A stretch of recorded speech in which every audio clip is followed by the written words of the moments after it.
Yep. We're on? Okay, great. Thank you. Good evening, everybody. I'd like to call to order the City Council regular meeting of Monday, March 10th, 2025 here in Council Chambers. And would you please call the roll? Yes, sir. Councilmember Liu? Here. Councilmember Burt? Here. Mayor Lowing? Here. Councilmember Stone? Here. Councilmember Lithcott-Haynes? Here. Vice Mayor Vinker? Here. Councilmember Rectal? Here. For the record, all present. Thank you, and a warm welcome back for Councilmember Lithcott-Haynes. Welcome back. Pardon? And our clerk, that's right, who is now in the right time zone, she tells me, so we're good to go. So first item of the agenda tonight is special orders of the day. This is to establish an interview selection process for candidates for 3 commissions. And I think the staff has a presentation on that. Okay, perfect. Good evening, Mayor and members of the council. On January 16th, staff initiated the 2025 spring recruitment process for the following commission vacancies. The Architectural Review Board for 3 full-term vacancies, Human Relations Commission for 1 partial-term vacancy that's set to expire on October 31st, and Utilities Advisory Commission for 2 full-term vacancies. That recruitment period closed on February 26th, and our office received a total of 15 applicants. I would like to let council know an error I made in the staff report on page 8, line 2. The report incorrectly states that we received 14 applicants, that the correct total is 15. So this evening, staff is requesting council's direction and action on 2 key items. So the first one is determining a selection method for candidate interviews. And the second is review the list of applicants and apply that selected method to finalize the interview selections. So regarding the selection method, council has used different approaches in past recruitments. These have included selecting a number of candidates based on the number of vacancies plus 50% rounded up. Another instance, council opted to interview all qualified candidates. And in another instance, interview candidates who received at least 1 vote from council members. Additionally, I would like to bring the council's attention that for the Architectural Review Board, the number of applicants matches the number of vacancies. So if council wishes to extend the recruitment period to encourage a larger applicant pool, we are prepared to do so as well. So first on selecting the method of choosing applicants. I'll turn back Complete? to council. Yes. Okay, Thank you. let's take them in order because ARB has a particular issue here with 3 openings. The question of should we extend the application process to get more applicants? If we did that, we could have a commission of 4 because it starts on April 1st. So that would be a downside of extending it. So with that, we'll just try to get some comments from council on if we just go ahead with the 3 or if we want to extend.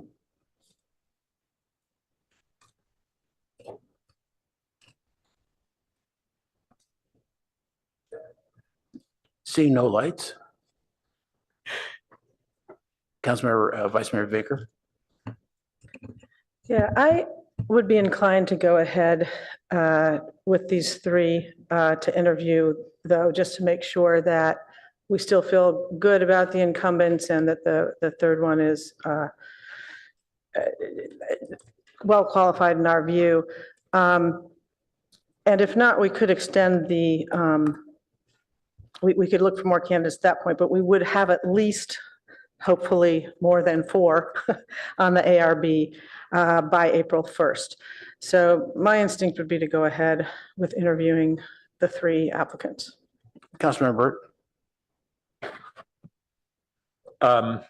I, in general, prefer to not have as many applicants as we have openings. It really doesn't give us much of an option.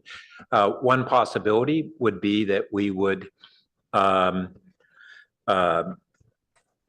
interview and select for 2 of the spots and then extend the application for the third spot. Yeah, I think if we did, I think that we would have to, that would definitely be the default. So we would interview the three and we wouldn't necessarily have to select any, but we could select less than three. If no other comments, then we'll just go with that process. I see no other lights. So Oh, sorry, Councilman Rectal. would the number that we select be predetermined or would we go on the fly? No, it would be, there are three openings, there are three applicants, and then we would decide which we would select, 1, 2, or 3 at the end of the night, theoretically.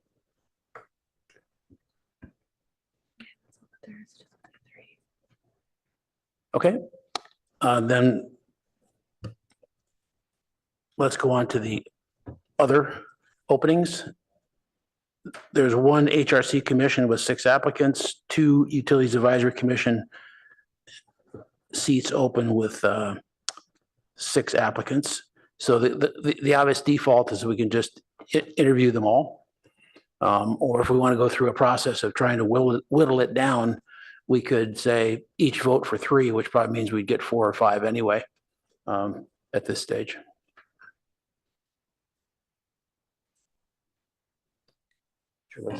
Councilor Rectal. Yeah, my inclination is just to vote for all 6. I think any time we spend is getting me more than the extra time to interview 1 or 2 extra people. Others? Councilmember Stone? I mean, I like the process that we came up with a while back, which I don't think we've ever followed, which is what the one if the clerk can say we've never followed it. I can't even remember exactly what it was. So the process was the number of vacancies plus 50% and round up.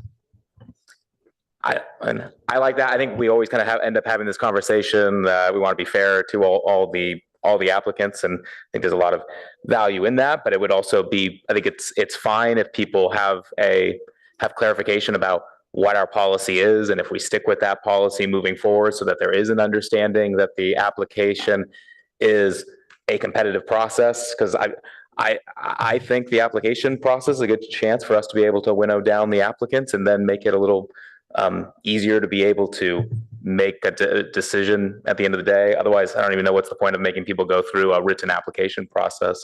So I'd like to see that also be beneficial for us in the future when we get to future like PTC applications, et cetera, where we have a lot of applicants. It'd be nice to be able to have a policy that we really just stick with. So I've never been a fan of interviewing all the candidates. We don't have that many this time, so of course it wouldn't be all that challenging, but I like the policy and the process we came up with in the past. Councilmember Burt? So I think first the question of what's the point of the written application if we're going to be doing the interview. I think there's a high value to the written application. Each aspect informs us, and so I don't quite follow that reasoning. And when we didn't adopt, I don't think as a officially council approved policy, we adopted a practice for one circumstance, and then we got told it was a tentative policy. And then we said, no, we weren't comfortable with it next time. The reason we did it the first time was we had a massive number of applicants for just one body. And I think that that is still something that we would choose to do in circumstances where we have such a high volume of applicants, it just doesn't lend itself to the in-person interviews. I will add that 2 things. One is there are many times that there are applicants over the years, applicants that I didn't anticipate that I would find to be exceptional based on their written application, and I had a very different takeaway after the interview, and vice versa. Ones that had exceptional written applications and really after the interview I didn't support.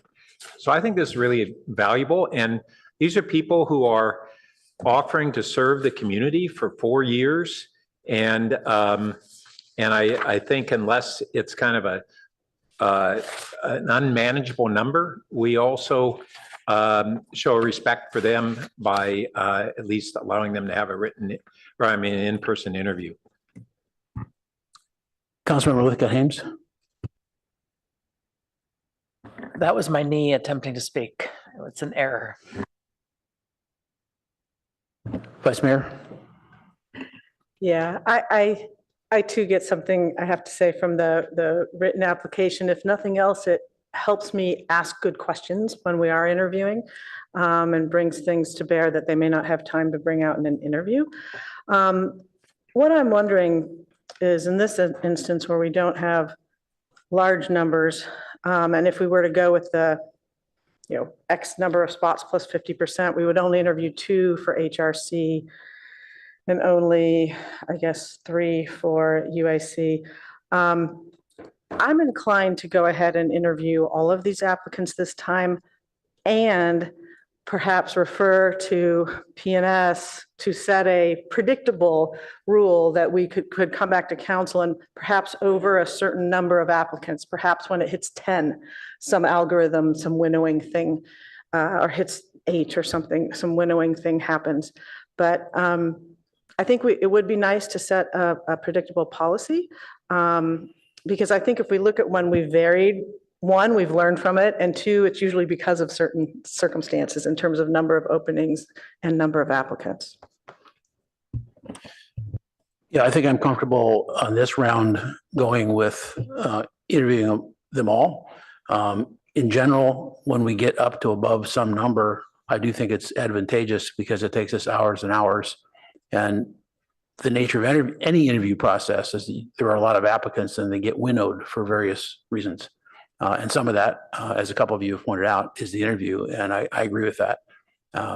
People that I've seen on paper that look pretty good and they don't step up in the interview, they don't make it in terms of my vote. So generally I would for larger groups think we should not. In this case, I'm comfortable doing it. Councilmember Stone. Yep, I like the process that Vice Mayor just outlined. I think that's a nice common sense. And obviously my point before was not that written applications are useless. I get frustrated when somebody submits a written application without actually completing the application. And that's also, I think, disrespectful of our own time and process as well. And so there should be some threshold for written applications.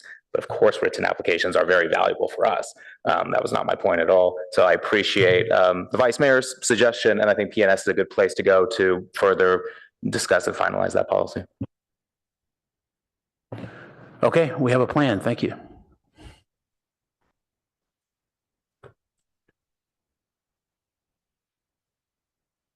Do you need more details, City Clerk? Just for clarification, it would be interviewing all the And just for clarification, it'll be interviewing all the candidates for all the vacancies? Yeah, Yes. basically that's Okay. out and that's out. Perfect. Thank you. And we are reserving the right, if we choose to, after the interviews, to go back for other UAC, for other, which one? ARB, sorry, ARB, perfect. applicants. Correct. So we'll be, just to restate what the clerk's office will be doing. So we'll be moving forward with interviewing all candidates for the ARB, the HRC, as well as the UAC. Right. Okay, those are tentatively scheduled for March 21st. Okay, great. Oh, sorry, 24th. Thank you. All right, thank you. Next item on the agenda is any agenda changes, additions, or deletions. No changes, Mayor. Okay, then we move to public comment of items not on the agenda.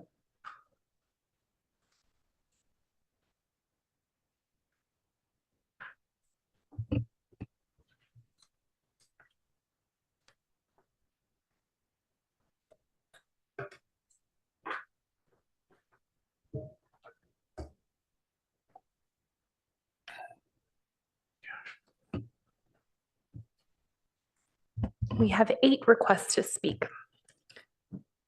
Okay, we'll do the normal 3 minutes, and of course, we welcome brevity if that's possible. Thank you. Our first speaker is Bill R. Good evening, council and staff. My name is Bill Ross. I'm a resident.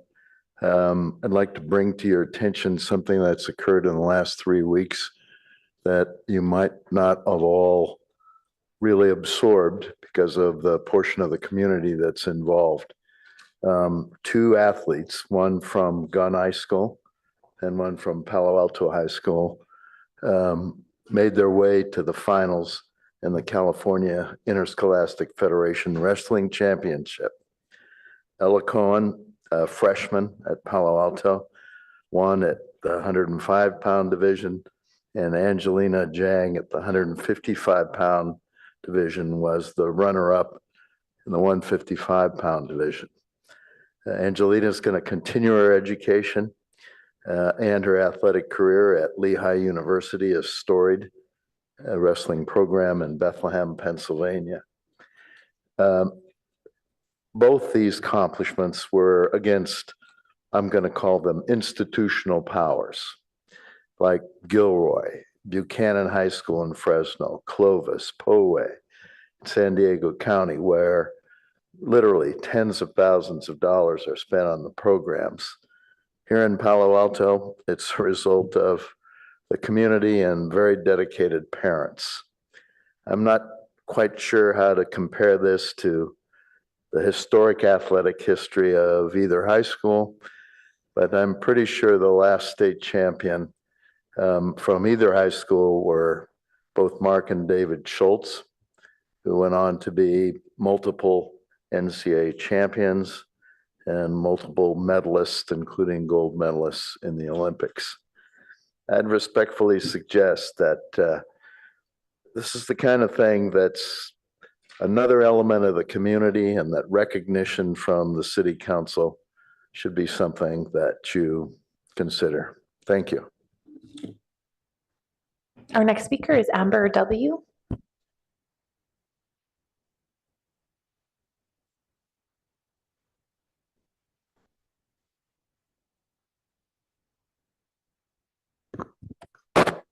Sorry, I'm short. Hey, my city council members. I never thought I'd be speaking to you guys here, but I am here. I'm trying to say the things without saying the things, having students. So bear with me. I'm here to plant the seeds about additional remedial railway improvements and proposed community art initiatives strategically along the Alma corridor as a complementary holistic approach to enhance the experience of pedestrians and cyclists alike. I've spoken with over a dozen city and school officials, employees, parents, and reached out to local youth-centered resources, all of which have been holding space with resolve and grace in our respective efforts. I'm still learning the magnitude of what's involved, but we as a community know what is at stake. I want us all to be open to approaches that we may not have considered before. Municipal projects are certainly a marathon and not a sprint, especially when they involve collaboration with state departments and FRA federal regulations. It seems like an odd coupling, art and rail corridor improvements, but hear me out. It seems,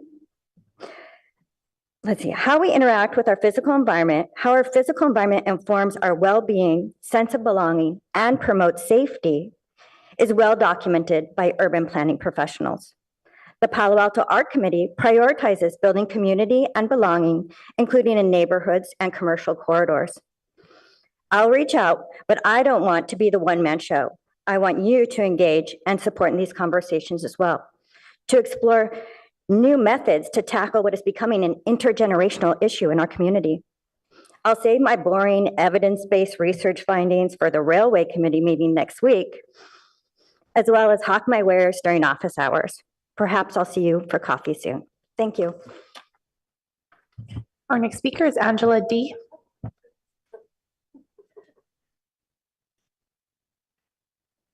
Good evening. I'm Angela Della Porta. I'm a resident of the Ventura community. I was very pleased to learn that the City Council is interested in comparing the relative merits of artificial turf and natural grass. Since artificial turf was installed in our new neighborhood playground and dog park, I've found a wealth of readily available information on this subject online, and I recommend that the City Council uses that readily available information online, rather than paying a consulting fee of $160,000 to Lloyd's, a company which specializes in installing artificial turf and may have an interest in doing so.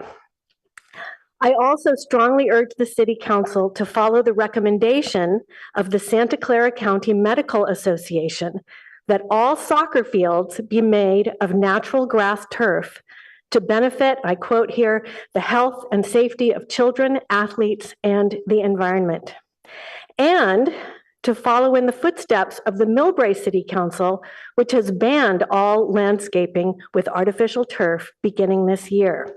Here are some of the reasons for these recommendations.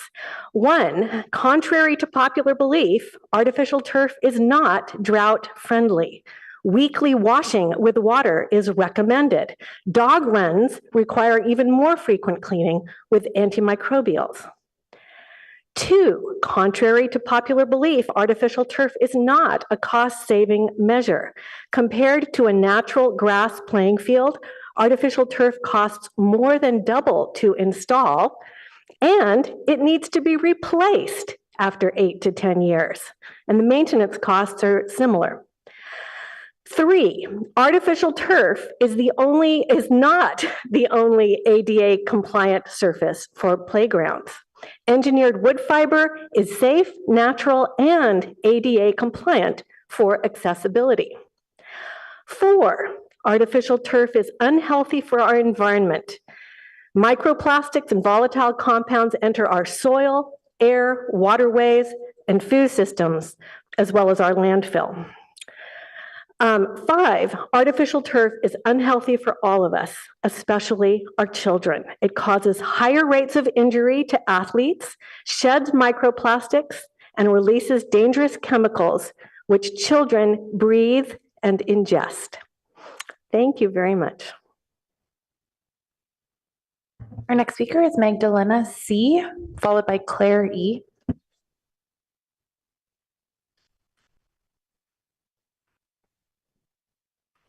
Good evening, council and staff. My name is Magdalena Cabrera, and I too live in the Ventura neighborhood, and I'm concerned about the use of artificial turf at John Boulware Park. My friends and fellow neighbors have given you lots of information about the science and the toxicity of artificial turf. I want to speak from my heart about why this is so personal for me. I'm urging you to vote no on the contract to retain Lloyd Consulting to do yet another study on artificial turf.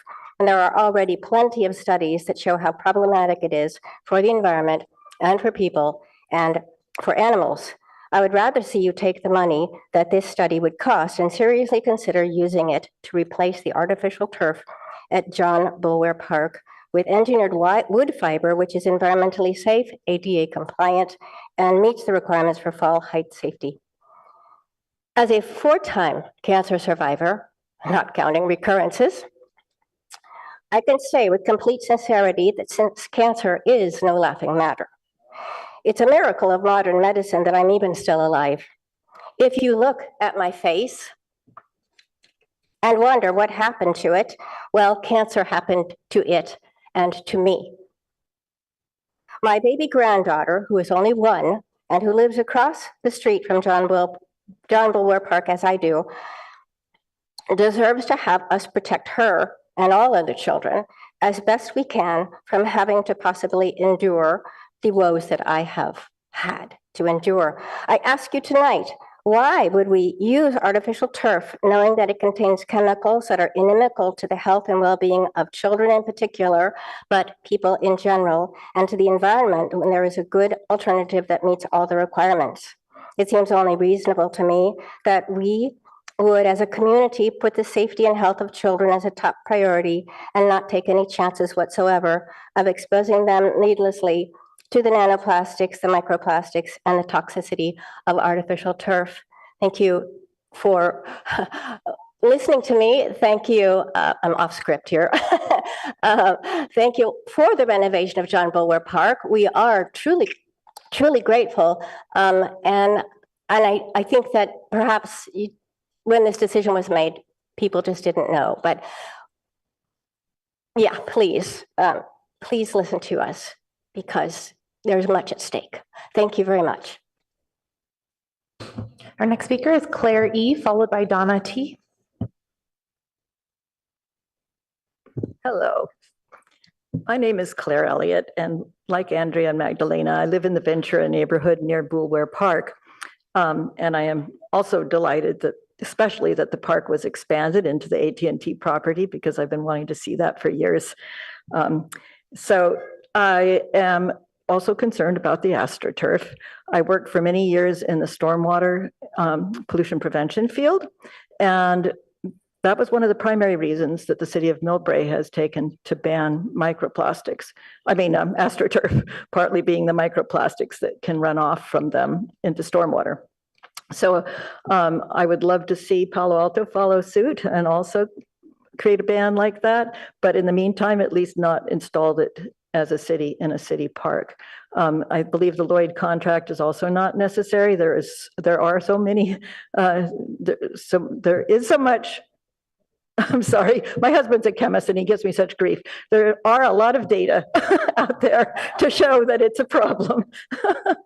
And a lot of studies. The city of San Diego did a side-by-side cost comparison showing that over 10 and 20 years, it really pans out to use natural grass fields.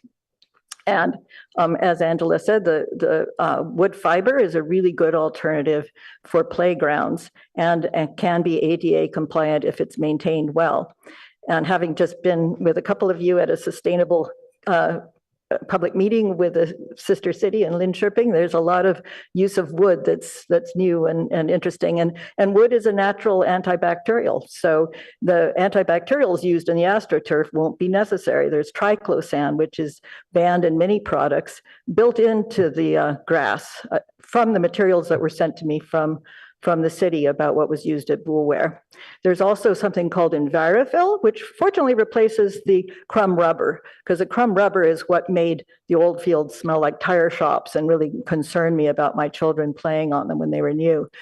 But the stuff they're using now, it's called EnviroFill, but what it is plastic-coated sand grains, which they say in their MSDS, they actually say there is no data to show that there's environmental fate or harm, but there are plenty of data to show that microplastics cause environmental harm, and these are manufactured microplastics.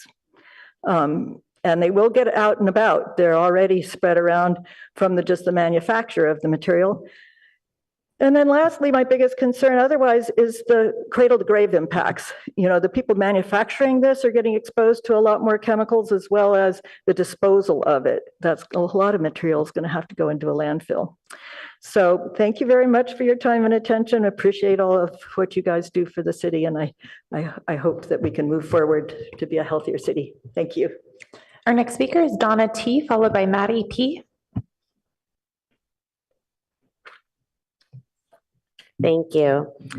My name is Donna Tversky. I grew up here. I went to Pali, and I now serve on the PTA at Pali for wellness. I'm also a psychiatrist with a background and a passion for public health. And it's in that capacity, all those capacities, that I'm here tonight to advocate for changes at the train tracks that run through Palo Alto and near our high schools. When I evaluate a suicidal patient, one of my first questions is, do you have access to lethal means? And if they do, we remove them, because restricting access to lethal means vastly reducing the likelihood of suicide. We have overwhelming evidence that suicide is impulsive. Survivors describe it as a fleeting impulse in a moment of despair, and one they most often regret.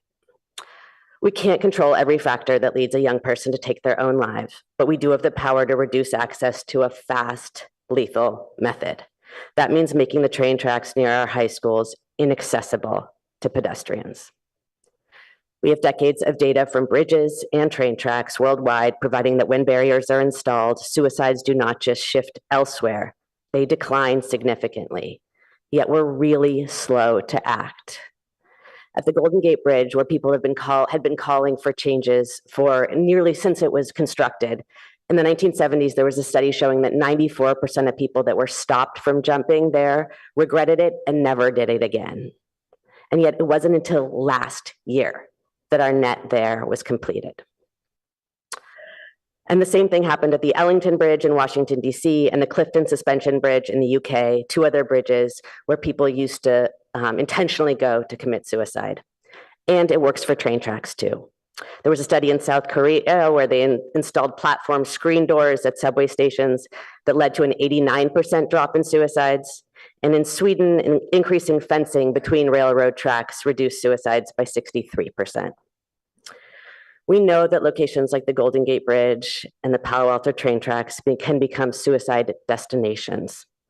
People who survive report choosing train tracks because they knew someone else who had died there and because it was quick. We need to act quickly. We have an obligation to do that before another person is lost. Let's make the train tracks inaccessible now. Thank you all for your service. Our next speaker is Maddie P., followed by Vivian L.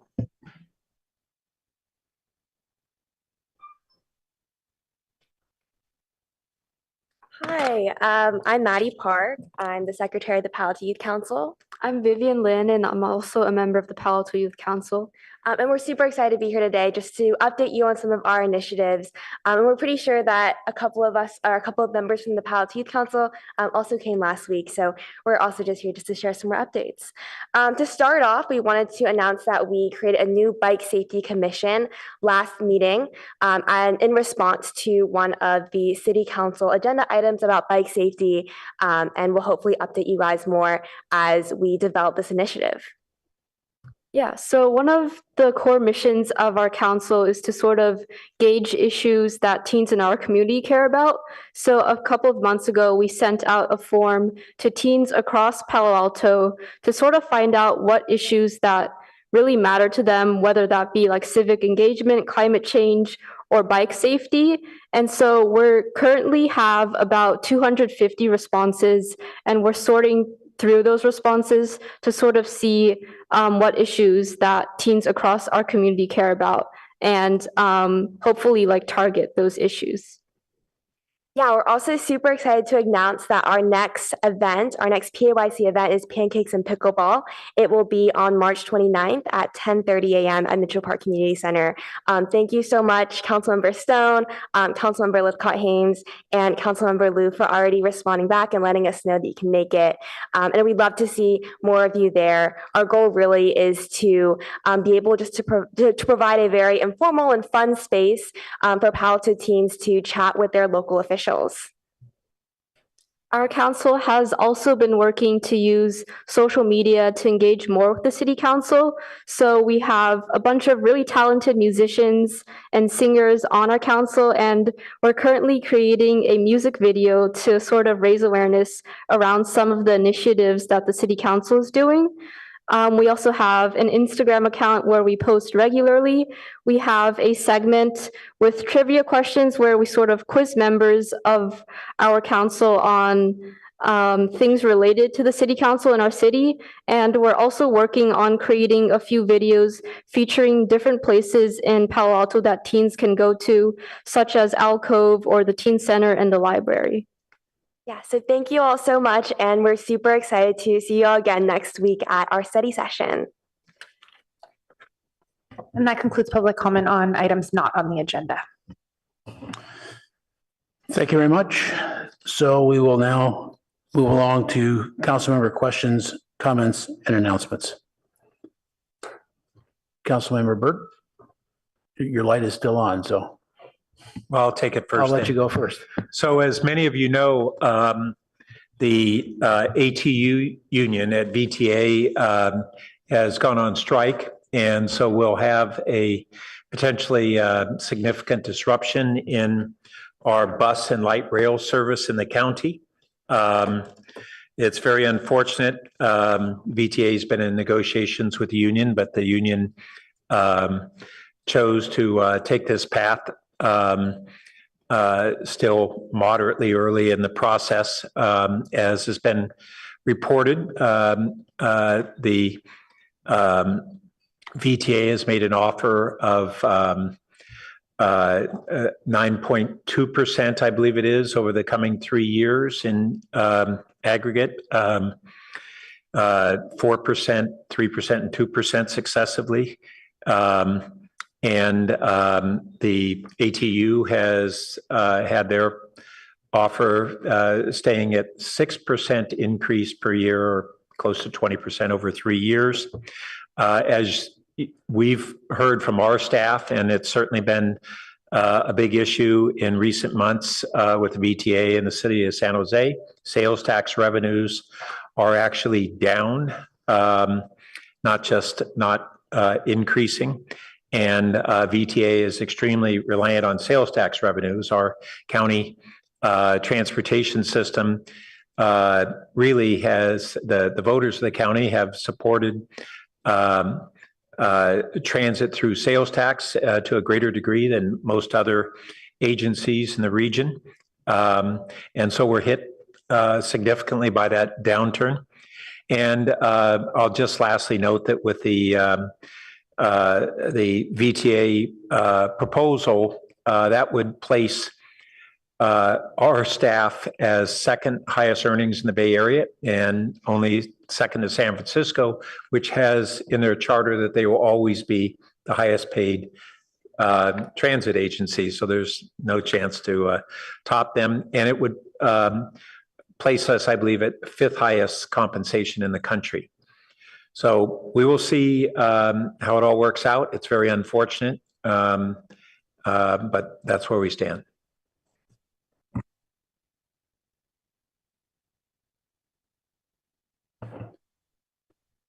Did you want to comment on the climate summit that you participated in with our Swedish city this last week? Sure. So we had a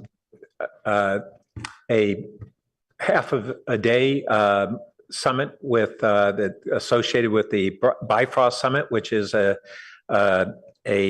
joint summit now between Palo Alto and our sister city of Linköping in Sweden, who has become a real European leader in climate initiatives and innovation. They were awarded the one of the only cities in the EU to be awarded the prize of Innovation City, and the only one in Sweden to do so. And so we really shared a lot of our best practices, and really under a foundation that cities that are on the cutting edge, cities and states that are on the cutting edge in responding to climate change, really need to share emerging best practices, because we're all inventing the wheel as we're going forward, and learning from each other and sharing our innovations, our experiments, what's worked, what hasn't, is really vital. So not only locally with our community choice aggregators in other cities, but in this arena, we have the chance to really step out of our own point of view, and they're doing some incredible things. In Linköping, we had a presentation that was on a new residential construction technology with advancements in timber construction. Of course, Sweden is a leader in that, among a number of other really innovative areas that we learned, and we hope they learn from us as well. Thank you. I just want to break in there and say also the city staff was really helpful in that, particularly Christine Luong. I think I'm saying it correctly. She was just phenomenal in terms of recapping what we're doing on the SCAP in general, and specific statistics that show our own progress in that regard, which of course is quite remarkable. Councilmember Lithcott-Hames. Thank you, Mr. Mayor. I was absent last week from the meeting because my mother passed away a few days prior, and I just want to take the time to thank my colleagues and staff and members of the public for the extraordinarily kind words you've offered and deeds you've undertaken to support my family during this time. I'm deeply grateful. Thank you.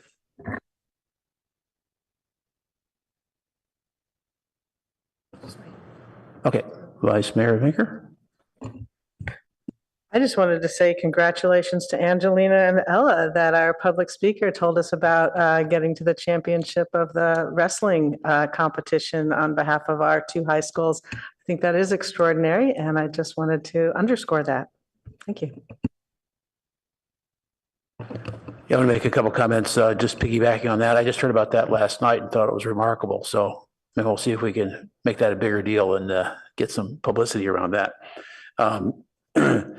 I was very happy to attend the Police Academy graduation of 8 new officers for the Palo Alto Police Department in San Jose on Friday afternoon. We had by far the most police graduates coming out of that academy. There were 35 officers and 8 of them were ours.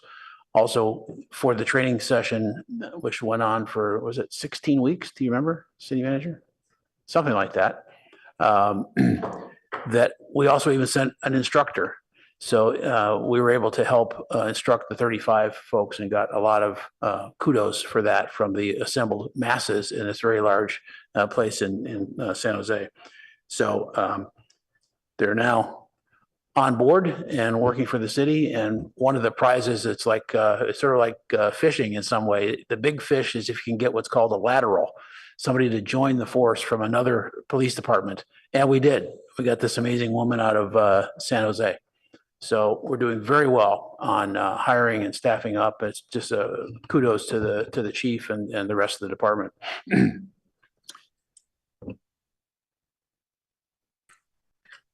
Okay, any other comments? Nope. Okay. Next up is a study session, review of Community Services Recreation Division, Special Events Work Plan.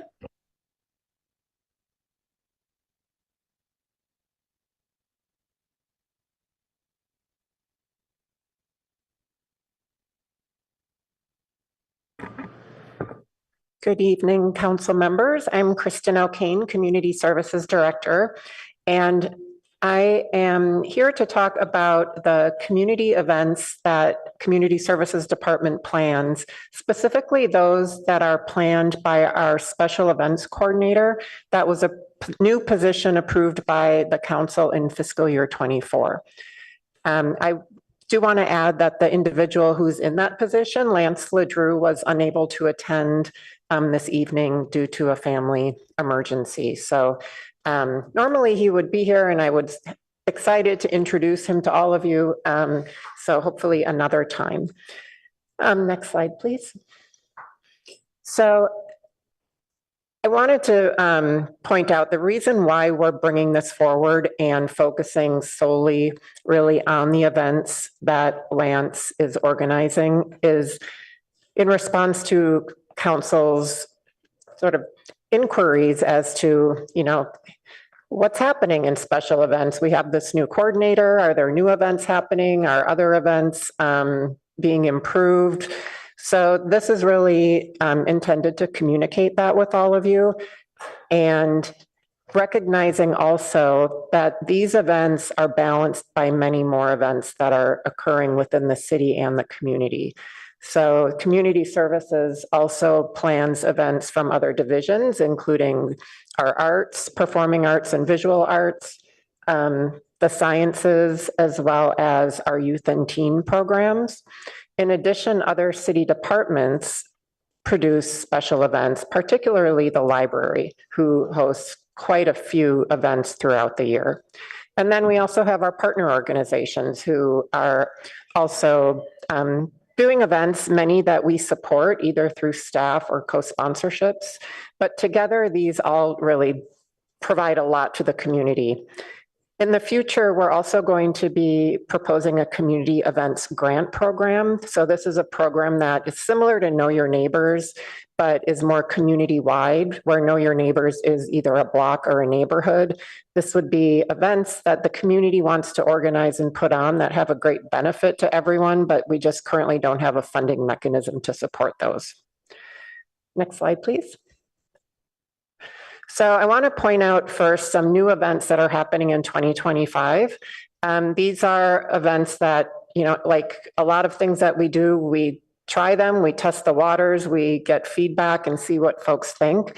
When we add new events, what we're looking for is broad community engagement and outreach. So people of all ages, cultures, abilities can come and enjoy the event, meet new neighbors, new residents. An example is on Valentine's Day, we had a I think it's Hearts in Harmony dance. And that's a picture on the slide there. This was a new event.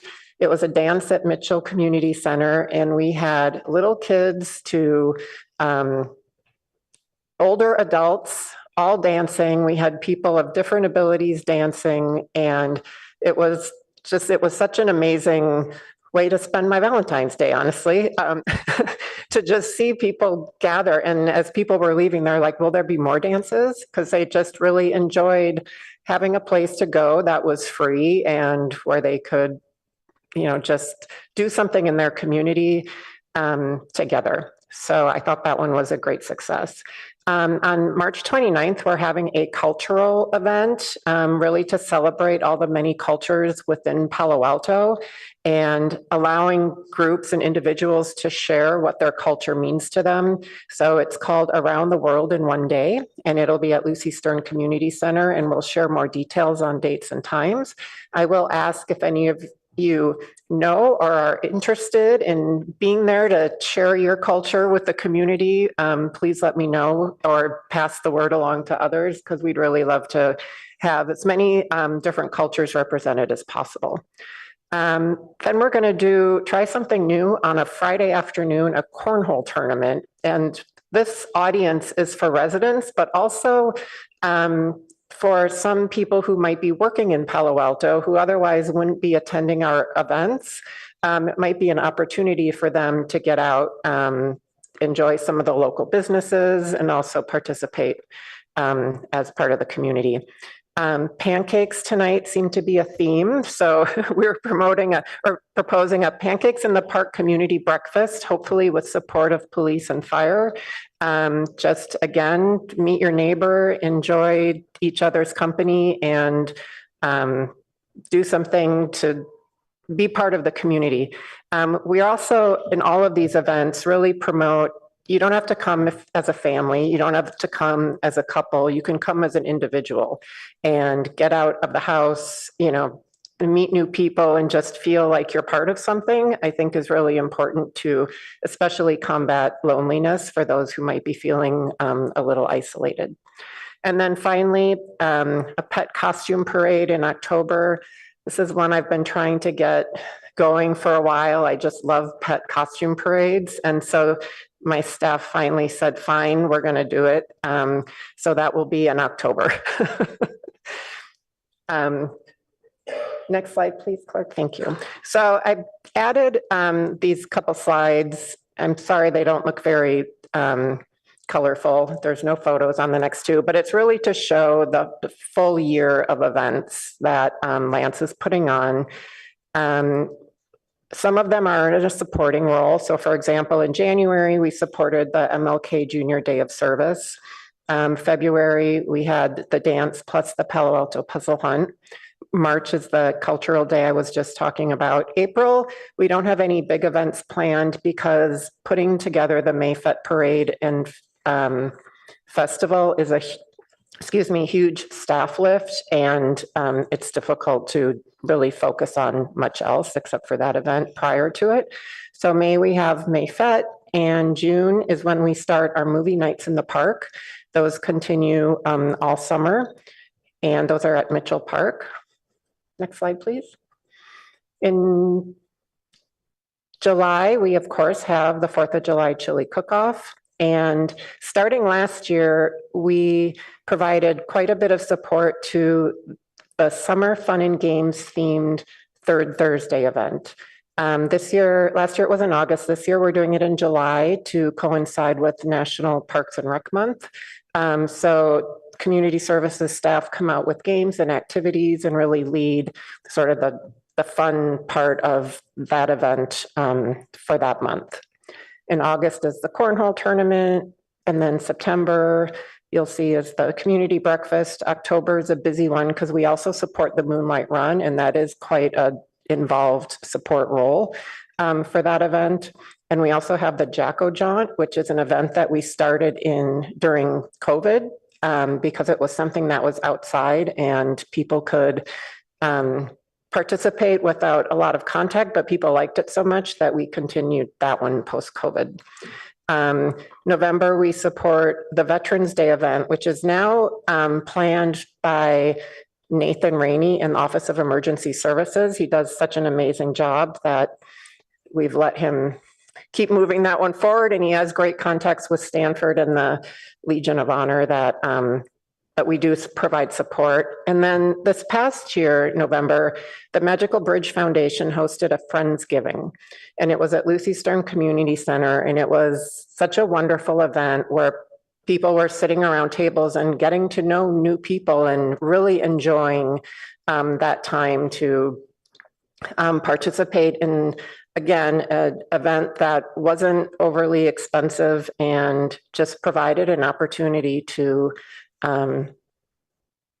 engage and gather with one another. It was really lovely. So we're planning on having a greater role in that event this year so that we can expand it even more. And then December, of course, the tree lighting, and the next two got cut off there, but we also have the home decorating contest, and we provided support last year to the Cal Ave tree lighting event.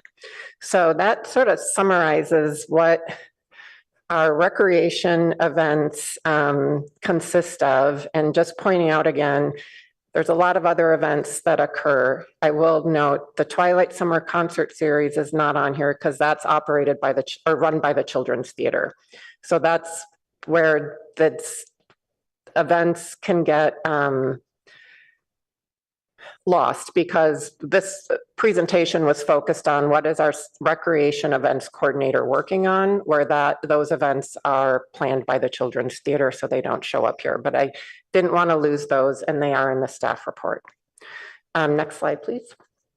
So just quickly on resources, the budget for the recreation special events is $65,000 for supplies and materials.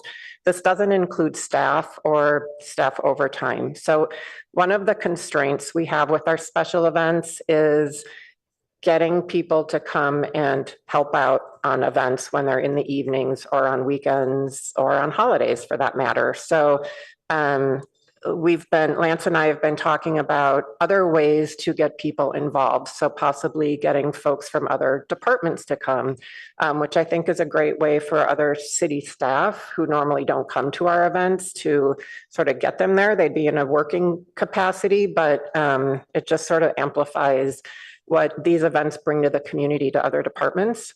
And then also we do use volunteers, mostly youth volunteers, but also to expand that more broadly to the community. So, hey, come and volunteer at the chili cook-off. It's a great way for people to get involved in their community more than just attending. So that is, I think, the end of the presentation with the staff recommendation, just asking for any feedback you have. I know that was a lot, but just really wanted to make sure that you are all aware that of the great work that Lance is doing, and happy to hear any feedback or thoughts from you all. Thank you.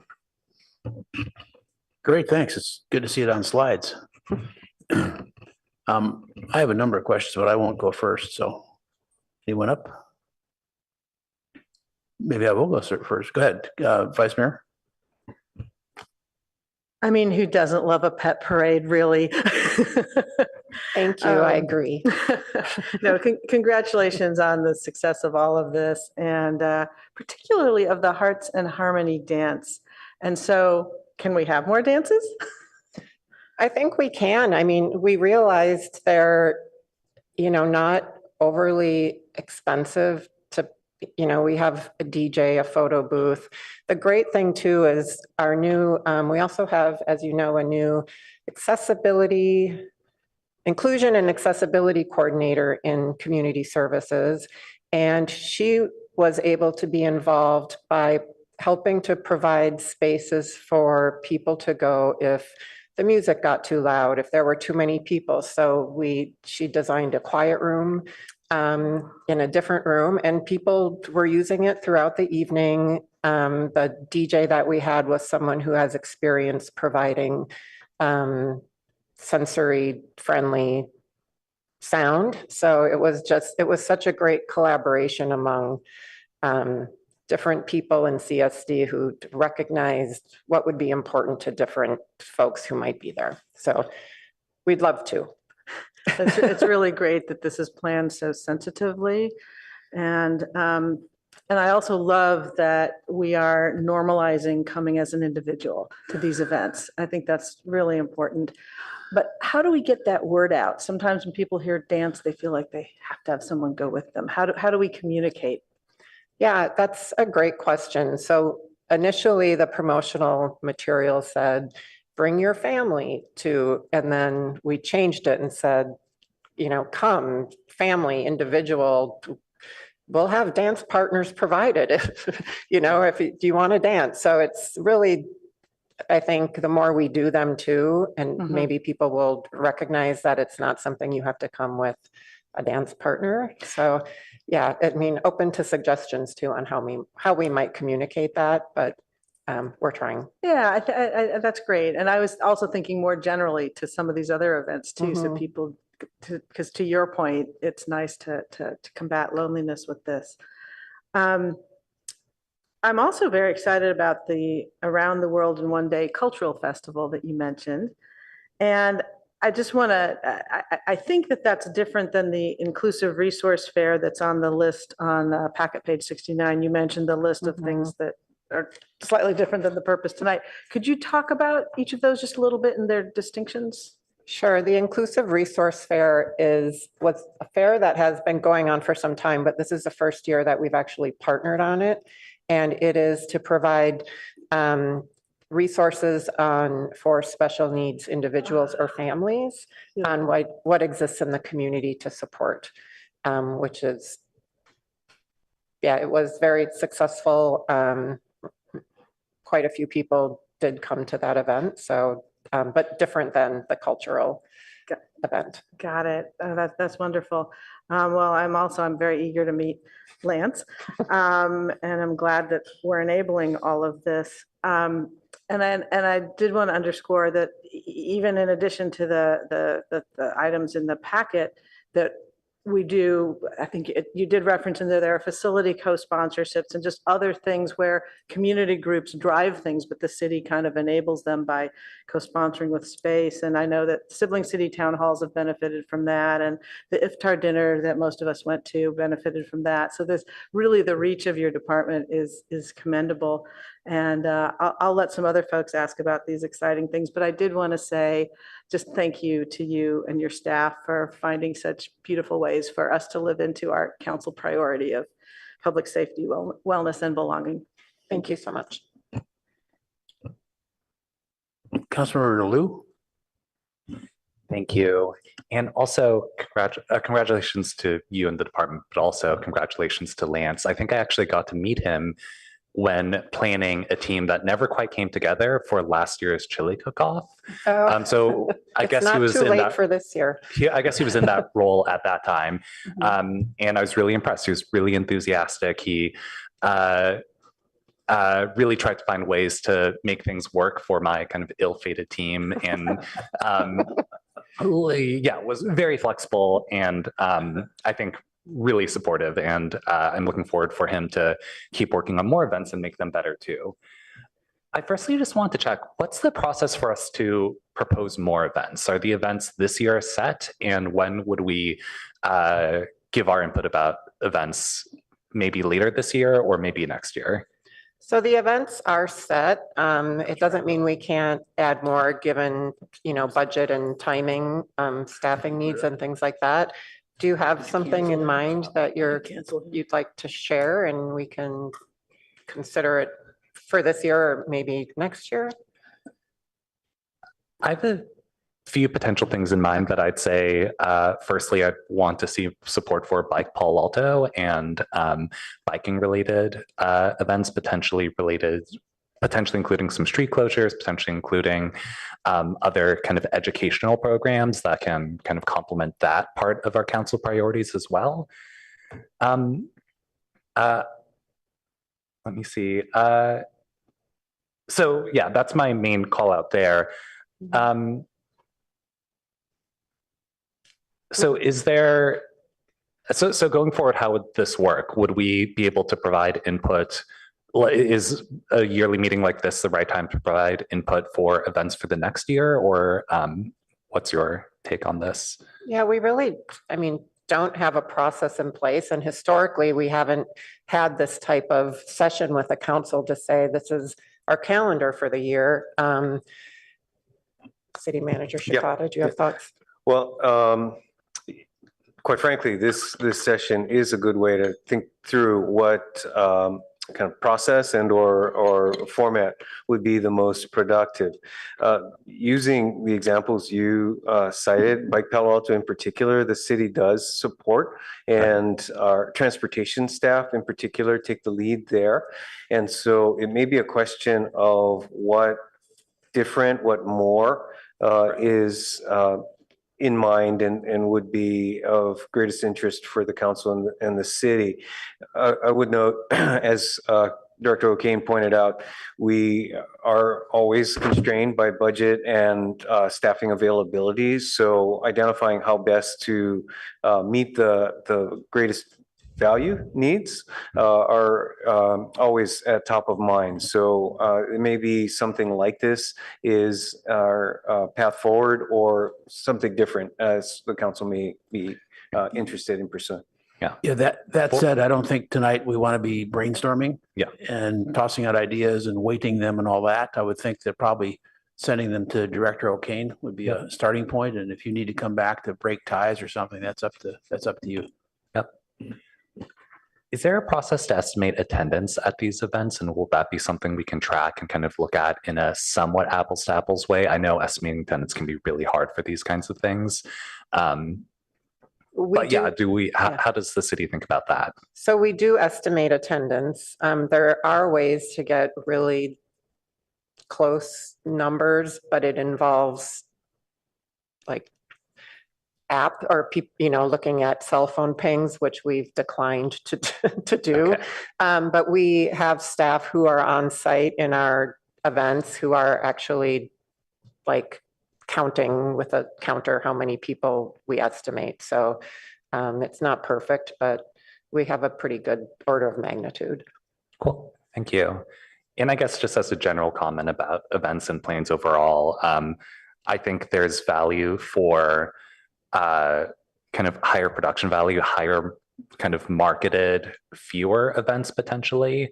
I think of, a few examples, like I live right by Cal Ave, and the Cal Ave tree lighting, for example, it's like very,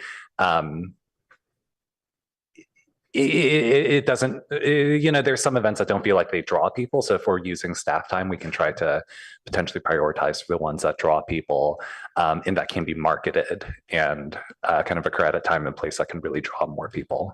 So those are my comments. Thank you. Councilmember Stone. Thank you, Mr. Mayor.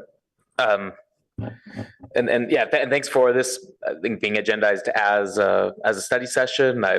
I'm glad to see that we're having this conversation and we're taking community events more seriously. I think the calendar of events for this year sound fun. I'm glad to see more there. I, like Councilmember Liu, would like to see more events and some maybe some larger draw, kind of more big ticket type of events. Yeah, I oftentimes think we're kind of sending a lot of Palo Altans to other communities to go to their events that tend to be real kind of regional magnets. And I just often feel like we just kind of don't have that level here. Like Redwood City used to have this great salsa festival, which is always a lot of fun to go to. I think that's stopped, unfortunately. I'd love to see that come back. but yeah, things like that. Campbell's got a great Oktoberfest celebration. There's a lot of different types of events around that. I think we could just activate our public spaces more, especially just kind of looking towards the future when we get University Avenue reimagined and Cal Ave as well. I think just kind of long-term looking at what type of opportunities there might be to reactivate those spaces is an exciting opportunity. One thing, that like I've talked about this in the past.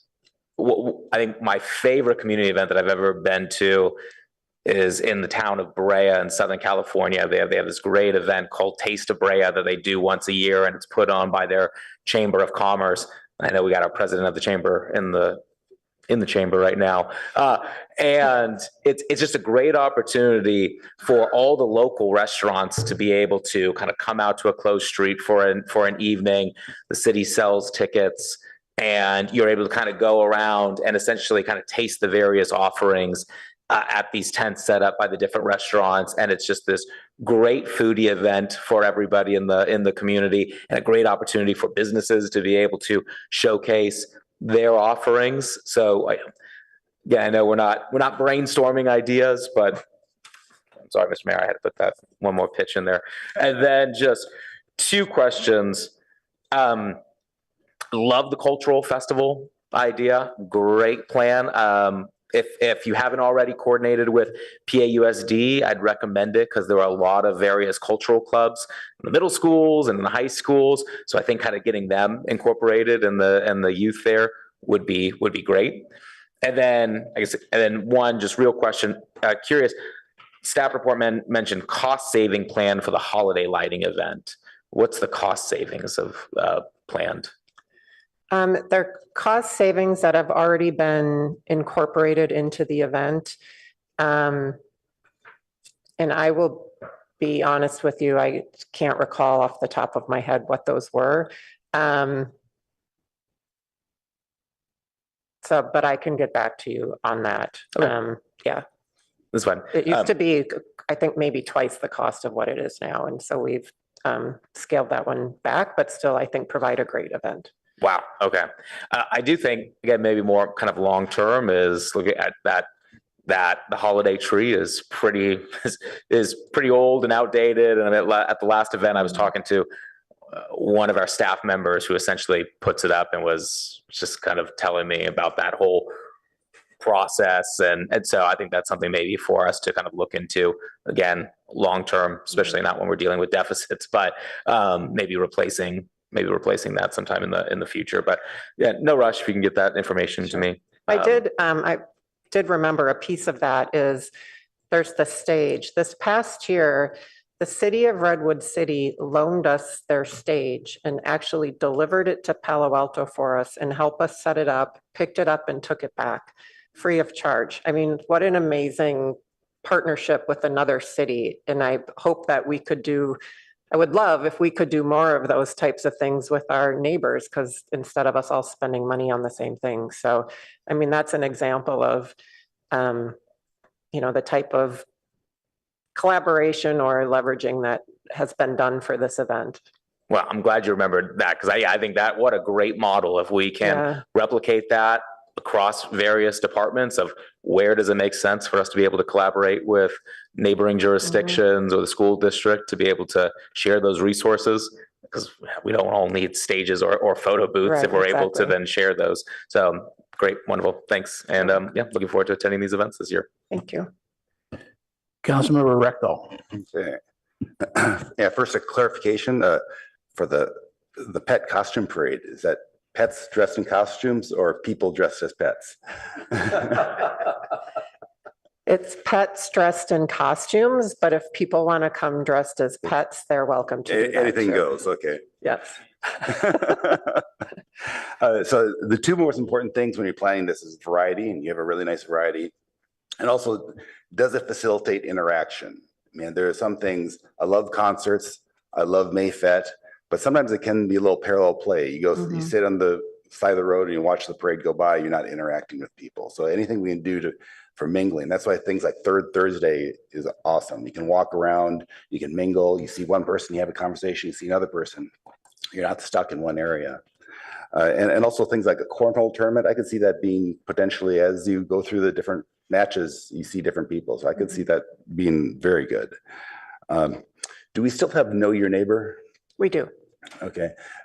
Some neighbors were thinking about doing that, but they had no idea. Apart from buying food and putting on a picnic table in the park, what else could they do? So any type of best practices or things that other communities have done, that would be really good just to guide the people who've never done a Know Your Neighbor and want to know where should I start? So Yeah, we could definitely include something on the website on, and I think it does say types of things allowed, but we could say, here's some example events people have done in the past. I mean, people have done things related to emergency preparedness where they're doing it together as a community and they're using the funds to help people be prepared in emergencies. And then there's other people who, have activities for the kids and families and food and things like that. So we could definitely add example events to the website. Okay, that'd be awesome. Yeah, just because, in Palo Alto, quite often people live across the street from someone for years and don't really know them. Mhm. And so any interaction that we can have would be benefit for the society.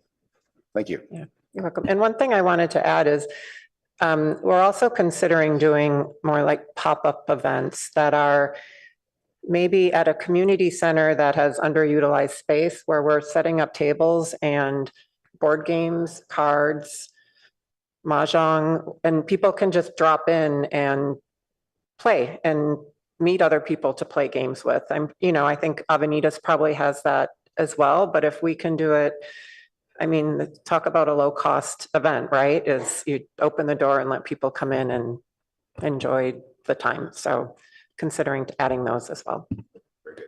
Councilmember Lithcott Haynes. Thank you, Mr. Mayor. Well, first thing, Director O'Kane, I just want to commend you and congratulate you. Many of us watch Parks and Rec. We know that these activities are sort of the hallmark of every municipality everywhere. You got to have a Parks and Rec, and boy, do we. So congratulations to you and your team. And, your work does definitely bleed into the evenings and the weekends and the holidays. And it's got to be complex to navigate the needs of your staff along with the desires of the community. And please know how much we appreciate all of it. Thank you. You're welcome. Glad to know that Lance is doing a great job. I know we were also excited that the position was created. I do recognize the need for new things, and I think your pet parade sounds incredible. Quirky new things that'll be a draw. So if folks are going up to Redwood City for something or San Jose for something else, to develop this, like in Palo Alto, they do this, whatever. I'm not sure how many other places have a pet parade. I don't have any pets, so I wouldn't know, but it sounds to me like the kind of thing that could really be quite a cherished tradition in just a few years. So good for you. I also appreciate the need to shore up and even restore some of our tried and true events that maybe have been around for a long time. And I appreciate the fact that we have limited resources and staff time and energy and money. And we've got to figure out which of these tremendous set of offerings are giving us the greatest impact. And toward that end, I appreciated Councilmember Liu's questions about data, about tracking attendance. And of course, attendance isn't the only way to measure impact, but it is an important factor when we're allocating staff time and dollars. So I encourage us I would love to know more about, if you put them all on a spreadsheet, which are our most well-attended events, and maybe we're spending a lot of money on things that only a few people are enjoying, and we should have a conversation about whether that's the right compromise. Regarding new things, Third Thursday, which has already been mentioned, comes to mind as a very exciting concept in a very important place. Cal Ave continues to develop in its identity, and Third Thursday started as a summertime concept and it did so well, it's now year round.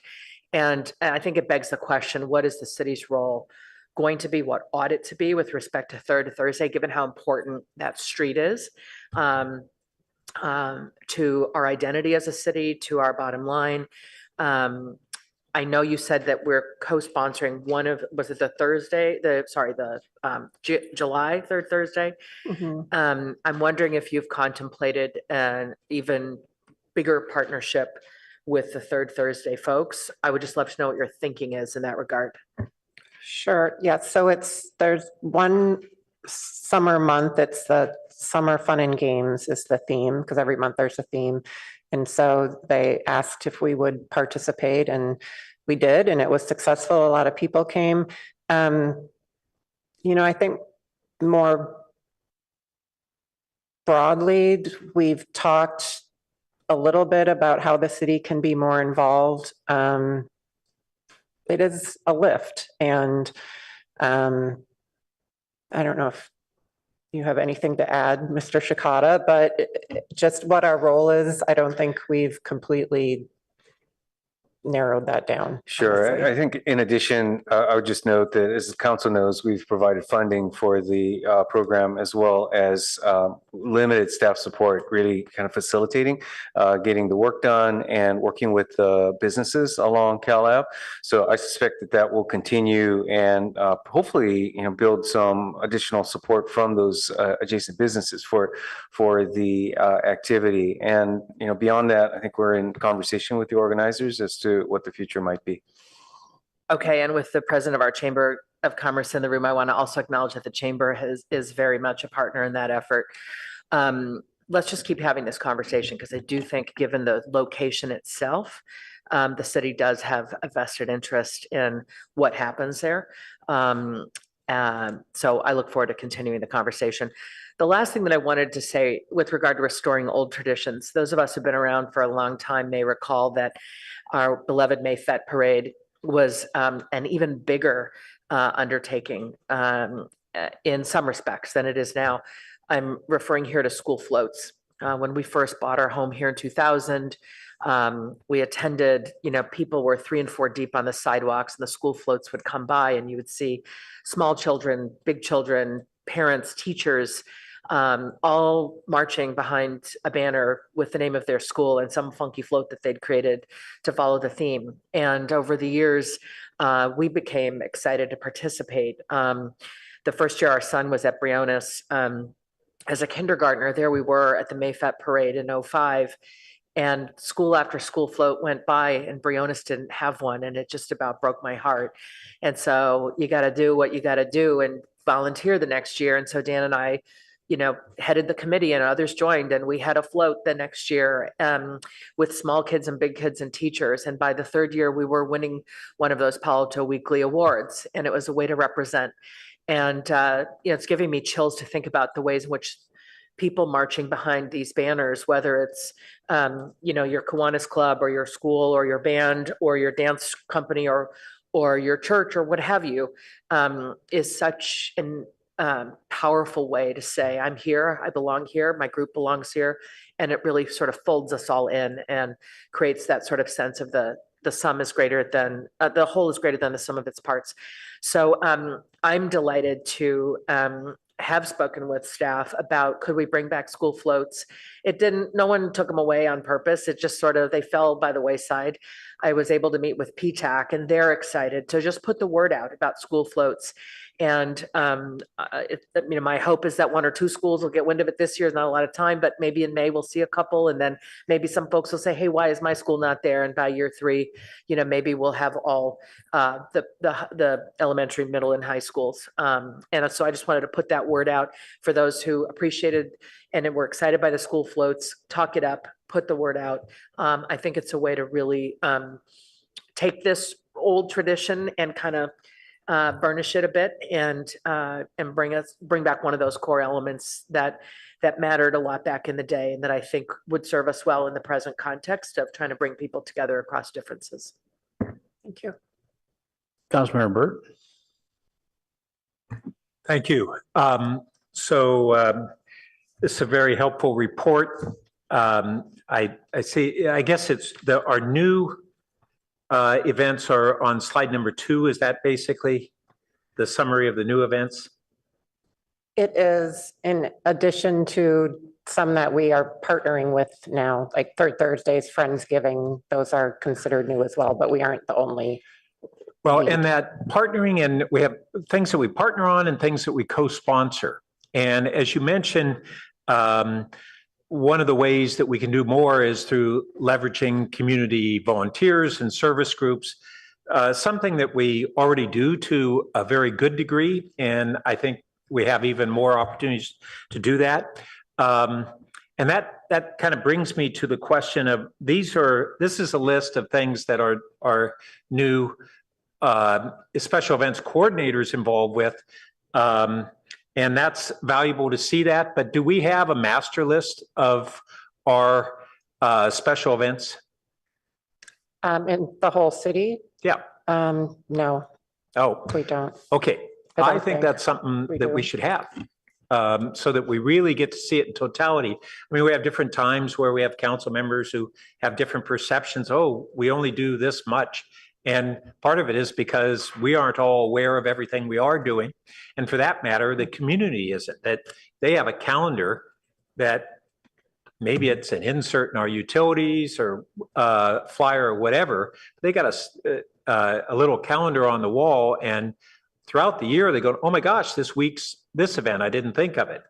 And you know, I think of a lot of the ones that we're co-sponsors, but they're really primarily by partners, whether it's Magical Bridge's summer concerts, the Art and Wine Festival, which is probably from an attendance standpoint, our biggest one, and it draws people from all over the region. The Bike Palo Alto event that is volunteers in our transportation department, the UNAF 2-week cultural festival, just to name a few. And so I think it would be really valuable for us to have a master list and for the community to be aware of it. Yeah. So, Councilmember, if I might, we do put all of those events, to the extent that we're aware of them, on our community calendar. It is not a static calendar because, quite frankly, as I'm sure, no surprise, it does evolve even almost the month of, as can often be the case. But again, it is a place that we do compile that information, but also want to note that, to your point, in terms of just even the events the city produces, I do think there may need to be some definition of what we mean by an event, because if you include the library or our CSD, there are, I want to say, maybe not hundreds, but certainly dozens and dozens of events at varying scales. So certainly happy to pursue any approach to that makes sense. But I did want to note that we do maintain a community calendar. So I'm aware of that. And I think when I want to look at what's up this week, I know to go to that calendar. But I think that's a different thing from extracting all those and because that calendar has a lot of things other than the community cultural social events. It has public meetings of all different kinds, outreach meetings. It has a lot of things on it, and that's really valuable information. But when we're really trying to reach the community on what are the social and cultural events that we're involved with, that's a set that is different. And I think there's a value to breaking that out, and to make sure that we're including as many of those significant events that we're just co-sponsoring that are being led by others. And that's how we really leverage our resources so well. We just don't have the staff capacity to do as much as we'd love to do. But the good news is we don't need to. We leverage resources. And as you mentioned, that we have a lot of other staff members who participate in Third Thursday, where we have various departments who will go. We have different times at a lot of our events. Our utility staff with our electrification programs are promoting things there. It did, when I saw the pancakes in the park, I know that one of the things we've had on our demonstration of induction cooktops is we wanted to cook pancakes, and we said, oh no, you need a special permit to give out food. But if we're going to have this, I hope we're going to use induction cooktops there. And one of the things on that, when I saw the Around the World in One Day, it made me think about that we had World Music Day for a number of years that was led by the Recreation Foundation, and that's gone by the wayside. But if we're going to do this Around the World in One Day, should we be thinking about merging what staff has intended with what we had before on world music in some form, and maybe not as grand of a scale as on the music side, but to very much have that as part of it. I will say on the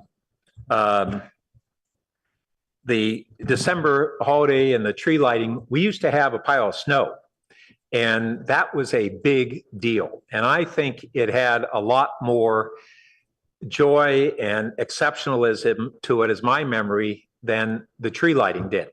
So just to let people start thinking about that, I seem to remember it was out on Hamilton in front of City Hall as well.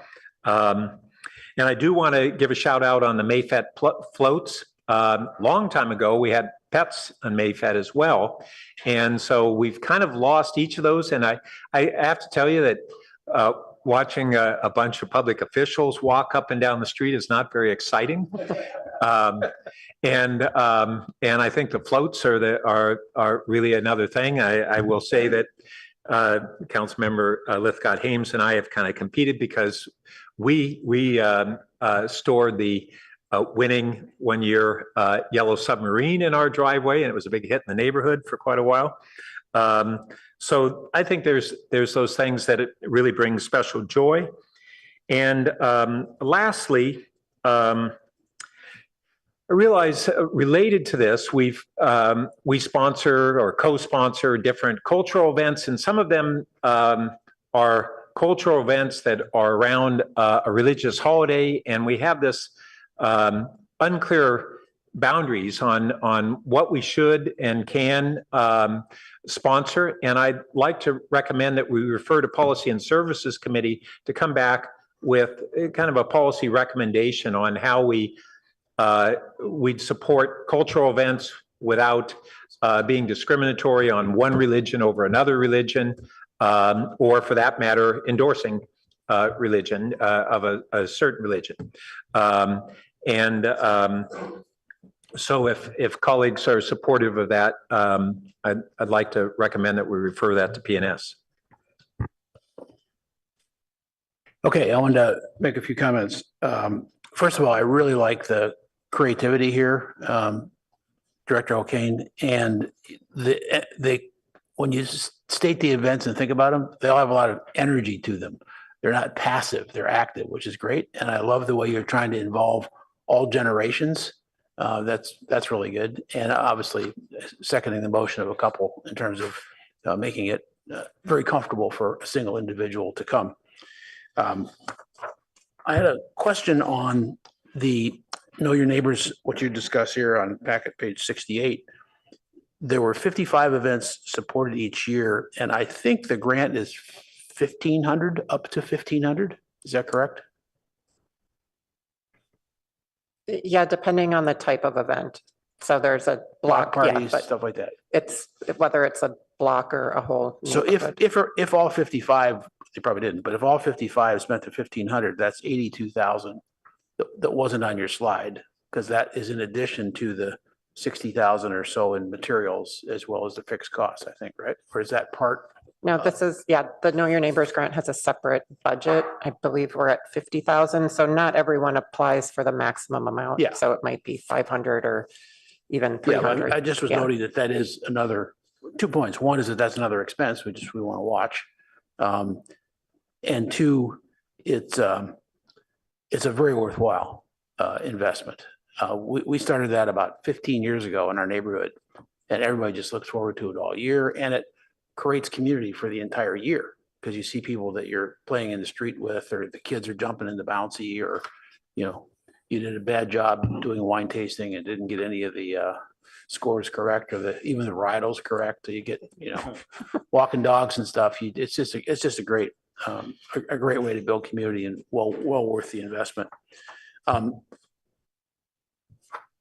Wanted to sort of triple down on the Mayfet parade situation. Last year was an anomaly because it poured and we're still there. And I've been in that parade, I think 10 years or 12 or 14 or something. And it's getting shorter in terms of the amount of time and the length. It was for some reason it was restricted about 4 years ago. And it feels like we just get walking down there and then we're already in the park. So I would really strongly support a longer route. And maybe that'll attract more people because it goes by more houses. And the second thing in terms of interaction, which somebody mentioned, the last 2 years, we haven't had any swag to give out. And it was really fun for the kids and the parents to be grinning next to them when somebody, in our case, one of the VIPs, was going over there giving them a pencil or beads or a pin or something like that. Because somebody was walking out of the parade right up to me and I got my little treat. So I really think that that should be put back to get that spirit back and help that interaction with the people that are, someone said, just sitting on the curb watching. It's just been a wonderful tradition, and ditto with the pets and the floats as well. I had a question. When you do something like pancakes in the park, and then you note that it's to meet new neighbors, do you market that to the neighbors in the area to their neighborhood park, and then have the police and so on come there to make the neighbors pancakes? Is that sort of the drill? No, it would be in a park. I mean, when we say neighbors, we're thinking more broadly probably than, your direct neighbor or someone across the street. It's, meet the people in your neighborhood, but it's going to be one event, I think probably at Mitchell Park. So not necessarily targeted towards a specific neighborhood, if I'm understanding your question. Okay, I thought this was maybe multiple park picnic events. Not this year. Okay. I was just wondering how you were going to do the matching there. And then I think it seems like we've gotten good ROI out of this one coordinator, and keep the ideas flowing. I don't think we're going to be ready to add another coordinator with the budget year that we're facing, but I think this is great progress. Thank you. Vice Mayor? Just wanted to break protocol to note that perhaps if the elected officials wore pet costumes, we could cure two things with one. But also to remember that the biggest Mayfet parade that our family loved was when Big Bird was the Grand Marshal. So we could consider a celebrity, a pet, an animal. Yes, another pet in the parade. All right. That's great. Thank you. Thank you very much. I think you may need to take public comment when we get to this end of the session. I just wanted to note that the library director pinged me to say I'd be remiss if I didn't point out they held more than 1,000 events in the last year. Also, you can filter the city's calendar to community events only, so you'll see how many of them are on there. Thank you. Oh, good. Glad you add that to the conversation. Go ahead. And we City do Clerk. have one request to speak. Okay.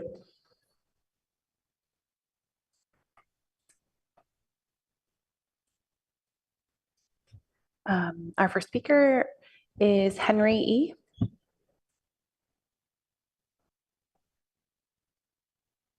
Okay, go ahead. Thank you. I'm here this evening with my hat as from Tenants Union and Community Organization, Community of Oak Creek residents. So I want to pick up on a couple of themes. Keith's mention of meeting neighbors, Julie's of restoring old traditions, and there was one of Pat's too, that will become apparent as I go on to give the example of the tradition of meeting neighbors that I would like to see restored and widespread. That is specifically the Sunday brunch that was held at Oak Creek Apartments, 759 units, between 2,000 and 3,000 residents, on a monthly or weekly basis, depending upon the resident's memory whom you inquire of.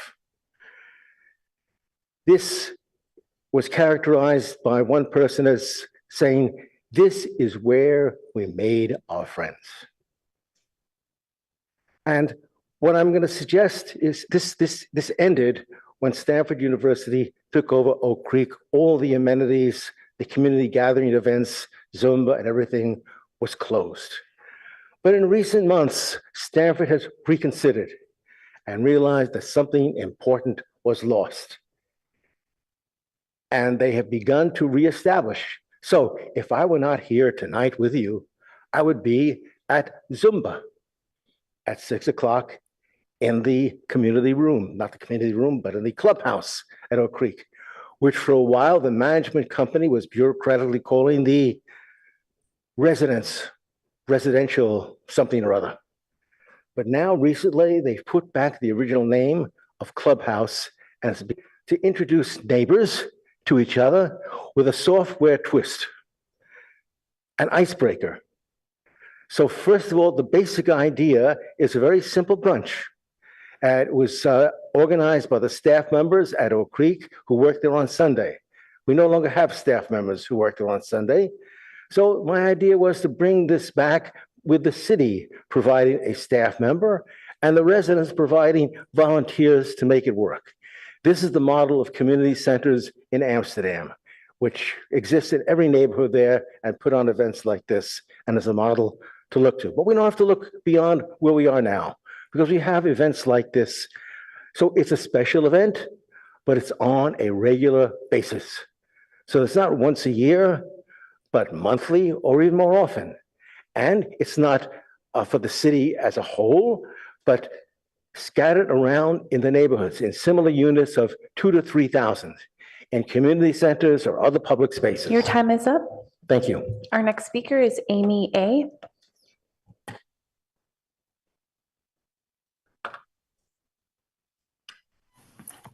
Good evening, Council. I believe I was a bit aggressive with my Zoom hand, so I want to comment on the consent calendar, so I will sign off here.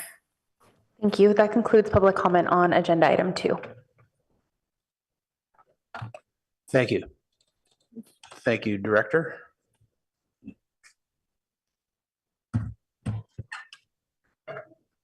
We do now move to our consent calendar with 3 items, and we can start with public comment on that.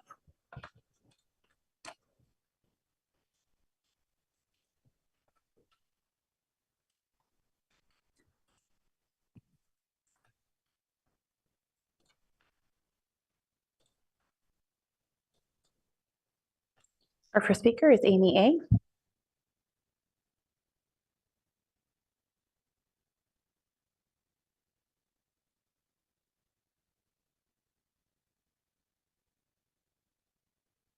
Amy A.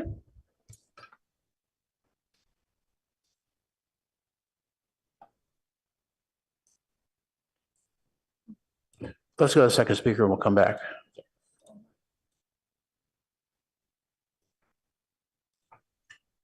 Our next speaker is Penny E. Hello, can you hear me? Yes. Great, thank you. Good evening, I'm Penny Elson, speaking as an individual. The San Antonio area planning contract cannot be delayed further and must be approved tonight. Nonetheless, I emailed council on Friday morning about significant problems I see with the process's 3-year timing. I hope staff and council might consider excuse me, the possibility of phasing the area planning process, or council might consider directing staff to use data collected in the early phases of the San Antonio area planning process to inform a nexus study with specific mitigations that will be needed early on. For instance, a nexus study might make timely preservation of right-of-way for bike lanes a mitigation requirement that is legally binding sooner rather than later, instead of the informal agreements Director Late has requested from developers so far. A nexus study might establish an area-specific transportation impact fee to help cover the cost of mitigations, as the city did for the 2005 Charleston Arostadero plan at former Planning Director Steve Emsley's suggestion. A nexus study might require preservation of land or developer impact fees for parks and open space that residents in smaller, more densely developed homes require, per the Parks and Rec Master Plan recommendation. What is a nexus study? A nexus study is a detailed analysis that establishes a clear connection between a proposed development project or projects and specific impacts it will have on a community's infrastructure and services, allowing for the calculation of fees or mitigation measures directly related to those impacts, such as the need for additional schools, roads, or parks due to new housing units. Finally, I believe the citywide transportation impact fee expires later this year. What is the status of updating or renewing the citywide TIF? I really do hope that we can preserve right-of-way for bike lanes, and I don't really see, I don't view informal agreements as the appropriate way to do this, and it needs to be done in a timely way. We need something that is legally binding, and we need it now. So as you, I hope that going forward very soon, council will direct staff to start work on a nexus study. Thank you for your service and for considering my comments.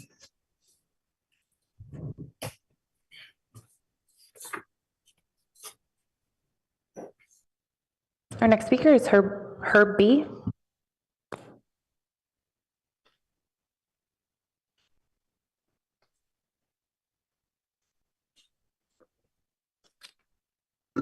Good evening, Mayor Lowing, Vice Mayor Vinker, and council members. I'm speaking on item number 4 on the safe parking spot on Gang Road, which proposes using city allocations of money to pay a significant part of this program when the data that's been collected and made public indicates this is primarily a program for people from other parts of the county. If anything, the county should be paying for using Palo Alto land. The staff report, page 3 at packet page 81, says that the program prioritizes people with ties to Palo Alto defined by employment, schooling, or previous residency in the city. 3 pages later at staff report, page 6, packet page 84, under target population, it refers to homeless households or unsheltered and sleeping in their vehicle, with priority for households with students enrolled in a school district within Palo Alto. It says nothing there about prioritizing for employment or previous residence in Palo Alto. And finally, on staff report page 25 at packet page 103, it gives a more detailed priority beginning with families with students enrolled in the school district. Second preference to those who have been at a residence address for 5 years for voting purposes, anytime in the past 5 years. Third to seniors, and fourth to persons with disabilities, except the city mentions the city of Mountain View rather than the city of Palo Alto.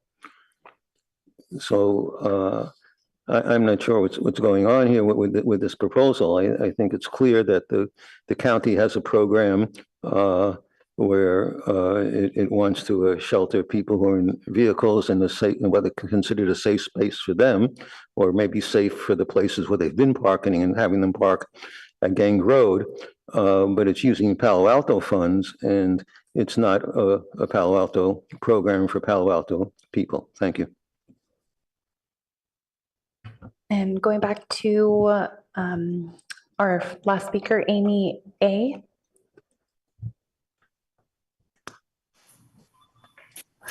Good evening, Council. I wanted to align myself with Penny Elson's comments. We don't always agree on housing, but here I think we agree that a robust transportation, active transportation backbone is needed in the San Antonio area. It's going to be expensive, and how we pay for it is really at the crux of what we're doing out in San Antonio. I apologize for the CEQA speak, but I see in the scope that the environmental impact report will eliminate the need for additional project level analyses for projects following plan adoption. That is great news, but we know there will be VMT impacts based on the master plan area location within a high VMT area of the county. TDM measures can help us lower the VMT, but we need a robust active transportation backbone to make TDM a functional reality out there. it can be very expensive. And this is a ways away, but I would urge staff and consultants to not even consider overriding VMT impacts identified in the EIR. Mitigation is going to be the way to improve the area. Consider beginning a nexus study as soon as possible. Beyond the funding strategy for infrastructure costs specified in the scope, this could potentially help pay for these area-wide improvements that will be needed to make the San Antonio area an amazing place to live and play and walk and bike. I look forward to watching this plan unfold. Thank you. That concludes public comment on consent calendar items 3 through 5. Thank you very much. Any comments from council members? If not, could I have a motion? I'll move the consent calendar. Second. Stone Reckdahl.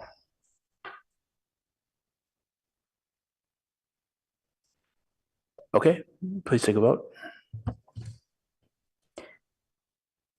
Councilmember Reckdahl, Yes. Councilmember Lithcott-Hames, Yes. Councilmember Stone, Yes. Vice Mayor Vinker, Yes. Councilmember Liu, Yes. Mayor Lowing, Yes. Councilmember Burt, Yes. motion carries. Thank you very much. We'll move to city manager comments. Thank you, Mayor. I'll just take a few moments of your time this evening. Thank you, City Clerk.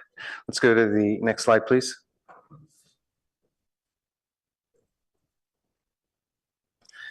Just really want to start off acknowledging the terrible tragedy occurring in our community last week at the train tracks at Churchill. And as such, want to focus and also wanted to note with some appreciation to the work done by several departments within the city, including our Director O'Kane that you just saw. Director O'Kane has been our primary point of contact in our post-vention efforts with Project Safety Net, and would just like to acknowledge her work there, as well as a number of other individuals as noted. We have a website that we've been providing additional information on, and I think we'll be continuing to build cityofpaloalto.org/community support that has information on support available for community members in a variety of contexts, including, again, information provided by Project Safety Net, as well as a number of other community organizations that have been involved in addressing youth mental health specifically, as well as related training. And that includes Alcove, Project Safety Net itself, as well as Palo Alto University. And again, additional information will be forthcoming. Did want to share here that we will be continuing discussion, I believe, at the Rail Committee with some updates on ongoing efforts that Caltrain and the city have undertaken, both on an ongoing basis as well as new projects, including Caltrain working to install a pilot camera system at the Churchill Crossing, as well as fencing upgrades that have been underway for actually quite a while, but are now actively under construction on the west side of the rail right-of-way between the University Avenue and Churchill Crossings. So again, just want to note this is ongoing work, ongoing conversations, but provide that update this evening. Next slide, please. Then looking forward to the week, hopefully community members are aware that significant rain is expected later this week, beginning perhaps Tuesday evening and extending through the weekend. No specific issues of concern identified here related to the Palo Alto vicinity, but recognizing the volume of rain that has been identified through various sources, want to bring this to community members' attention, and that we will continue to monitor and advise should any specific warnings be appropriate. Next slide, please. Then, on a brighter note, looking forward to next week, we have the Mayor's State of the City address. This year will be held at the Rivian facility on Hanson Way off of El Camino Real. So do want to make sure that everyone has that on their calendar, and we are expecting to have a very positive event here at this facility, which will be a first for our city programming. Again, that's next Tuesday, March 18th at 6 p.m. Next slide, please. Then just looking forward to your next city council meetings. Next week, we have the study session, as you've heard now for a couple of weeks from members of our Palo Alto Youth Council. I think this is really shaping up to be a remarkable session. So look forward to that, as well as an action item related to scope of work for professional services related to synthetic turf. And finally, there was an amendment to your agenda that was issued last Thursday to add an action item, follow-up item related to adoption of a resolution responding to federal actions. Then the following week, as was noted earlier, is not scheduled as a regular city council meeting, but on March 24th, you are scheduled to have interviews for boards and commissions. We are already working on a consent calendar for you to consider that evening, and depending on how the week progresses, we may have an action item for you as well on March 24th. But again, make sure that that's on your calendar for interviews as your core activity. But again, as long as we got you, we're going to take advantage with a consent calendar and perhaps a little more. Then looking forward to, you then have, I think it's the 31st off, so not to miss a week. We will then proceed to April 7th, which will be your first meeting in April with the dark sky ordinance, as well as a closed session and I think a number of consent calendar items. Then the 14th, fair chance rental policy, downtown parking garage design next steps, and the 70 Encina housing development proposal was, I think, originally planned for one of the earlier meetings, but has been deferred at the request of the applicant. And then looking forward, we've got a number of other items we know community members have had their eye on. So just wanted to acknowledge we have additional items on the following weeks, and we'll have more information as those dates get closer. With that, Mayor, back to you. Thank you. Any questions for the city manager? Okay, we are ready for our break before we start on action items. Running a bit ahead of time, so we're going to do it about 20 minutes. So we'll get back here at about 7:43 or something like that. And we'll see you then. Thanks.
Welcome back to City Council meeting of March 10th. We're now moving on to agenda item 6, which is adoption of an interim urgency ordinance on demolition, which we'll turn over to staff. Great, thank you, Mayor. Jonathan Late, Director for Planning and Development Services. Claire Raybold, our interim planning manager, is going to start their presentation for you.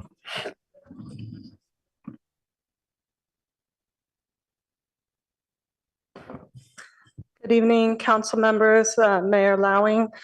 The project before you today is a proposed ordinance amending Title 18 to allow early demolition in limited circumstances. So the purpose of the ordinance is really to look at benefits to the natural and built environment through early remediation of sites. That includes removal of hazardous waste materials and site restoration, and reducing delay of new construction, including housing projects.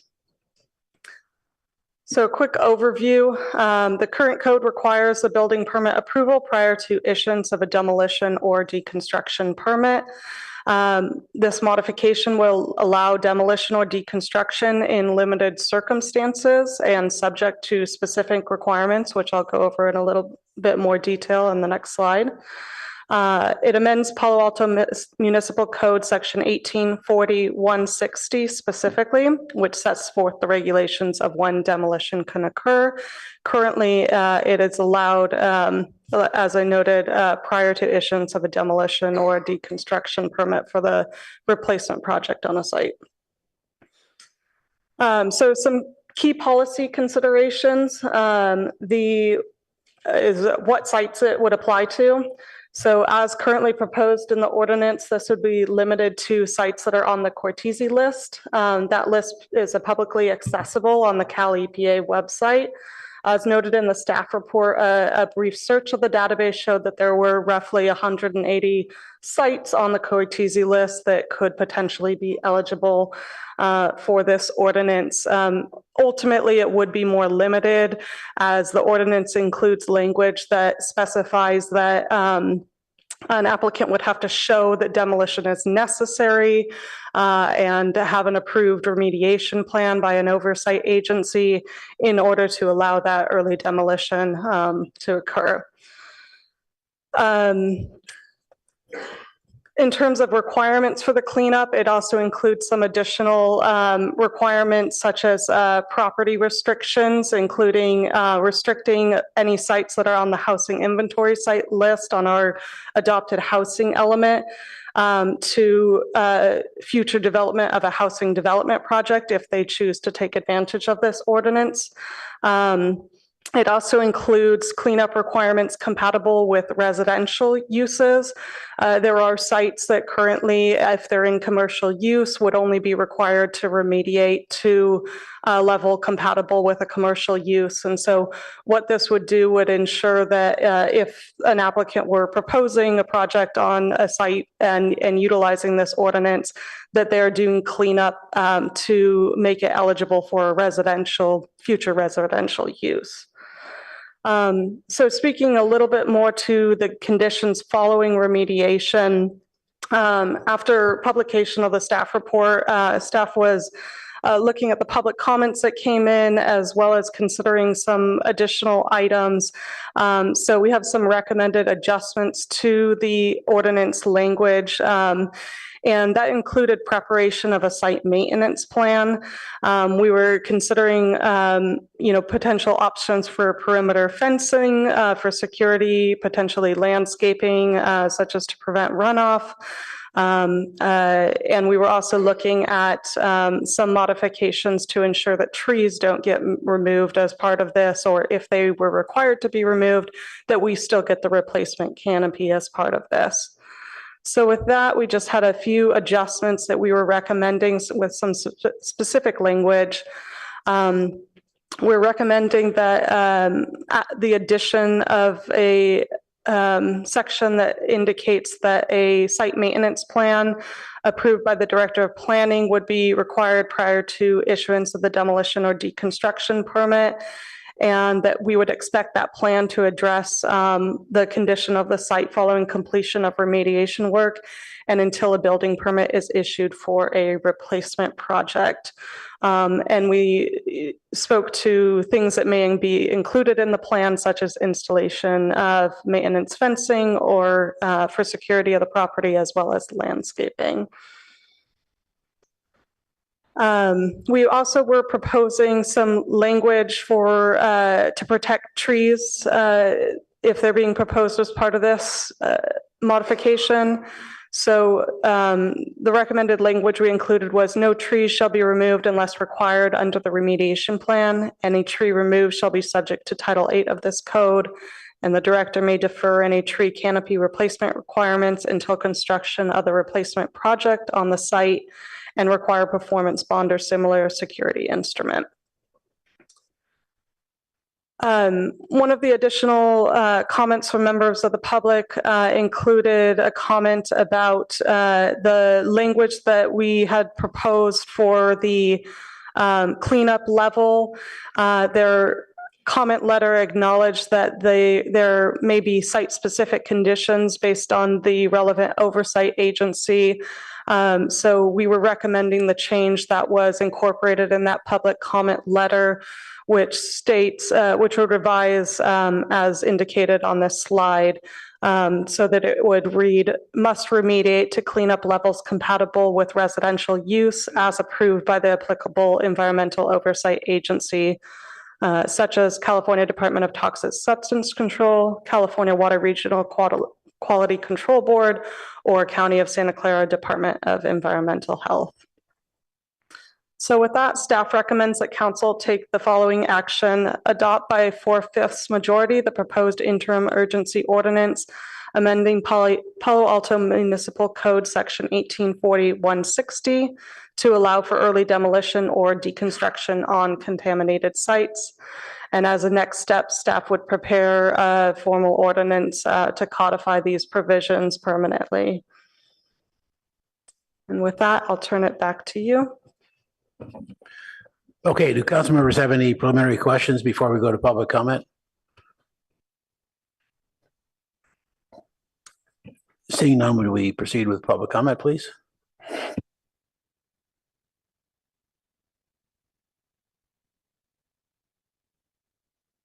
Our first speaker is Herb B.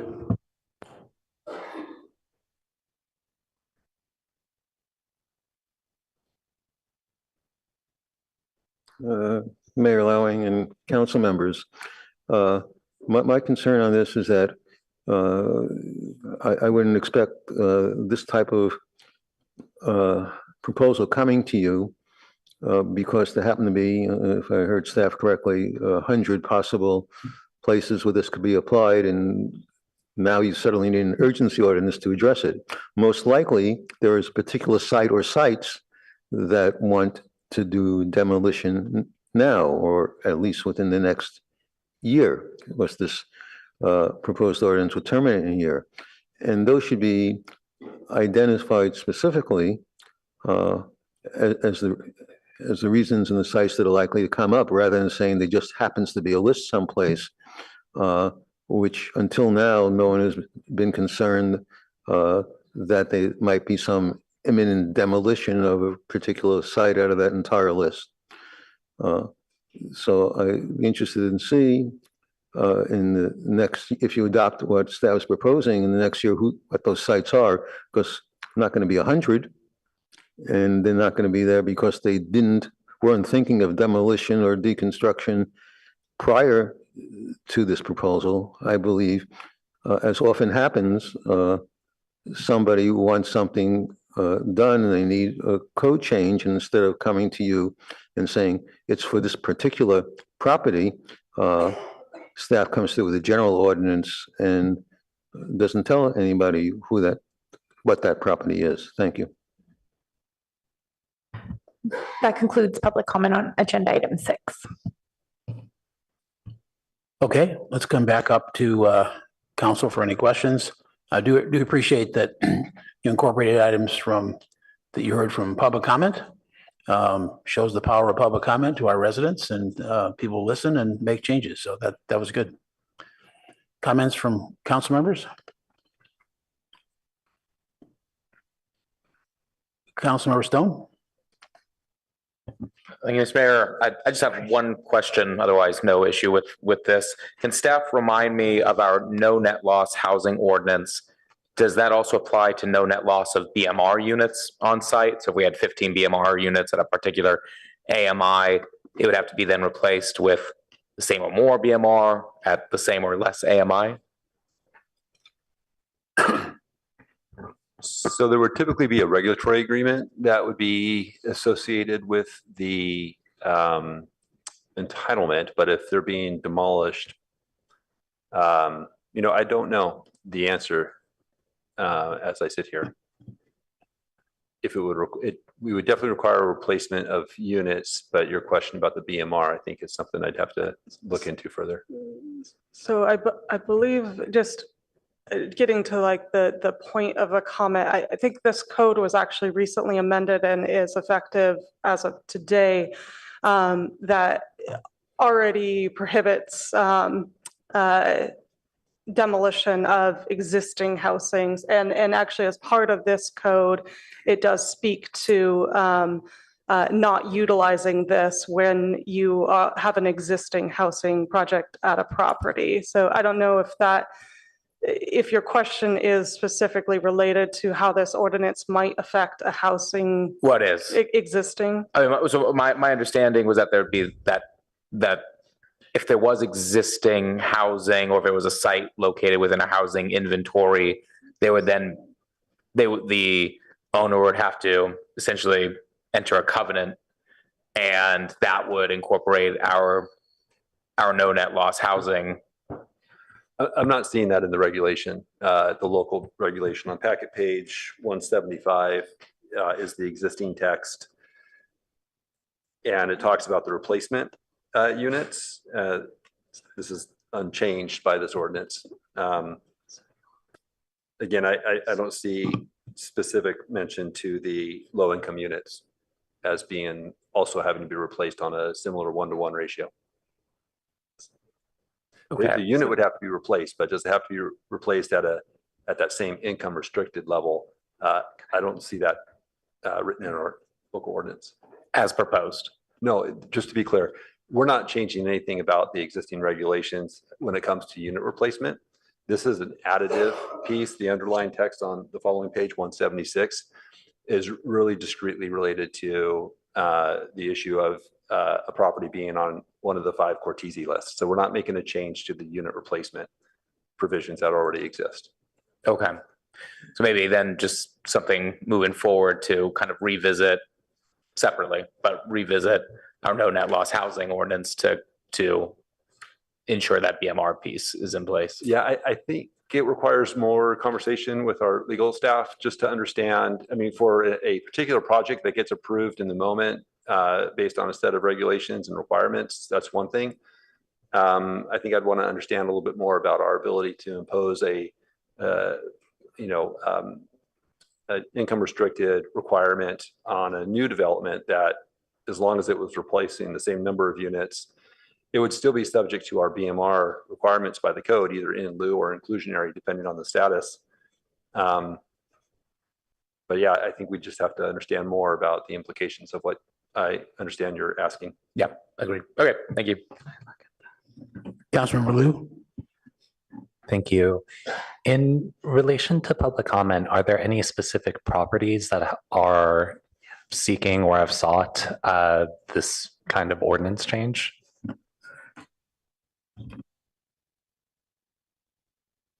So there was one property that generated the conversation for us. It's a pending development application on Fabian Way. And in the course of us understanding the limitations of their ability to move forward, the readiness of the property owner and those who are involved in the remediation process being able to go, and understanding at the time was a builder's remedy application on file, but has since been converted to a one of our streamlined processes utilizing the state density bonus. And even still, just understanding that it's going to take some time for the planning entitlement to get through to a place, and then you have to file for your replacement project through the technical codes. So we took that original project and we understood that, and we started thinking about it more broadly as a city policy and what we might want to recommend to council. Great, thank you. I think it makes sense as a city policy, and I think it makes sense for that site. Thank you. Why did you decide on the exact time of 1 year? Are you expecting that anybody who has this issue will respond quickly? We just wanted to have some time to get the regulation in effect and then give us time to work through the Planning and Transportation Commission process that was mentioned by the public speaker, to go through the ordinary process of bringing an ordinance back to the city council. Okay. Vice Mayor Baker? Yeah, generally I support this. Anything to speed up cleanup is good. And if it also speeds up housing, it's like a housing environment win-win. But I want to back up a little bit and understand the context just a little better. So for example, how do these sites typically get on this list? And I guess the idea is they can go ahead with cleanup unless there's this need to deconstruct, in which case right now they have to wait for the housing permit, the replacement building permit. But typically, how long does it take? Like, how does it get on the list? How do they get identified? And how long does remediation typically take? Yeah, so the Cortese list is made up of several different lists of corrective action orders or similar from oversight agencies such as Department of Toxic Substances Control, Regional Water Quality Control Board, those are like the main oversight agencies that can place you on a list and have corrective actions. But it means that you're a hazardous waste generating site. So there's various things that they identify, but basically your site has been a generator of hazardous waste that's caused contamination that requires corrective action. And it can range from various levels of contamination. It can be as simple as a leaking underground storage tank that can be cleaned up without the need for demolition.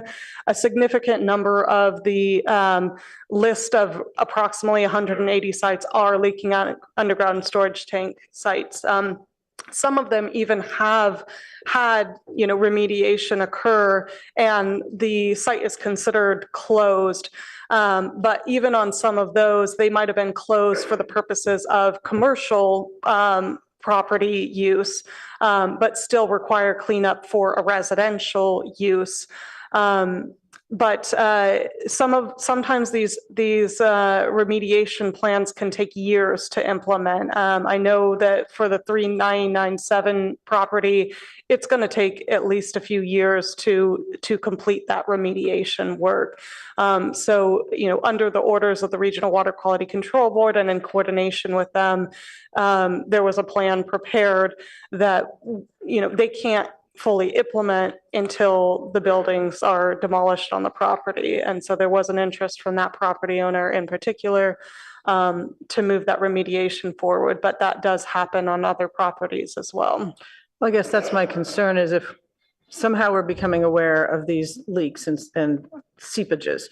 And what I'm becoming concerned about is that if it's if there's a residential project that's already there, and they don't feel like fixing it, it sounds like one can't.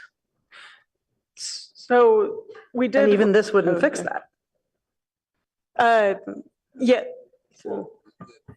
Are you saying that if there's a residential property that is contaminated and has some remediation process that needs to be cleaned up? Yeah, what happens in that instance? I guess I'm realizing that if they didn't need to move the building, destroy the building, they could go ahead with it. And I'm hopeful that they have to, which is what I was trying to get at. Although I would wonder if people could reside on the property through it, even if they didn't have to deconstruct the building. I'm getting slightly adjacent to this, but I'm quite concerned. So as currently written, the ordinance would not apply to any properties that are currently in residential use. I think that was provision 5 under the proposed ordinance B5. This subdivision does not B does not apply if it would require demolition of an existing residential use on a portion of the property in order to complete remediation. I mean, I can take this offline, but I guess my concern is that in this instance, this speeds things up, great. But it seems like there's other cases where there's leakage and seepages that I'm not clear on. So there's a whole other process involved in trying to treat sites that are hazardous waste emitters, and that's not what this is doing at all. And this also isn't precluding a homeowner from proceeding with remediation. We have some exclusions in this ordinance that say you just can't take advantage of this expedited process. But if you do need to remediate that site and you do have to demolish your residence, you would just need a replacement project in order to be able to do that. So our codes and our standards all stay the same. We're just creating. I understand the current ordinance. Okay. I'm concerned about the other cases, but I can take that offline from this topic tonight. All right, thank you. Any other comments from the dais? Then I would be looking for a motion.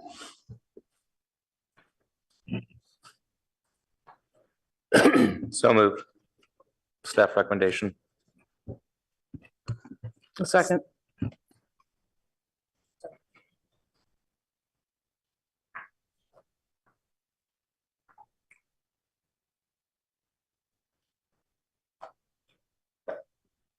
As the clerk's getting ready, I'll just note for the record that the staff recommendation includes the amendments that were presented in the PowerPoint presentation.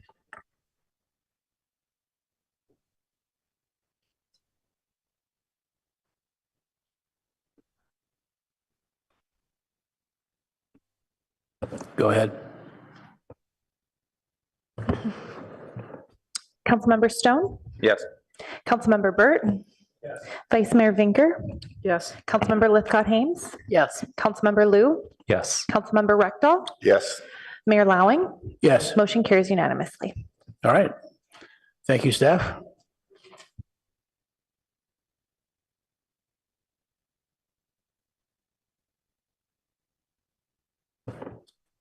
The next agenda item is adoption of resolutions amending the comprehensive plan to reclassify portions of Ramona Street and California Avenue as car-free streets.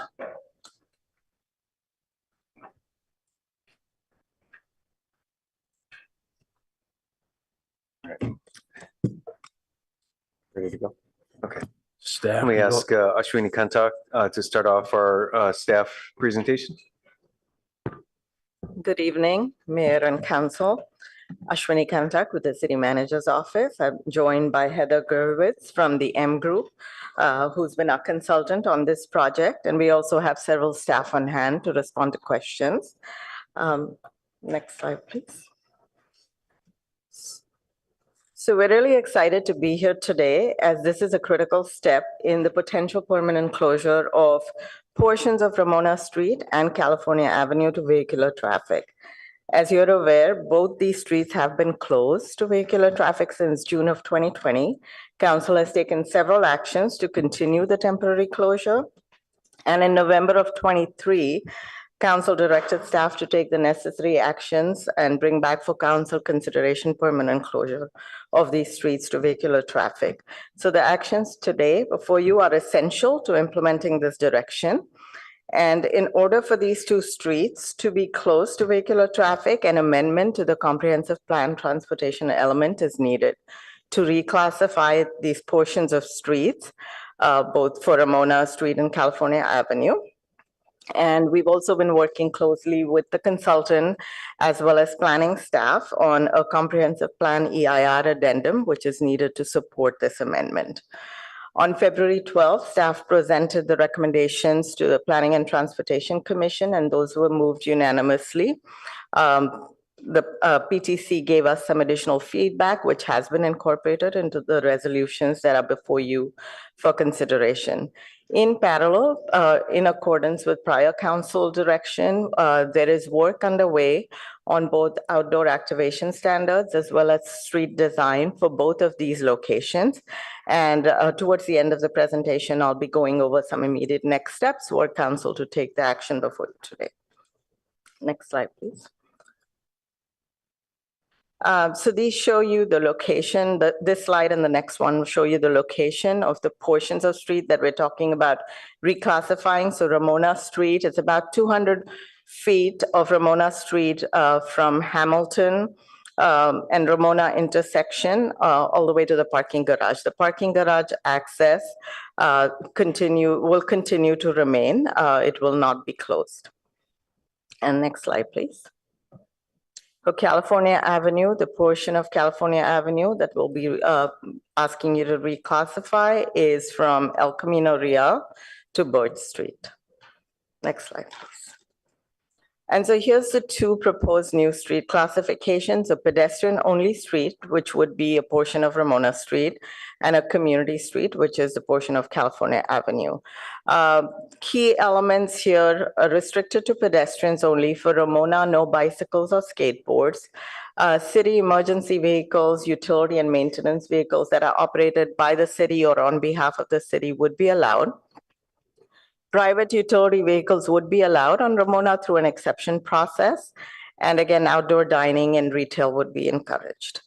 The little difference with California Avenue, we would have bicycles on this street as well. They would be subject to a speed limit of 15 miles per hour. And this is in accordance with other shared use speed limits, shared use path speed limits that we have in place already. Again, same thing for city emergency vehicles, utility and maintenance vehicles. The one difference for California Avenue would be commercial vehicles would be allowed through an exception process, given that there are special events that happen on California Avenue, like Farmers Market and Third Thursdays. And again, we'd be encouraging outdoor dining, retail displays, and community events. Next slide, please. We also have before you today an ordinance that promulgates regulations to control vehicle access and usage of both the pedestrian-only streets and the community street. And these regulations are consistent with the allowable uses of these streets as defined in the amended comprehensive plan. So again, bicycles would be allowed on the community street subject to speed limits, and no bicycles or skateboards on the pedestrian-only street, which again is only a 200 foot length street. Next slide, please. We have conducted extensive outreach actually over a period of several years for both streets. So initial round of outreach started from October 2022 through April 2023. Additional outreach was done for California Avenue last year from February to November, and we continue with monthly merchant meetings. We've also kicked off the stakeholder outreach for Ramona Street. And we've done this through, the outreach has been done through a variety of forums, interviews, surveys, monthly meetings, focus group meetings, and then of course, city committee meetings. For this particular action that's before you today, we've also coordinated with external agencies, Caltrans, Caltrain, VTA, and the State Historic Preservation Office, conducted tribal outreach and consultation as required. And then we had a public hearing at the PTC Commission on February 12th. Next slide, please. In terms of fiscal impacts, there's no immediate fiscal impact with your action today. On California Avenue, some immediate near-term improvements are already funded, as you know, and you had a pretty detailed study session on February 3rd related to California Avenue. Any additional work, such as implementation of a signage plan, will require additional funding. For Ramona Street, the design work and the development of outdoor activation standards are funded. Implementation of any near-term improvements, such as bollards, planters, wayfinding signage, will be included as part of the proposed FY26 budget process. Next slide, please. So here's some next steps. Before I go into the next steps in detail, I just want to acknowledge that we recognize that closure of streets is contentious. There are interests that are not supportive of this, and What we want to note that if council does take action today to close these streets to vehicular traffic, we want to continue, again, stakeholder engagement and outreach to make both of these streets really successful and vibrant walkable destinations. So to that, in terms of next steps for Ramona, we have already begun stakeholder engagement and will continue to do so over this month and the next month, both on the outdoor standards as well as the streetscape improvements. We will bring both of those to you in May of 2025. So in a few months, adoption of outdoor standards and then funding for near-term improvements. And if funded, we plan to complete implementation of these near-term improvements before the end of the calendar year. And then next slide, please. Some next steps on California Avenue. Staff will be discussing signage with the Architectural Review Board, continuing outreach to merchants on outdoor activation standards, as well as street alternatives. And again, we'll bring forward the standards as well as street alternatives for council consideration. And contingent on funding, plan to have implementation of any additional potential improvements by the end of this calendar year. Next slide, please. So here's, before we go into the staff recommendations, some key considerations for you. The council has taken several actions to temporarily close portions of Ramona and California, and then the action today really takes that final step, brings you the environmental analysis that can support your decision making, and then you also have the unanimous support from the PTC that supports staff recommendations. We have conducted extensive stakeholder outreach over the last several years, and then focused outreach as part of this project. It's consistent with city policies and plans, the comprehensive plan, as well as the zoning ordinance. And the environmental analysis shows that there's no new or substantially more severe significant effects, no new mitigation measures.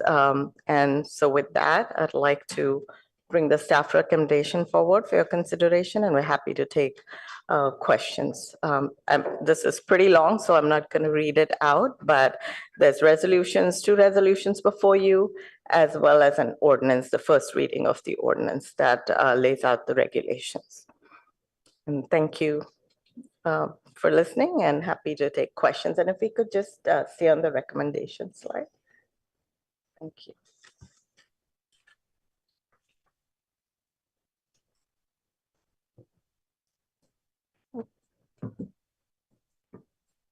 Are you speaking as well, or staff done for now? Okay.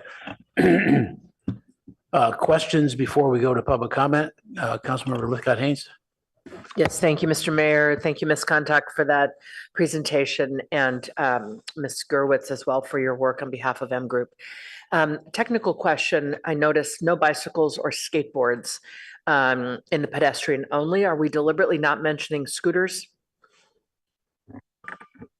It would include scooters as well. So when we say bicycles, it's bicycles and similar modes of transportation. And this would apply to California Avenue as well. That would be subject. So on California Avenue, they'd be subject to that speed limit, whether it's scooters or bicycles. On Ramona, really, it would be unmounted bicycles, or people could walk there, bicycles or scooters, given that it's a pretty short length of street, and just to make it a safe pedestrian zone. So they are included in this prohibition? That's correct. Okay, thank you.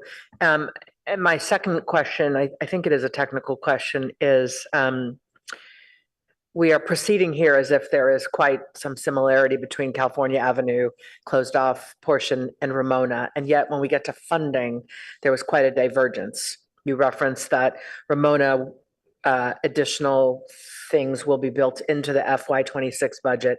And you noted that for California Avenue, it's subject to budgeting. And I found that curious. Why is it that we're forecasting one will be discussed within the coming months for fiscal 26, but the other seems to be in less far along? Did I read that correctly? Thank you for your question, council members. So California Avenue is actually a little bit ahead of Ramona Street in terms of the improvements. So council has already funded, I believe it's 825,000 for California Avenue. And so those near-term improvements are proceeding. They should be starting very soon. Any additional discussion of funding would be for additional improvements if council desired to do that, whether it's implementation of a pretty robust signage plan or things like that. For Ramona, we're talking about the kind of basic near-term improvements, bollards, planters, things that are already funded for California. So those would be discussed through the budget. Good. So it's the opposite of how I had interpreted it. I'm glad to hear it. And it's what I expect you to say, but I wanted other people who are perhaps listening to know that Cal Ave is definitely farther along. Okay, thank you. I actually had a question on your proposed street classifications. In both cases, you reference vehicles will be allowed through an exception process, and particularly on Community Street is commercial vehicles. So do we know what that process is going to be? And I presume that doesn't mean rideshare vehicles. It means true commercial vehicles. Yes, thank you, Mayor, for the question. We are working on the process. Part of the ordinance allows the city manager to kind of have those regulations called out in terms of what would be allowed and when, and the exception process would be worked out through that. Now, for California Avenue, as I noted earlier, we anticipate needing more access by commercial vehicles because of farmers market and Third Thursdays. So we will have a process in place. We're working with the stakeholders, and Steve may want to add more to that, but we're working through that. So, something that is streamlined and will allow the vehicles that need regular access, we'll have a process in place for that. Steve's in the batter's box. Yeah, Steve Guagliardo, assistant to the city manager, just echoing what Ashwini just mentioned. The short of it is California Avenue, because of the farmers market, because of Third Thursday and those other events, will generally have more commercial vehicles on the street, and we want to make sure we have a process in place for folks to navigate the bollards and those other pieces that make it car free. So we're going to be working and continuing to work with the farmers market and Third Thursday to develop that process. Okay. Councilmember Burt. Thank you. One question on Ramona. The current parklet program, I think, expires in the coming months. Is there an extension of that connected with this? Thank you for the question. So we will be able to handle that administratively, council member, until we have the new outdoor activation standards in place. Okay, thanks. And then I saw that the Planning and Transportation Commission, one of the things that they looked at was not having a net loss of accessible parking spaces, and that the remediation to that loss is 2 spaces on Ash Street. But has staff looked at additional accessible parking spaces on Birch or in the alleys, particularly in the alleys right where we have vehicular alleys, right where we have the little pedestrian walkways that go to Cal Ave? Because we've heard from a number of businesses over the last several years that this was one of their concerns, is that they have patrons who really are relying on that accessibility. Thank you, and I will defer that question to Steve. Steve Guagliardo again. Thank you for the question, council member. We continue to look at near-term improvements to the Cal Ave area, not only the landscaping improvements that are happening, but things like improvements to the Surface 8 lot. That accessible parking is one of those things that we continue to look at. I think we have Bruce online on Zoom as well if he wants to weigh in any further. The short of it is we have not yet identified appropriate spaces, but it's something we're going to be looking into to make sure we maintain that accessibility. Well, my question's more specific, which is, have we looked at Birch immediately adjacent to Cal Ave and in the alley parking really adjacent to the pedestrian walkways? I do not believe we've fully vetted those out yet. Bruce, if you'd like to weigh in with any further context, happy to hear it. Yeah, sure. Hi, Bruce Fukuji here. We're in the process of looking at that. There's opportunities on Birch Street. It's harder to do it on the alleys on Jacaranda and Mayfield because they're pretty narrow. So it would really need to be in the parking areas that are already designated. But that Birch Street would be one place where you could do an on-street ADA space. Okay, thank you. Vice Mayor Baker. Thank you. Just following up on that. Just want to confirm, because I was going to ask some similar questions, so that was very helpful. Just following up on that, so CalAv lost 3 ADA spaces, 2 are back, you're working on the 3rd.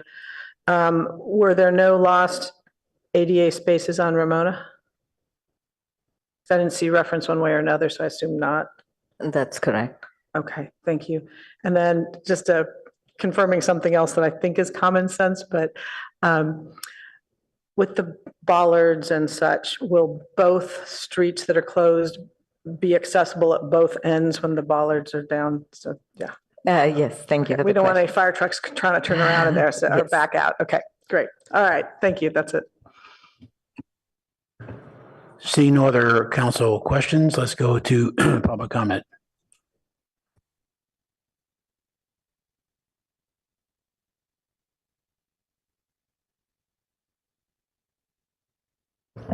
Our first speaker is Michael C.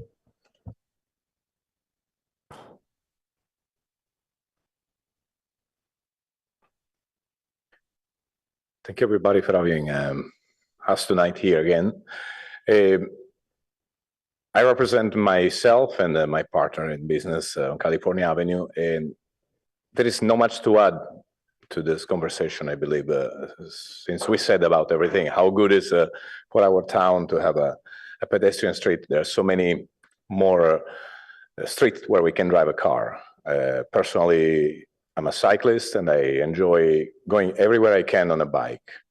Now, the reason I'm here is because I understand your position. Making a decision for a huge community like Palo Alto is not easy. I was sitting on that bench a long time ago in my town, and I have great respect for how heavy is any decision you make. So I'm here saying that we support you, we support any choice you're gonna do tonight, and we wanna bring down the animosity about street closure, street reopening. I keep repeating, it's for the good of Palo Alto. We see what happens on Sunday morning with the city, with the farmers market. Let's keep going on. I'm pretty sure there is no doubt the street will be closed permanently, but I have doubts sometimes that it's hard for you because they have a lot of pressure. So I'm here to say we are with you, with City Council. Thank you for supporting this wonderful town, my town, Palo Alto. Grazie. Thank you. Our next speaker is Nancy C., followed by Elizabeth W.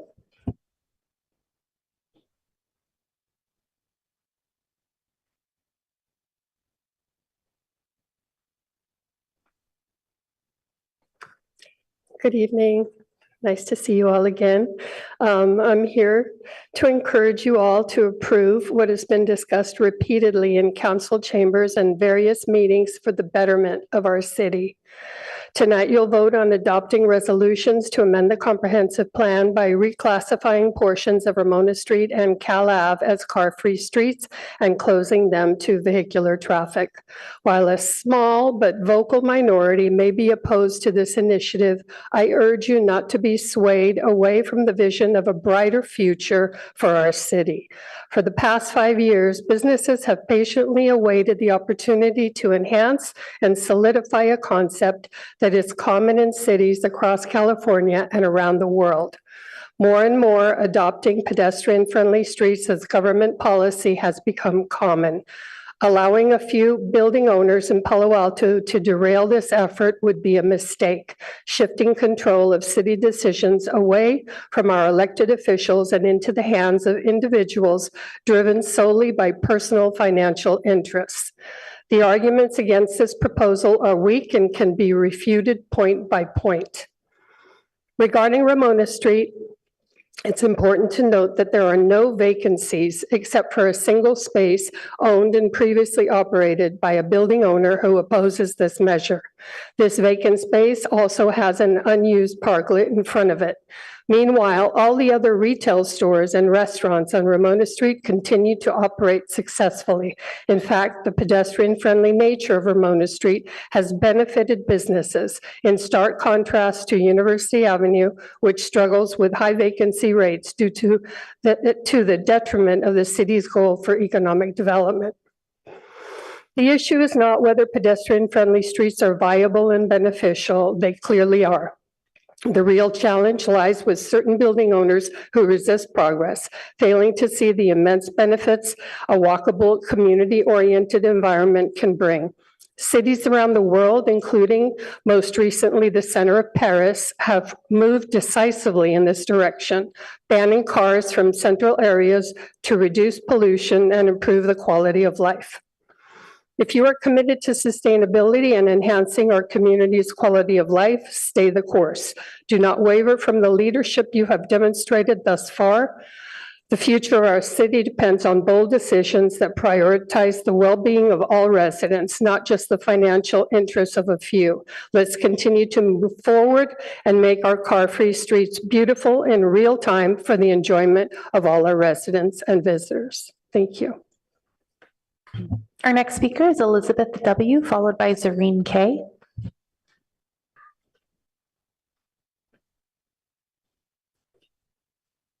My name is Elizabeth Wong. I own 532 to 536 Ramona Street.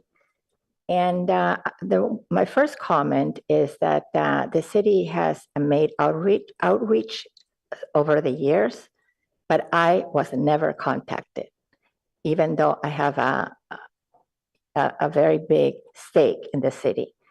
And I wonder how many property owners were contacted before Ramona closed. Ramona closed as a result of COVID. It wasn't something that it was asked about. So I want to give you a perspective on something that I know personally, and that is that Ramona Street, the sewer pipes on Ramona Street are very, very old. And the sewers get backed up all the time. When you bring people into Ramona Street, you know, they're constantly asking to use your bathroom. And the bathroom, it would be okay if the bathroom functioned, but it isn't okay because it just gets clogged every 4 weeks.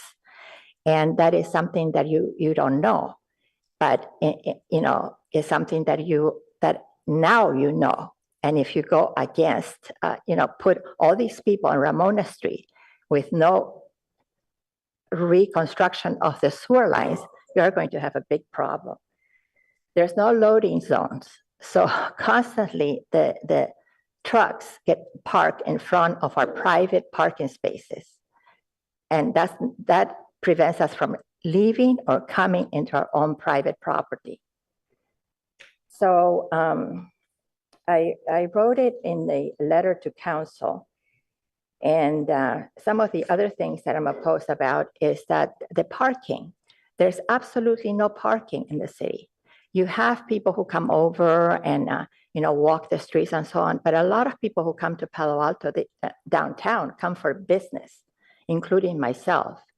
And I just need a space to park, you know, for a few minutes, take care of business and leave, and then maybe come back again. I'm in the city about 5 or 6 times a day. So I, you know, echo the letters from Mr. Lafferman, you know, and all the other property owners who have very eloquently stated the reasons why they object to closing Ramona Street. I'm opposed to closing California Street as well. California is never going to improve closing California. And Ramona is ridiculous. It's only 200 feet. And there are only a few people, very vocal people, who want to, take Ramona to a different Your direction. time is up. Thank you. Our next speaker is Zareen K, followed by Todd D. B.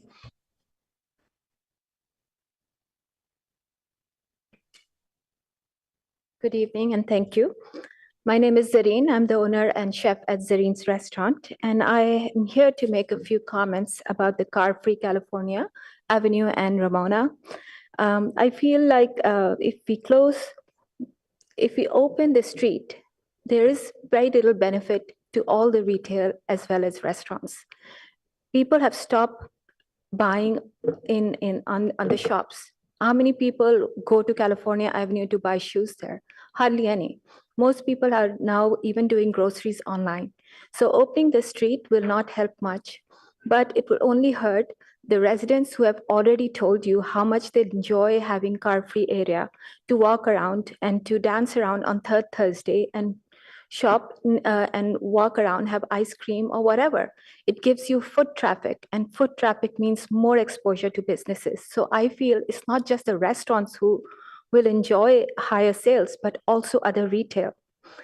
As far as the landlords are concerned, if I was in their place, I would have preferred to see a car-free zone, because the new bill that was 2097 allows conversion of retail into restaurants if they are near half a mile of transit. Both California Avenue and Ramona happen to be there. So I think retail won't change, buying habits won't change, but people would have a place to congregate, enjoy, relax, just like they do at Times Square, or they do it in San Francisco on Valencia, which have seen increased activity for all businesses. Other than that, there is one thing that I'm worried about would happen if you open the street for temporary parking. We already see that happening, that DoorDashers, Uber drivers are constantly parked and double parked in areas just waiting for the ticket to come and grab and pick up food delivery or groceries. And if you open the street, they will love it. They will be parked there all the time and giving very little opportunity to regular customer to come and shop. So that's all that I have to say. So please keep these two areas out of car and let everybody enjoy the place. Thank you. Our next speaker is Todd B, followed by Carluccia.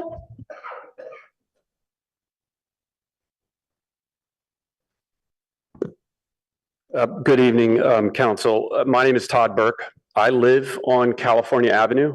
My window overlooks California Avenue, the fountain down towards the end of the street by the train station. I'm speaking about this item in a car-free California Avenue, but most importantly about the plan to leave bicycles in the plan. I think that's dangerous. I think bicycles need to come out of the plan. I think cyclists can use the parallel roads, and I think that needs to be seriously discussed by the council. I love bikes. I'm also an eco-friendly person. I'm also a pedestrian. I love to walk. I don't actually own a bike. I love them. I like looking at them. I think the bike store smells really good. I'm not against it. I'm just pro-safety. The collisions that I've almost personally had and that I've seen with others, and I've heard from other businesses on the street that we've had ambulances and whatnot out. We need to separate and disabuse ourselves that 15-mile-an-hour bikes down the street are safe. It's not. We can't do that. So, and evidence from other cities shows that as well. And I think we really need to take a very clear look on somehow maybe asking cyclists to use parallel roads, or maybe slow down or walk their bike to the business they're going to if it happens to be in the closed portion of the street. So I think there are alternatives that we really do need to make sure that we follow, investigate, understand, and ask about. I know the cyclists in Palo Alto are very vocal. I think many of you are also cyclists. Again, that's not quite my point, but the people who walk up and down California Avenue, sometimes they're just walking in a straight line. Sometimes they may just cut across to go from one business to the other. Imagine if you're cutting across thinking it's a pedestrian avenue and you don't look. Or imagine that it's green on the ground that's supposed to indicate a bike lane, but you don't know that. You walk into the bike lane and somebody's coming along and there's a person and cyclist collision. We have another new problem now too.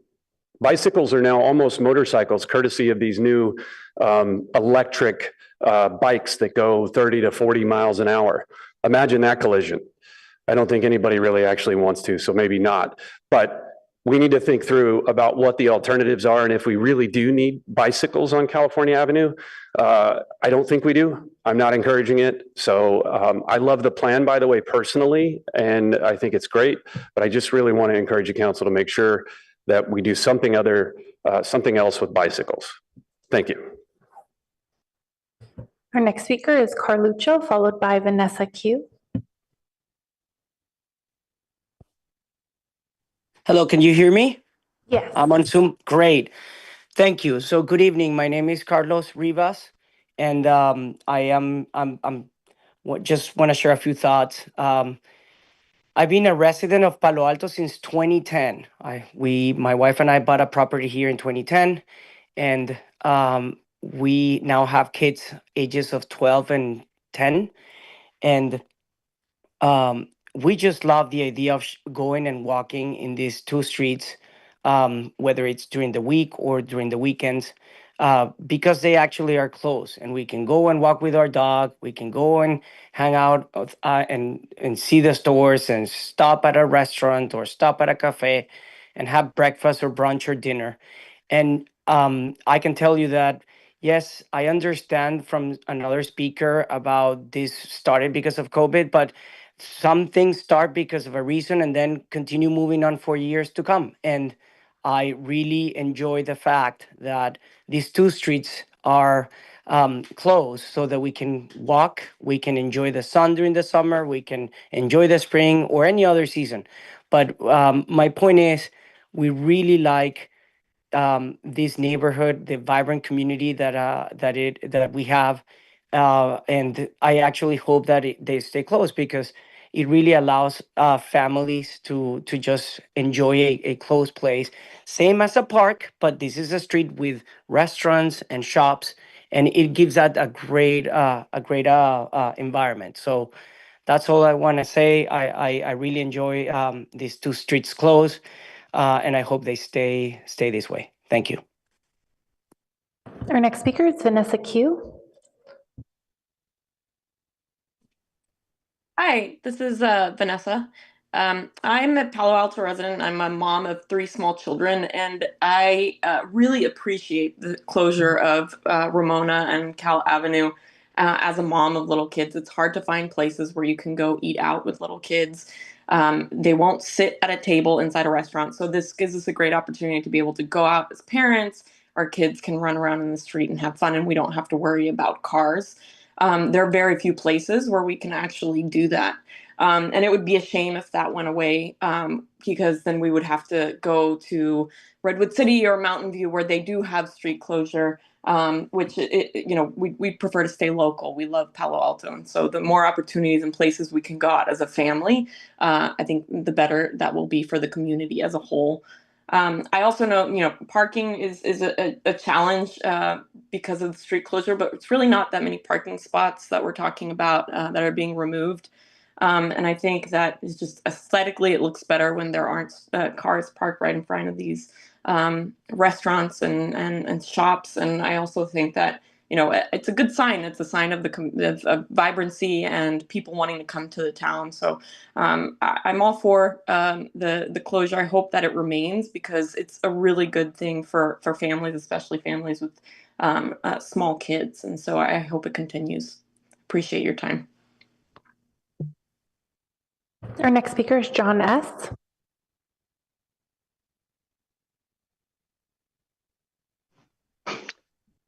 Good evening, Mayor and members of the City Council. I'm John Shank with Thoids. I do believe taking an action on the closure of the 1/2 block of Ramona Street tonight is premature, despite the fact that we're 5 years into its temporary closure. I'd like you to please focus on a few things. First, safety is priority number 1. the traffic safety that is compromised by the existing condition at the entrance to the public garage at 250 University is unjustifiable. It is not safe there. Cars entering the garage, coming out, others going in, finding they need to do U-turns, the pedestrians coming out of the garage. Think about it. There's nowhere to turn around and you're creating a cul-de-sac. It's not safe. Please address that before. I think you ought to reopen it until you can close it safely, but please address the safety. The emergency vehicle lane that's got to be preserved down the middle of Ramona. Of course, it's in the plans. In the plans, it always shows colored stripes, how it's all going to be preserved. Just last night and this morning, there's furniture left out right in the middle of the emergency lane. I left before it was cleaned or moved or anything else. How is this going to be policed? How are you going to maintain fire protection for the buildings that are down there where the fire department needs access? Please make sure that on an ongoing basis, the fire chief gets whatever space, time, and access they need to support best practices. Cleanliness is number 2. Where are the new trash enclosures going to be for all this new seating? Basically, I mean, I kind of think of it as doubling the capacity of the existing. You have policies, you have ordinances around how much trash needs to be contained in a room for every retail space or every business in the downtown. Where's all this new trash going to go? How's it going to be picked up? Et cetera, et cetera. Please address that. Where are the added restrooms for all the people who are going to be here, who you want to be here? And if it's successful and vibrant, that's great. The building code requires adequate, gives you the math for the restroom facilities, but they're being ignored. Why? Please don't just add a line of porta potties like Cal Ave to provide this service. This needs to be addressed. And where are the agreements for how all these spaces are going to be maintained, by whom, how often, at whose cost? It shouldn't be the city's cost. It ought to be borne by those who are using it, the retailers that are they're using these spaces. Maybe you have a special assessment for them. Overall, I don't like the idea. I'm just hoping you're going to focus on a few of these things, especially safety and especially cleanliness. Thank you. And that concludes public comment on agenda item 7. Thank you very much. Let's come back to the dais and go on with our comments or further questions as they have come up. Anybody want to jump in? Councilmember Burt. Thank you. So I support the recommendations with one exception, which is the speed limit of 15 miles an hour on biking. When you have a speed limit like we have on roadways, we have a tendency that ticketing and things allows a certain fudge factor above that. And so if 15 miles an hour means either 15, which is fairly fast, or even 20, that's not the slow biking that we are really looking for. And we had previously talked about, we want wayfinding and signage that encourages bicyclists who are passing not to destinations on Cal Ave, but beyond there to use Cambridge. They won't use Sherman because there's not an El Camino safe crossing, but Cambridge would be that route. And we wanted improvements on Cambridge to make it a more bike friendly, whether it's street, whether it's from Sharrows or otherwise. So I would like to see a lower speed limit, whether it's 10 miles an hour or 8 miles an hour. That still lets a biker get to their destination faster than having to get off and walk a bike for up to a quarter mile or a fifth of a mile, that length that's there, but makes it safer. And so that's one change.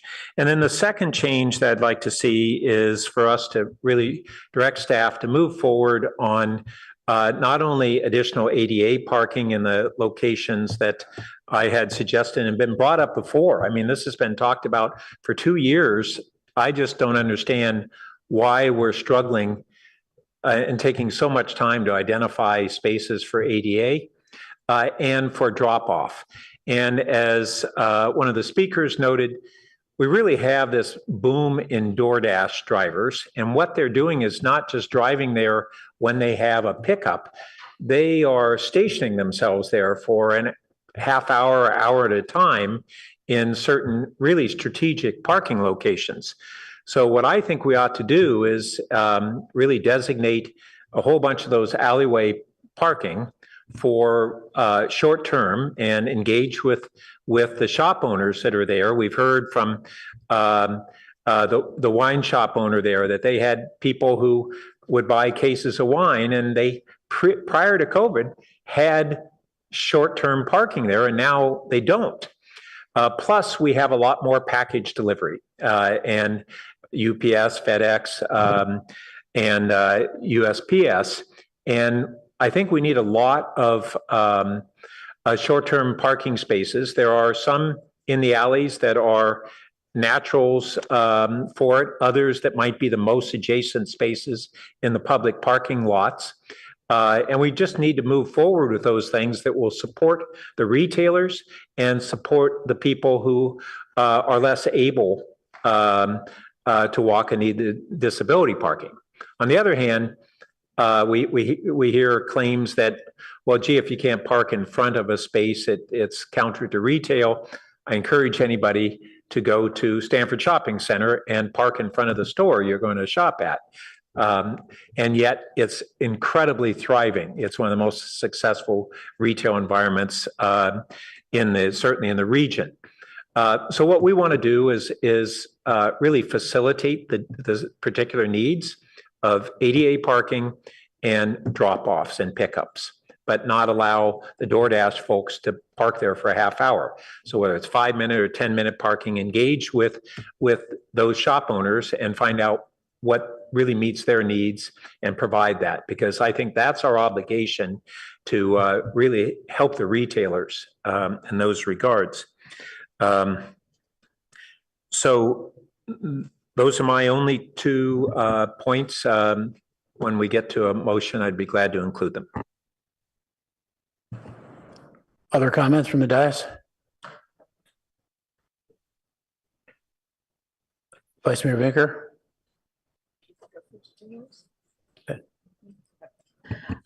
Yeah, I just have 3 questions. One is, I was wondering if staff wanted to respond to one of the public commenters, I believe it was Mr. Schenk, first on asking about the safety question with respect of how would we say that we would deal with cars needing to turn around in the open part of Ramona? Thank you for the question, Vice Mayor. So right now, the challenge is because it's a temporary closure, we have not been able to update any of the signage. So we anticipate if council approves the action in front of you today, we'll be able to do that as part of the improvements and have clear signage that indicates that there is no, throughfare on that street. And that should help with a lot of the, issues that are caused with people having to turn around. So basically making it clear it's a dead end unless one wants to go into the parking garage. Correct. Okay. Yes. And then would you also care to respond to how do we plan to police keeping the fire lane open? Comes Mr. Guagliardo. Good evening again, council members. Steve Guagliardo. I think this is a perfect opportunity to talk about the chance to re-engage with our business partners on shared stewardship of the space. And so in the example given by the public comments, or the red Adirondacks, the furniture that the city has out there to kind of provide it was assembled in kind of a circle. It looked like someone had decided to just, have a larger gathering kind of right in the middle. And so I think as we go forward, one of the things we'd be looking for is our partners on Ramona and on California Avenue to help partner with the city, both to proactively let us know, hey, the furniture is kind of out of its regular configuration. And ideally say, hey, we're happy to put it back to its kind of standard configuration.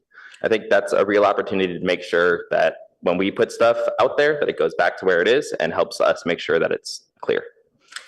And so that's if it's ours. And so presumably it's not our merchants or retailers, but if it were, then I'm just trying to assure the public, would there be some sort of ticketing process or something? Absolutely. Through our standard permitting processes, there are requirements that people comport to their footprints and their configurations. And if they were out of compliance with that, there would be enforcement to follow along with it.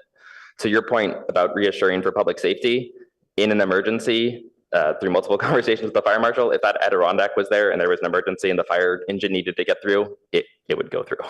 Yeah, so I guess what I'm thinking is that if early on, if there was some awareness of, policing, monitoring, ticketing just to get behavioral reform so that we're then in a habit of safety, perhaps that would be a helpful thing to do.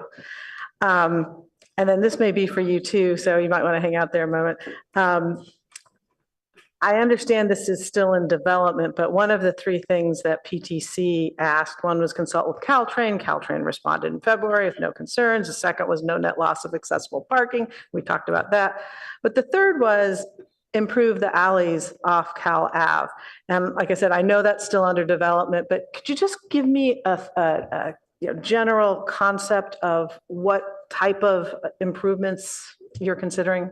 Sure. So there's a couple considerations here, and it's a little bit of a design problem. So I'm going to take a crack at it, and then I'll invite Bruce to weigh in as well. One of the things that we see with the car-free street configuration is those alleyways become dual purpose. So it's back of house deliveries. It's where you're going to have all of the restaurants and the retailers have their trucks come through to do those deliveries, which are, you think, the larger box trucks and stuff that can still navigate those alleyways. But now you're also having entrances from those parking lots and getting people across.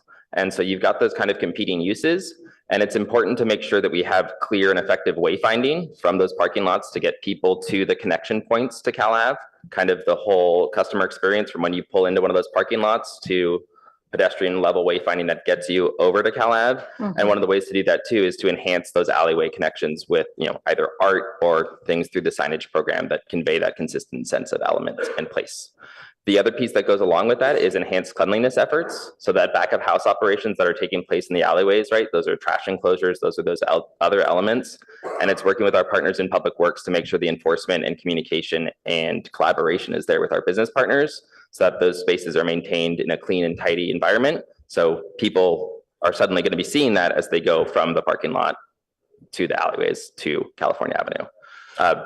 Does that answer your question? It does, and I would suggest there's also a safety element too when you're walking alone and from the parking lot over to Cal Ave and down some of those alleyways. So things that could be done to enhance the safety would be helpful as well. Yes, lighting comes to mind right away. And again, that gets back to kind of the customer journey from when they get to the parking lot to how do they get to California Avenue and making sure that that is as frictionless as possible.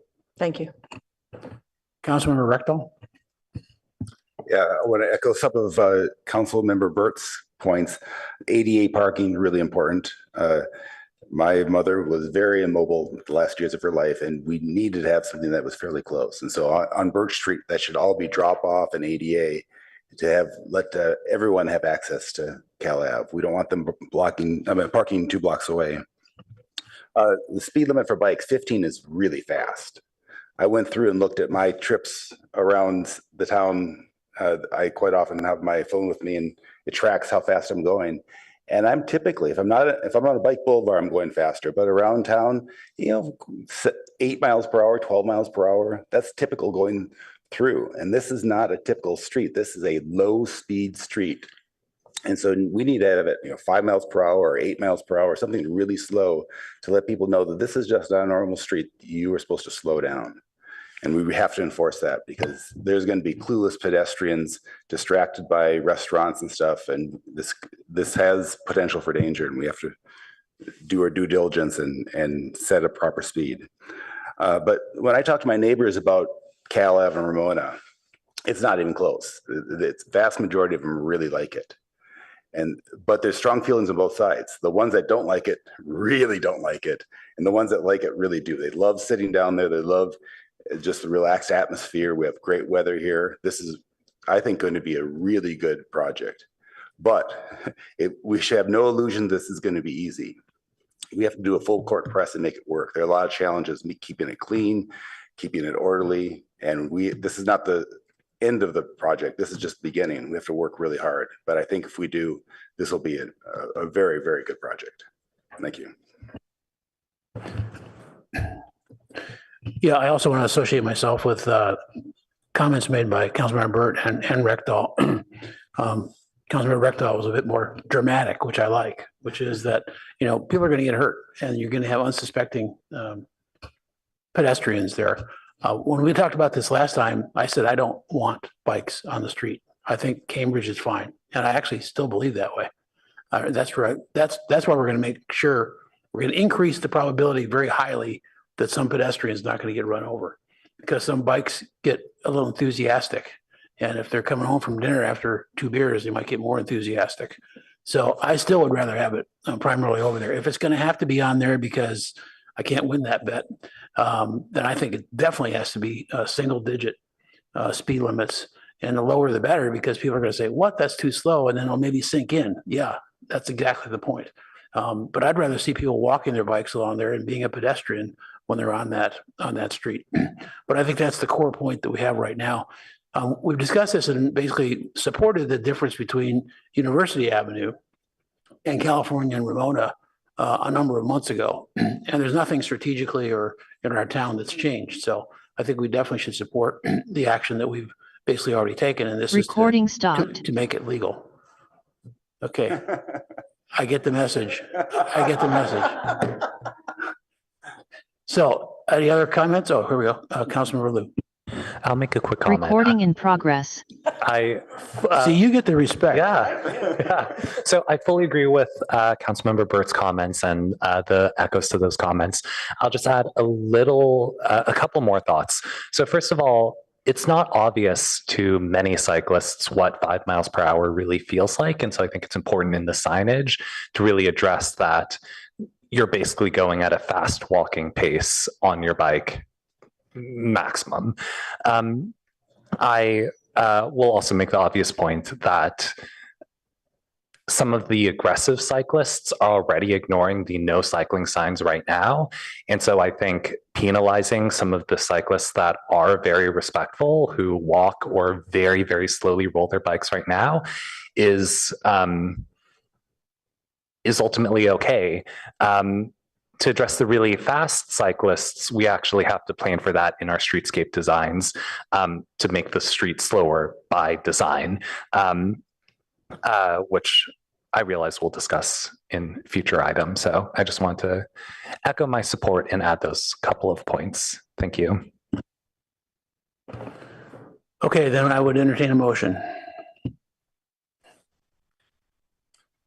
Councilmember Burt. Thank you. I will move the staff recommendations with a change to recommendation number 4 that would set the bike speed limit at 8 miles per hour.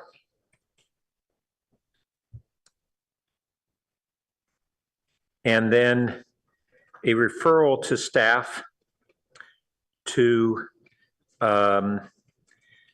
incorporate additional ADA parking on side streets and alleys, as well as very short-term drop-off and pickup parking. Second. And then the only additional comments I'll have is to echo Councilmember Lou's comments, which are to incorporate slow biking by design. And whether that's by raised crosswalks or serpentine, these are established measures, and I look forward to seeing the alternatives that staff will come back with on that. Otherwise, the council made a policy decision 1.5 years ago to take these actions. We've been anxiously awaiting the environmental review that was required, and I know that our staff has, and we'll see this in the next item, has a commitment to come forward in Q2, perhaps in June, with actually some of the next design recommendations that would allow the permanent parklets and some of the physical changes to the street to go forward in different stages. And I think that's going to be really exciting. So thank you. Other comments on the motion? Could we get it up on the screen, please?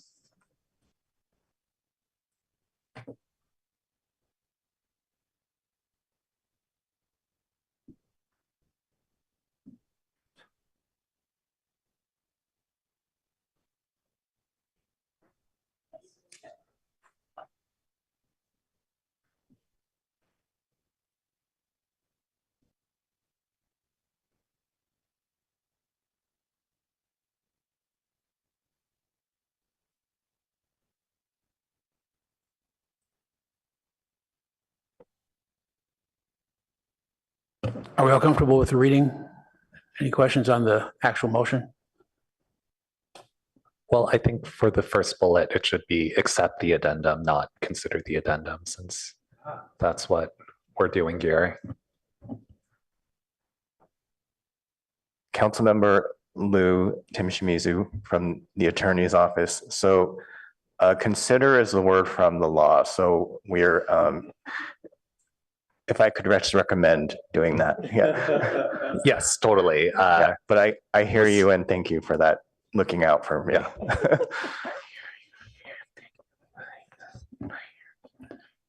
All right, then I'm going to ask the clerk to go to a vote.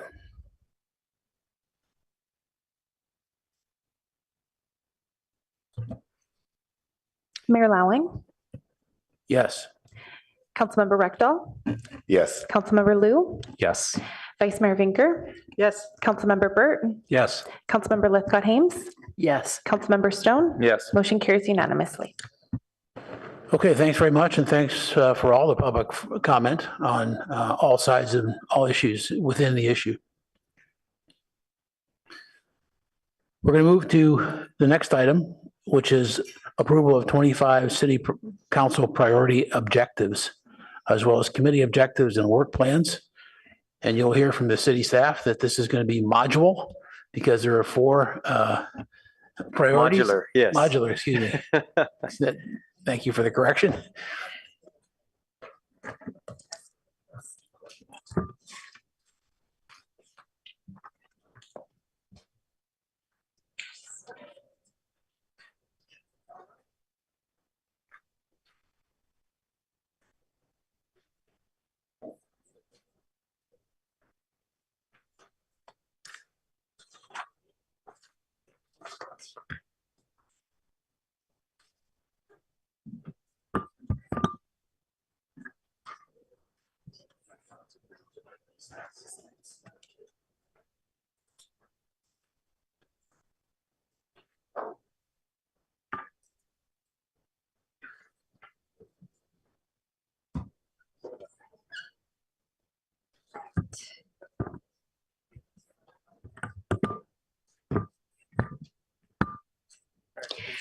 Okay, good evening, Mayor and Council. Lupita Lamos, Assistant to the City Manager.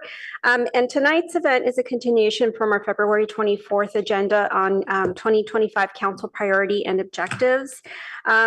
As a quick overview, tonight's discussion does multiple things. First is to review the proposed 2025 priority objectives, as well as the committee objectives. Those are found in attachment C of your packet, as well as the approval of the policy and services and finance committee work plans. So it's a multi-part item. And in the interest of time, I'll bypass some of the other slides in my presentation and start with this summary slide, which shows the number of objectives by priority area, including the fiscal year 26 needs of some of those within those priority areas. And we have economic development and retail vibrancy was one of the priorities that was adopted at your council retreat back in January. There are 13 objectives here and 7 of those needing fiscal year 26 budget appropriation. We have climate action and adaptation and natural environment and protection. This has 21 objectives and 6 of them needing fiscal resources. We have implementing housing strategies for social and economic balance with 18 objectives, 4 of which need fiscal year 26 resources. And then we have public safety, wellness and belonging priority with 16 objectives here and 5 requiring fiscal year 26 resources. And here the 5 is notated with an asterisk to reflect an updated funding need where 2 others no longer needing in fiscal year 26 resources as originally thought. And since the original publishing of the report back in mid-February, staff has had some time to think about the proposed objectives and is prepared to address any questions and provide further updates that the council may have. And as done in previous years, staff recommends that council discuss and make tentative approvals for each of the priority areas before proceeding to the next priority area, and then followed by the council objectives and work plans. So with that, I'll turn it back to you, Mayor. Okay. And you do want to take this in order, right? Yes. Of books. So we're going to do, first up is going to do economic development and retail vibrancy. Yes. Okay. I think we should get to the public in advance on probably all of these. Or we could do it modularly if you prefer. No? Really, your choice, Mayor, as to whether you want to take public comment priority by priority or take them as a whole. It's easy enough to do. Yep. Okay, so if there aren't any overall, there probably aren't any overall questions from council because we did this at the retreat. So why don't we take public comment on the first part, economic development and retail vibrancy.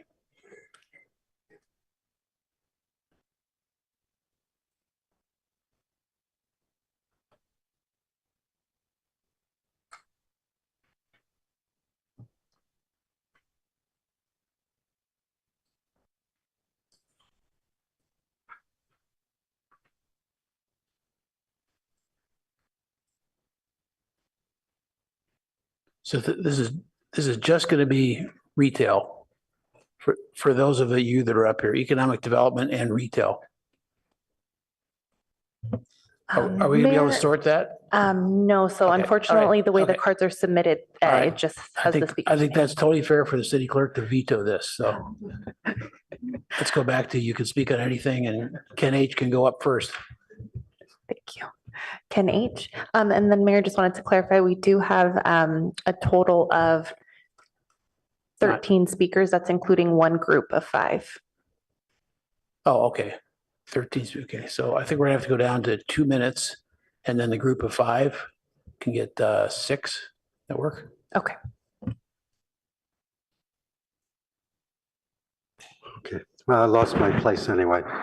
So, thank you. My name's Ken Horowitz, long-term resident of Palo Alto. And I've spoken about this before and most recently at the Policy and Services Committee. And the big thing I see, I applaud all of these objectives. The main thing I see is, you know, the resources. Where are we going to get the resources of the 68 objectives? There's at least a third that require resources. So I'm going to go back to what I've advocated for a number of years, and that is a sugar sweetened beverage tax for Palo Alto. And I know it doesn't sound real sexy, a soda tax, but my suggestion would be, and it's very simple, is just ask the city manager to make a couple of phone calls to the city manager of San Francisco, to Berkeley, call to Boulder, Colorado, to Philadelphia, to Washington, D.C., and just ask them, how's it working? How's your soda tax working? And as I suggested, if we were to get 2 cents per ounce, which is about a quarter for a 12-ounce soda, we could raise $1.5 million. And that could go a long way to paying off a lot of those resources that you need for such things as mental health and the community center that's going to go on Bryant and a number of different projects. And I suggested to the city manager, we may even ask for 3 cents or 4 cents per ounce. And it might be an extra $1 for a soda. But if it raises money for Palo Alto and we can do good things with it, let's do it. And it's good public health policy. Thank you for your time. Our next speaker is Bob L., followed by Tom M. Good evening, Mr. Mayor, council members. Some of you may not know that almost 2 decades ago, I served on the Palo Alto Airport Working Group with Council Member Burt, appointed by Mayor Kleinberg, which ultimately recommended that the city take back the airport from the county, which was mismanaging the facility. The airport community feels it's a big mistake to table the long-range facility and sustainability plan for the airport. This delays the long overdue planning process, without which we cannot reach our sustainability goals, which include the microgrid, preparation for electric aircraft, and other airport improvements which are required. The airport is a gateway to our city. It should be a world-class example others can point to. Senior staff has used the rationale that airport staff doesn't have bandwidth to work on fuel issue and the noise issue and the long-range planning. I think this is misguided. They can walk and chew gum at the same time. We've made great progress on the noise front. Obviously, without much time, I'll have to skip some of my prepared comments. But we can't, the initial consultant work was obviously botched. A lot of blame to go around. For my part, we let them drive national standards rather than looking at our local needs in our community. This culminated in last September's meeting. Clearly, the train went off the tracks. What we don't need is a further delay. We need a refresh. Call it a mulligan. Delay will not help. Please direct staff to work with the consultant to develop a plan worthy of the city and an airport we can all be proud of. Let's get back on track. Your time is up. Thank you. Our next speaker is Tom M., followed by Bill F. Yeah, it's that airplane guy again. Tom Myers, 44-year resident of Stanford and Palo Alto, 38-year pilot out of Palo Alto Airport. Chairman of the board of West Valley Flying Club. We're through above 1,200 members and 60 airplanes now. And the demand to learn how to fly is the highest it's been in over 30 years. Airport Day 2 years ago, we were swamped. This past year, it was a mob scene up and down Embarcadero, the airport itself, the support and demand and public acclaim for everything we were doing was just wonderful. Our enterprise fund is balanced, self-supported by the airport. Despite all of this success, despite all of this support, we have a small group of haters. The vocal few that no matter how hard we try to work with, just, we can't get anywhere with them. The last time we were here, you guys made a very reasonable and a very savvy decision, and that was to make improvements to the airport, safety related, within the footprint that we've got. We can work with that. We can make that happen, but not if we're handcuffed. The Palo Alto staff is not buried in unleaded fuel and noise issues. We, West Valley, brought the unleaded fuel in. We have it. We can't legally use it yet. And there were 12 noise complaints from 55,000 operations from 4 households. Our detractors are making more noise than our airplanes. Okay, we want to stay on the leading edge. A solar microgrid to charge electric airplanes, that's the ultimate unleaded fuel. We can make that happen. We will make that happen. Please allow Palo Alto staff to complete our long-range plan. We are the stewards. We are all the stewards of an irreplaceable public resource. Thank you. Our next speaker is Bill F., followed by James M.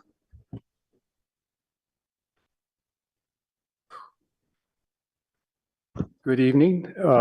My name's Bill Foster. I'm a very recent user of the Palo Alto Airport. I'd used it about 30 years ago and then had moved elsewhere, but back to Palo Alto because it's a wonderful facility. It's an important facility for the community of Palo Alto and the surrounding areas for training young people how to fly. It's an important facility for people that work there and learn how to maintain aircraft. And I just heard the other day about the plan that they was going to de-emphasize the future plans for facility development and stuff like that. And I just wanted to come this evening as a backup to the hundreds of pilots and the businesses on the airport, that it's very important to keep that facility for this community. Thank you. Our next speaker is James M., followed by Bruce W. Good evening. My name is James Mack. I'm here to speak in support of the airport and to ask you to continue the long-range planning process. I'm an attorney at Ropes and Gray in Palo Alto. I've been flying at the Palo Alto Airport for 20 years, and I came here to study aerospace engineering at Stanford in no small part because of the airport. Having an airport nearby was, and it actually still is, one of my criteria for choosing where to live, where to work, where to study. And to this day, aerospace is part of my law practice. And for me, involvement in aviation as a high school student is the reason I chose to study engineering, which ultimately brought me here to Stanford and Palo Alto from across the country. And I want that same hands-on opportunity for my children who are still in elementary school. And I think you'll find that one thing that almost every pilot I've met has in common is the love of sharing aviation with others and with kids. And it's truly, an inspiring. Aviation is one of the most direct routes to inspiring kids to study STEM, which I think is critically important.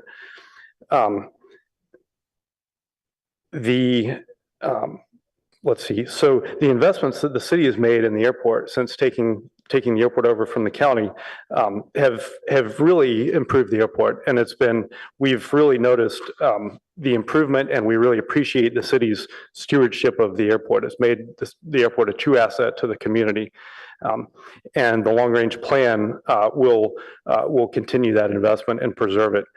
The solar project, for example, will provide sustainable energy, grid resiliency, and can support the water treatment plant. For example, there are a number of aviation startups that are right here in Palo Alto because of the airport. Archer, for example, was an electric aircraft company founded just across the street from the airport. So I ask you to continue the planning process and to keep the city's investments. Your time here. is up. Thank you. Our next speaker is Bruce W., followed by Charlie B. Hello, my name is Bruce Whitson, and I am also a proponent of the airport. I am a 35-year resident, my wife and I. My wife was a Palo High School teacher until she retired a couple of years ago. We raised both our daughters here. And my father, 100 years old, he was a lifelong Palo Alto Host Lions Club member. I request that the city not table the long-range facility and sustainability plan for the airport. As a boy, my father used to drop me off at the Palo Alto Airport every Tuesday evening to attend Civil Air Patrol meetings. That organization still exists today, serving the needs of what I was once, young people. I pursued my aviation career by studying and getting my pilot's license when I was in high school. I then went on to college and became a U.S. Navy pilot. After I left the Navy, I came back home, settled in Palo Alto, and then pursued a career in business. But then I had a career change, came back to Palo Alto Airport to again pick up an aviation career and became an airline pilot for a brief period of time. Now I'm a flight instructor at Palo Alto, and I actually teach adults and, yes, kids just like me. My last student as a pilot was a gun pilot, gun high school kid, and his career dreams are to be somebody who helps build airplanes. Your time is up. Thank you. Our next speaker is Charlie B., speaking on behalf of a group of 5.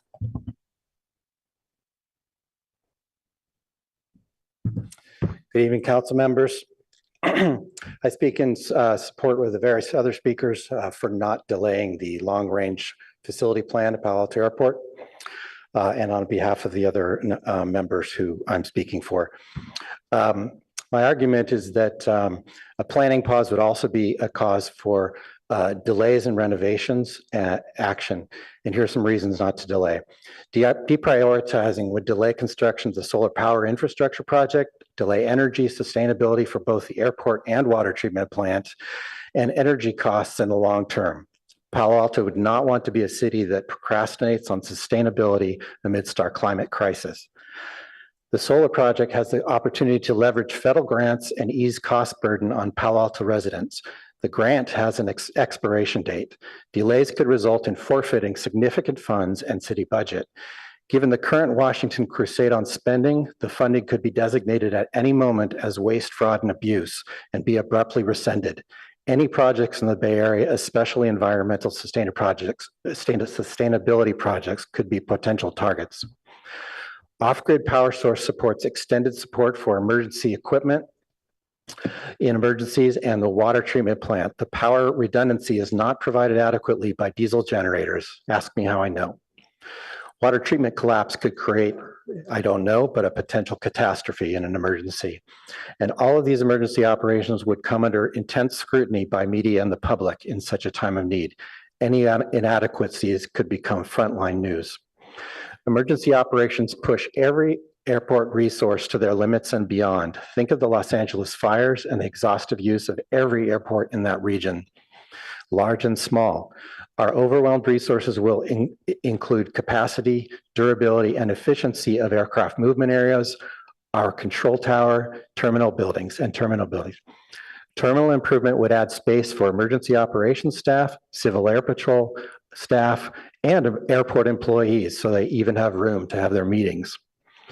The favored priorities for airport staff of advancing the council's favored priorities of advancing unleaded fuel adoption and noise mediation are being addressed to the fullest extent already possible. Proliferation of unleaded fuels under regulation by multiple entities. The city has no responsibilities or control there. Airport stakeholders have wanted this for ages, and we are finally seeing a methodical rollout. Now we wait whether Washington cuts will delay us any further.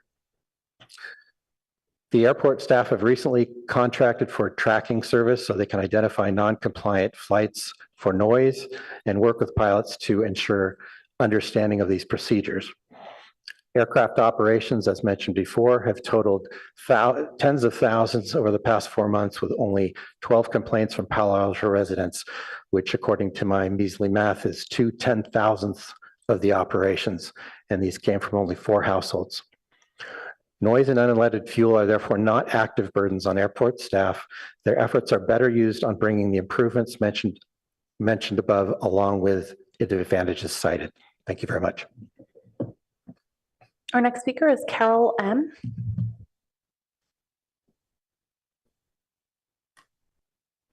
Hello. Hello, council members and mayor.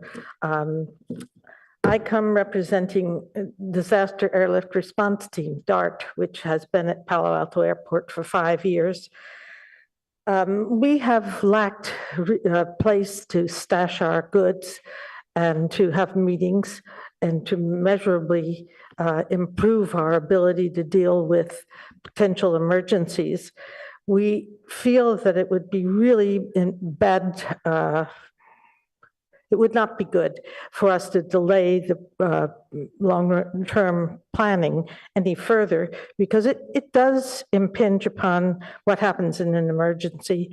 And there are 3, if not more, groups that use the airport that need a facility in which to train and practice, and we don't have that now. We need places to store our equipment. That's Civil Air Patrol, our group, and some other people at the airport who are active in emergencies. So my plea is to go along with Charlie and Bob's earlier comments to not delay the long-range planning. Thank you. Our next speaker is Deshelle L.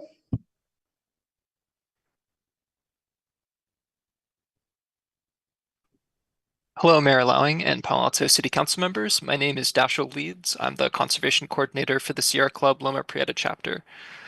I'd like to begin by commending the City Council for its continued commitment to climate action and adaptation and protecting the natural environment.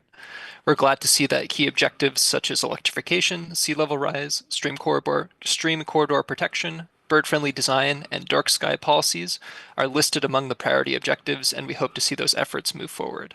Please do consider the following suggestions. Number one is to add to the objectives list the development of an ordinance to ban the use of plastic and other petroleum-based materials in landscaping. These materials are environmentally harmful due to their toxic components and non-biodegradable nature, as well as contributing to the issues of microplastic pollution and the depletion of natural resources. Number two is as part of the city's building energy code update, objective 36, please evaluate air conditioning to heat pump language as a code option. This code could encourage residents to install a heat pump when an air conditioning unit is replaced, allowing them to benefit from the high efficiency of the appliance, and allowing them to both heat and cool their homes with less environmental impact. Lastly, we do appreciate the intent to phase out leaded fuel from the Palo Alto Airport, Objective 75. We've known for decades the damage that lead causes to neurological systems, lifelong impacts on children, and pervasive harm to our ecosystems. On the subject of the airport, we do support tabling the long-range facilities plan for the airport.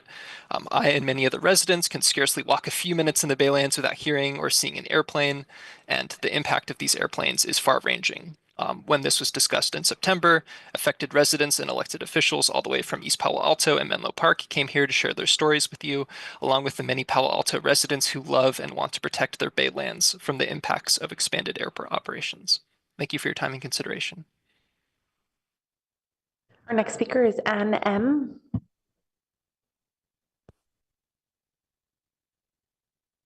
Hello, Mayor and City Council members. My name is Ann Mason, and I'm here to advocate on behalf of the item H in the not recommended under housing strategies for social and economic balance.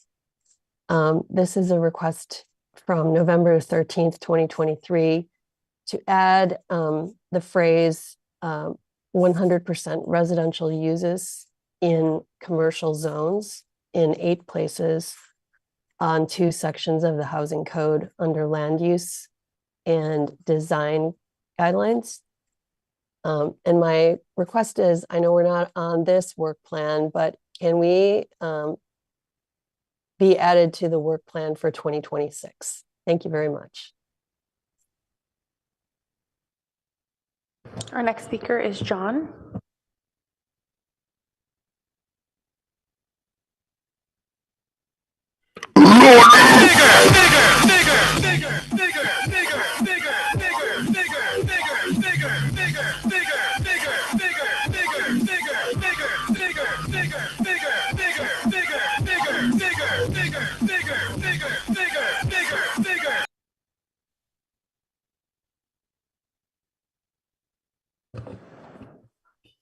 Okay, we'll return to the dais now and focus on the objective of economic development and retail vibrancy first.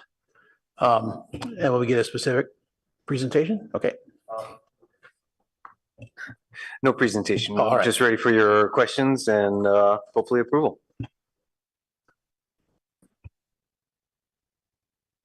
I wanted to start with just one there. As a way of sort of setting the stage for what are we looking for in terms of how we will write the objectives. And I'll give you the specific and then come back to that. Item number 10 says enhance partnerships with private sector stakeholders, meeting regularly with businesses and brokers and property owners, of which I'm a huge proponent. But my question on that is, isn't this something that we want to do pretty much every year? Plus, it's not metric driven. There's no quantitative analysis here. So I don't know how we declare that a success unless we have one meeting tomorrow and then we say, well, we did it. And I'm not actually talking about when it gets down to objectives for the city manager and the planning director. I'm just talking about literally, focus on the key strategic objectives. So in terms of process here and identifying the wording to go with the process, that would be a general question I would have. So I don't know if the city manager would like to respond first. I would. This is perhaps a good example of an exception, which is we really phrased the objectives to reflect, as they say, SMART or SMARTY goals, specific, measurable, what's the word? Actionable, I think it is, realistic in terms of time frame and Attainable, relevant, time-bound. and time bound. So the milestones, the dates that you see there reflect that general approach. Now, this specific one, again, is listed as ongoing because it literally is an ongoing effort. And at the same time, it reflects, quite frankly, an acknowledgement that in last year's objectives, we had I think the phrase was facilitate the creation of sustainable business organizations. And quite frankly, and I'll let Mr. Guagliardo expand if he chooses to, we realize that that's not a realistic objective this year. We have had multiple attempts at whether it's the business improvement district or business associations to reorganize, to become more solidified in their working with the city. But for a variety of reasons, that has not occurred, and we do not expect that to be occurring this calendar year. That said, we're going to keep showing up and giving people the opportunity to show up and be heard. And in so doing, expect to make some progress so that we can have a more specific objective in a future year. Yeah, I definitely get that. And as I say, I really support this, particularly with respect to housing that we've been working on. It just, to state it another way, it seems like sort of business as usual. That's what we do in XYZ department. That's the job description. That's what we work on. And given that there's no objectives here, or it's just sort of, this is business as usual, but maybe it's not one that we're really emphasizing this year underneath 25. Yeah, I think certainly council discretion, if you want to remove it, at the same time, I will say this, not specifically on this item, but as a general comment. If it's not important to you, it does beg the question to us whether we should be spending time on it. And so there's obviously a range of sort of spectrum of levels of engagement that can reflect. So we'll follow your lead on how to address these individual issues. Yeah, that's why I'm trying to spend a little bit of time on this. So we're starting off on the right page, because the way you phrase that, I don't think I agree with it, because I've already said in this example, in my opinion, that this is important. And, as it happens, you and I have talked personally about this, and we're going to do some stuff about this. And that's part of the job, but that's not necessarily one of the objectives that you're going to accomplish this year. So I wouldn't say that if we don't list it here, you shouldn't do it. I would definitely push back on that. Well, and to give you a specific example here, we have asked the chair of the retail committee to either personally or to designate another member of the retail committee to participate in every one of these meetings. And that is a notable time commitment from council members that is perhaps not stated here, maybe it should be stated, but is reflected in the, again, the level of effort we would anticipate this year. Mr. Quagliaro? I'm just going to try one more example, again, just to try to make sure we're all on the same page. In Public Works, they're going to fix the streets, and they're going to fix the sidewalks, and they're going to take down some of the trees and put up some of the trees. And that's business as usual, and it's all important. But that might not appear under public safety or something this year as an objective. So it's still crucially a part of the job description for those people in that department doing that work. And we value it tremendously. It's just maybe not one of the top 80 things that's going to get special focus this year. That's how I'd make the distinction. Did you want to? Oh, sorry. Yeah. Good evening, Mayor. Steve Guagliardo again. Just wanted to chime in a bit that this objective really calls out something that runs through many of the other objectives. Many of these activities that are proposed under economic development and retail vibrancy objectives involve these partnerships with these groups, but there is additional engagement necessary even beyond what's listed in each of the individual objectives. recognize your perspective. Also just pointing out it is a significant body of work. And so as we talk about the objectives within the priority, calling out that the priority involves this ongoing engagement as part of that objective. And so recognizing your interest, it is a bit of the business as usual. There's no specific thing, but in those quarterly reports that we provide on updates on the objectives for this particular one, we would be detailing the meetings that have happened. We'd be talking about those significant engagements, and we'd be able to provide updates to the entire council on those activities and how we feel like we're making progress on enhancing those partnerships. Councilmember Burton. Well, I have several high-level things that I want to talk about before going into objectives, but I would like to follow on to this particular one because I have the exact same thoughts. As this is stated, this is a normal function of an economic development office. It's just, if you have an economic development office that isn't meeting regularly with businesses, brokers, and property owners, they aren't doing a right function there. And the notion, we've talked in the last couple of years about what is this set of objectives. It's not everything that we do, and it's not everything that we do that's important.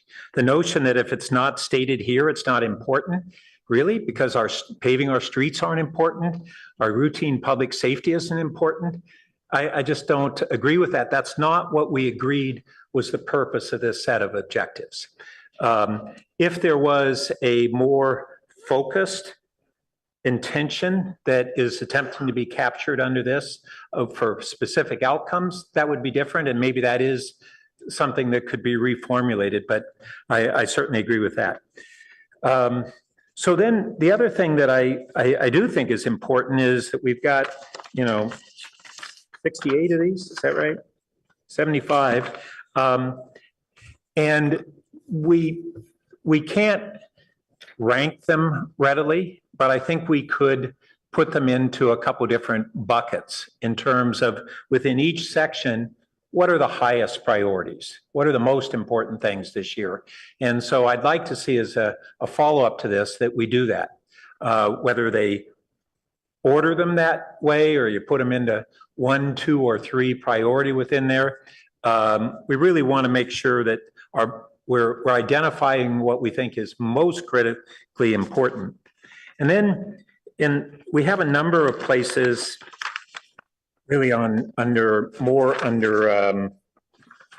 social and economic balance and under public safety, wellness, and belonging that say ongoing. And I want to hit this at a high level. I know we'll get to these specifically, but I don't think that that's what we have as an intention for this set here. I think within those subject matters, there are certain things that we are intending to do this year. And those are the ones that we should be calling out and saying, yes, we will have, we won't end the affordable housing project on downtown surface parking lot this year. It won't be constructed. It won't even be probably fully approved. But we actually have within the text there, it says enter into an exclusive negotiating agreement with Alta. And I assume that that has an anticipated quarter that would occur. And that's what I think would be a more appropriate way to do this, structure, this format. I also saw a lot of places where we have a single check mark and really multiple ones are warranted. For instance, the very first one that looks listed here of outdoor activation for California Avenue, it's listed as economic development, but much of that is about a community sense of belonging and well-being and the socialization and community health. And that's just an example of it hits 2 different of a council priorities. I'd be fine if we wanted to identify, here's the primary one and here, these are secondary ones. Maybe that's the more appropriate way to do that.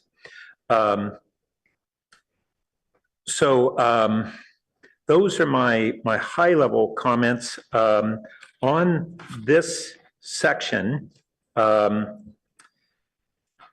There are some places where just, I think it can be clearer. The very first one on Cal Ave activation, my understanding is that it's outdoor activity guidelines, but part of that is permanent parklets that my understanding is we're going to have a recommendation come to the council in toward the end of Q2.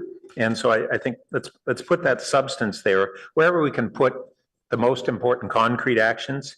And then similarly on the final signage on Cal Ave, it says that that's 13. Yeah, 13. It says final signage plan that we would approve the plan, but it doesn't say when we intend to implement it.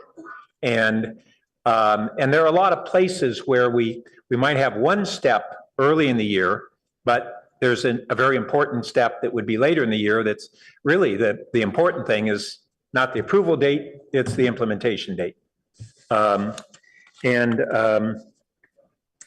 then lastly, in this section under 17, we talk about efforts to enhance our reputation. And one of the things I brought up previously is that our economic identity is really a community that has innovative companies that are born here and grow here.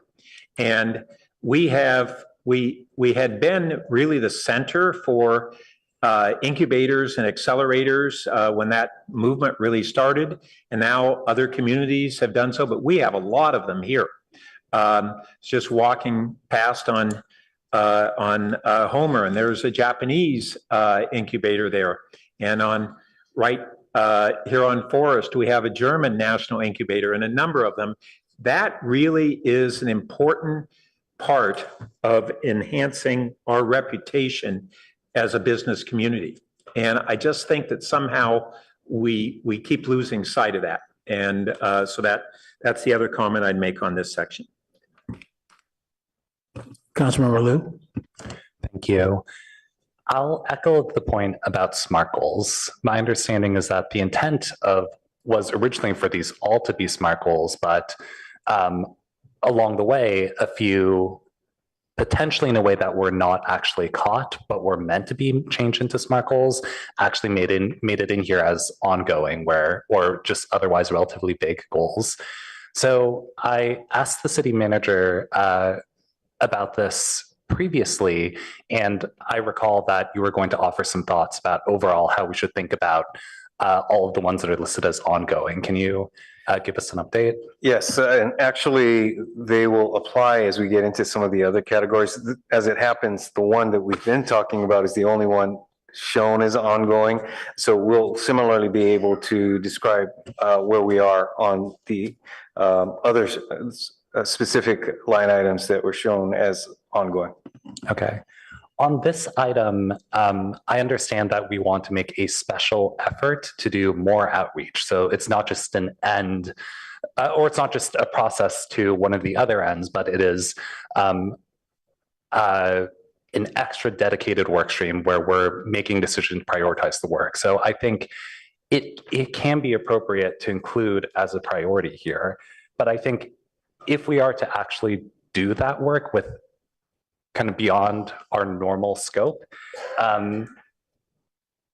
we just need to articulate this better. And I don't think it's impossible to. I think if the goal is ultimately long-term, more sustainable merchant groups, one of the goals could be to create a directory of all the merchants in all of Palo Alto, or one of the goals could be to increase the feedback we get from merchants by X% or something like that. Would you see anything like that as a plausible, actually articulatable goal that you could replace this with and come back to us with? I think, let me let Mr. Guagliardo speak to the specifics, but before he does that, I did realize that I had missed one of the really key concepts here, which is the concept of partnerships. And that is the theme that I think ties to what Mr. Guagliardo had pointed out previously, that whether it is Ramona Street, Cal Ave, Midtown, take your pick, that virtually everything else on our list does require a level of partnership with the businesses within each of the districts. So that is part of the rationale and I'll say the goal of engaging the council specifically through your liaisons, but ultimately that will need to be a part of our plans as we implement each one of the other line items. So that said, I do think there may be some tactical opportunities, as Councilmember Liu, you had raised, and Mr. Quagliata, why don't you go ahead? I appreciate the question. I think if there was interest from council in reframing it into something that is a formal SMARTY goal and complies with each of those criteria, we could explore some of those more tactical options and return to council with that. Personally, I would prefer to either remove this or come back with something articulatable that we can look back upon at the end of the year. Thank you.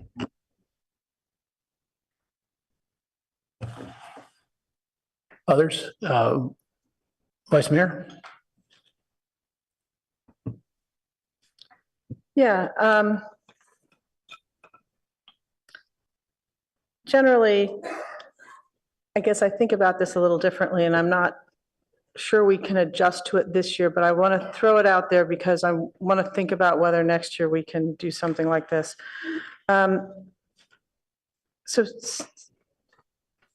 teeing off from what Councilmember Burt said about prioritizing within these objectives, I remember mentioning at the retreat that what I was hoping was, instead of the just top 3 or 4 categories, I'll call them, of goals that we have, or priorities, I guess we call them, that we could say, you know, really this year, here's how we want to live into it. And here's a list of things we do, but I guess I might take sort of the SMARTY approach to the categories and perhaps say, okay, our priority is economic development and retail vibrancy.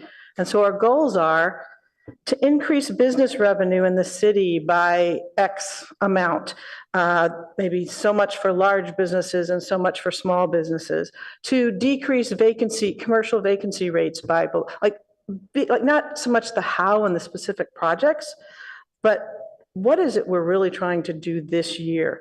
And so I'll put a pin in that because it's a little sideways to the conversation tonight, but I do think drilling down beyond the categorical, but ahead of just the task list, which this feels like, there's something in between there that I feel like we need to get at.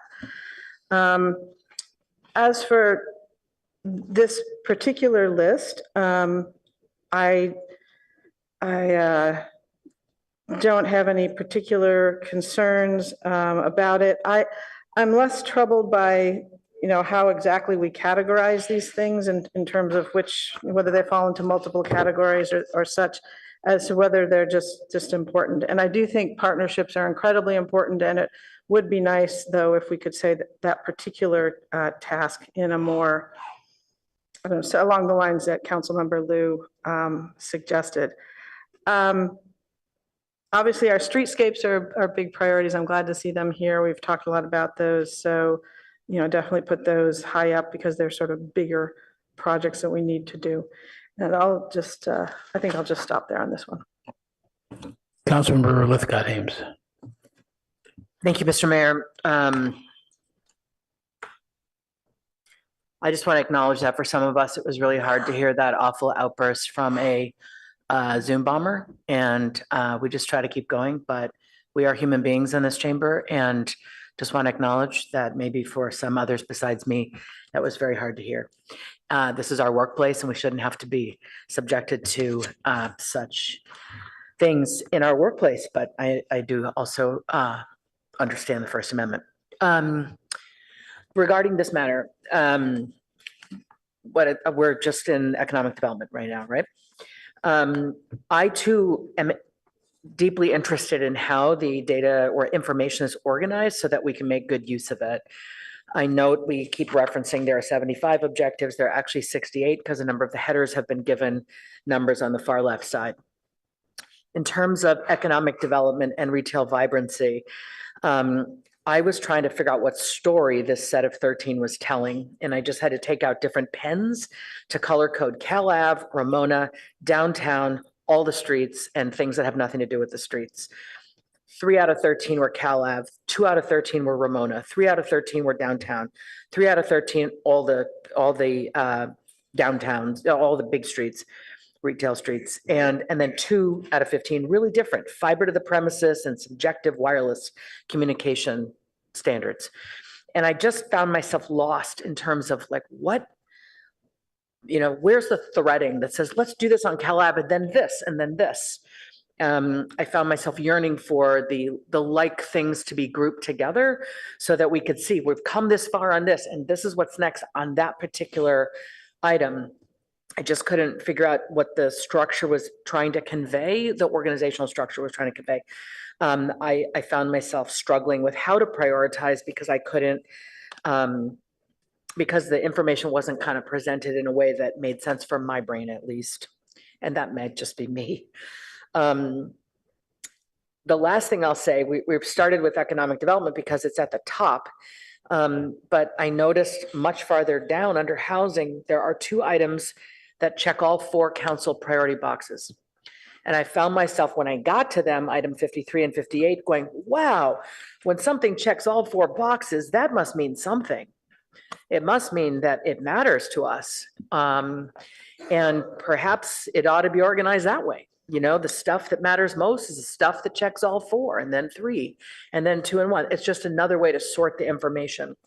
So I appreciate how much work went into this. I am trying my best to organize it and use it and like bring my brain to it as we all are. And I understand that it is an enormous task, and you call it the menu or the placemat or what have you. I hope we will figure out some other ways to sort the information so that we can be better at figuring out, we up here can be better at figuring out how are we going to prioritize this? What is the most important? What can go by the wayside this year because these other things frankly come first? And I'm just really struggling with how to get at that analysis given how this has all been presented. I'm not at all trying to slam the effort. I'm just talking about organization of information that didn't work super well for me. Councilmember Rector. If I could, Mayor, Councilmember, just, sure. I don't know if it's helpful, but I hope it is. Just to share, Councilmember Lithgow-Haynes, that we did not intend this to be organized in a way that would allow prioritization because they are intended to reflect that we can do all of these. And so to the extent that, again, I hope that that's helpful. We didn't set this up in a way that would force you to choose among what's on the recommended list. That said, I appreciate, and we've heard other comments as well, that there may be too big a leap between the broad priority and the specific objectives, which really comes back to what the mayor pointed out at your retreat, was described as sort of the strategies or the strategic approaches. And so I just wanted to acknowledge those comments and reflect on how the information is organized and perhaps how we might improve on it in the future. Yeah, each of these is a sort of a mixture of the strategies and certain tactics. And then some of them are even almost at the idea stage. They have to be explored. And maybe that just comes with the territory at this point. Not sure. Councilman Rector? Yeah. I still feel a little, I would say, disorganized or overwhelmed by seeing this big list of what, 68. And without prioritization, there are some things here. There's a half dozen things that if we don't make good progress this year, we're going to be not doing our job. There's others that are more nice to have, and it really would be nice. This one is this particular category because we're doing smaller chunks, and we have Q2, Q3, Q4. It actually is fairly organized, but some of the other ones are just a hodgepodge of work. And I'm afraid that the really essential tasks are getting lost in the weeds of things that are nice to have, or maybe important, but not super important. That said, that's easier said than done to go through and prioritize. And would I rather have you working a week on the tasks or spending a week organizing and prioritizing? You know, there's a trade-off there. So I don't want to waste time, but also I don't want to lose those really essential tasks. That said, they're on the, let's see, back at the very end, oh, I lost the page, where we had the ones that we are not doing this year. Yeah, staff not recommended. This is packet page 214. There are some that came through, for example, pop-up stores. We have vacancies right now. If we can fill some with pop-up stores, if there's demand for that, that seems like that would be a good thing for our environment. I don't know the demand for pop-up, and I don't know how much work this would take, but do you want to just give us some thoughts why this is not on the list? So, good. Yeah, Good. we also have Planning Director John Late to weigh in if needed. But as described in the staff report, the work for pop-up businesses that are in the same use category is already underway. That was an outcome from Retail Committee last year. And then, so. And then also D, the comprehensive update of the city's zoning code. Was that just too big of an undertaking? This is, oh, where was it? Yeah, so John's on his way up to respond to that.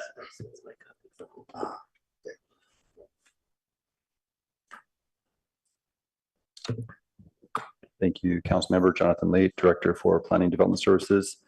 It's a significant effort and there's also a cost associated with it. And given the upcoming budget discussions and staff resources, we feel that it's best to put this on the below the line list. Okay, just the bang isn't there for the buck.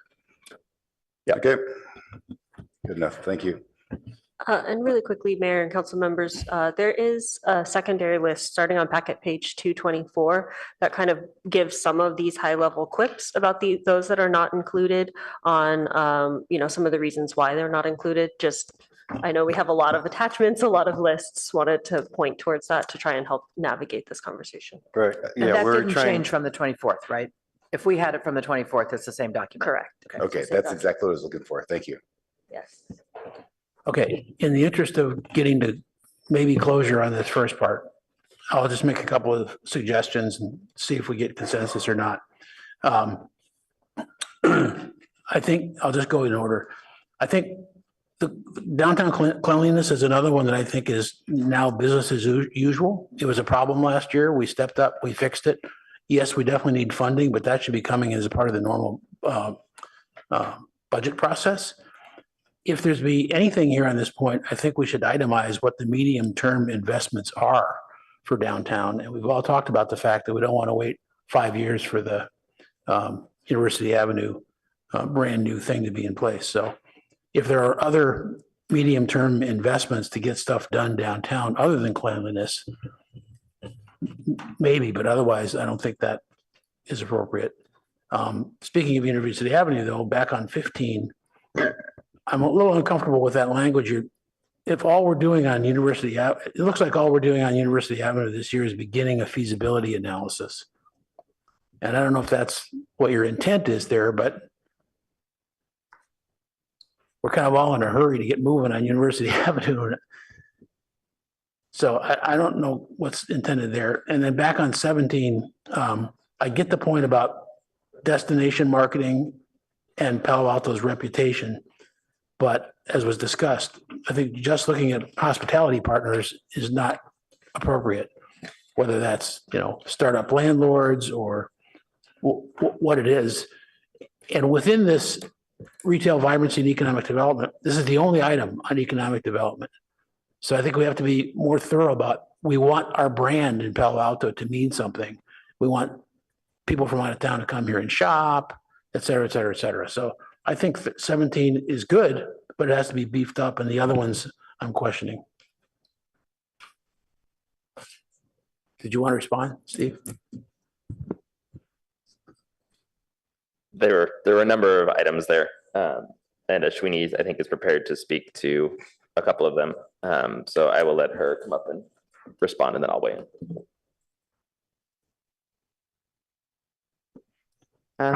Thank you for the question. So on University Avenue for the assessment district feasibility assessment, we are looking at doing some design work. We'll be bringing an amendment for the consultant contract to you shortly. Have some design work and cost estimates done in support of the feasibility assessment work. The feasibility assessment work will be looking at different options in terms of the geographic area and then kind of the likelihood of getting support. So both those kind of bodies of work will happen this year.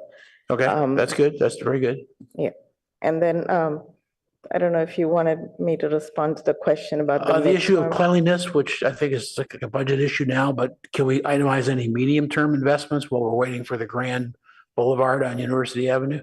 Sure. We've talked about a mid-block crosswalk, not necessarily for this calendar year, but in that shorter term phase, we talked about mid-block crosswalk, some improvements to the tunnel, and then also looking at tree grade replacement. Those were midterm ones we talked about before. So I think I'm hearing, but correct me if I'm wrong, that on University Avenue, other than keeping it clean, you don't have anything going there other than the feasibility analysis. Yeah, not for this year. Okay, so then it seems to me like 11 should come off and 15 should definitely stay on from what you told me.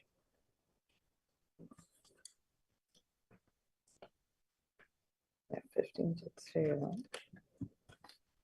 I think, Mayor, you would want to leave 11 on for the cleanliness portion, but not the medium-term investments, if that's what I heard correctly. Yeah, but that's just normal budget process. Well, again, this will be a recommended add to your budget. Correct. In June. And so. Which may be another reason it doesn't go here.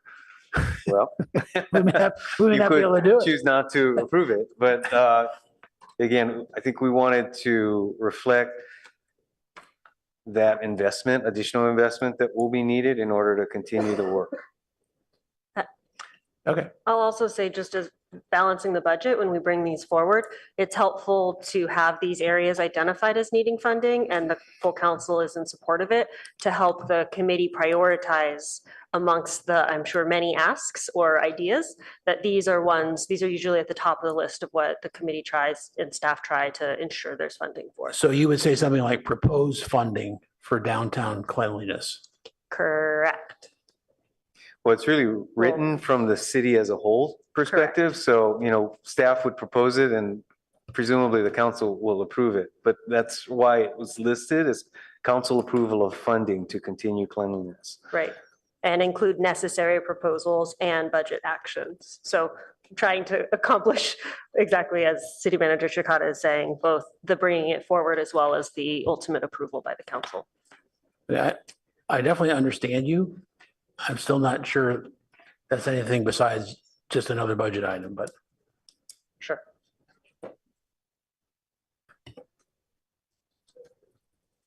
Any other comments from the dais on what I said or what you want to say about this? Well, I'd like to really at least get through one tonight.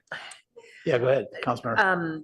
Coming out of retail committee, this definitely is an item that bubbled to the top after numerous conversations with retailers, other business owners, residents, shoppers, the sense that we would enhance our economic vitality if we cleaned up the place. We did, it came out of retail. We did propose that money be added mid-year for now.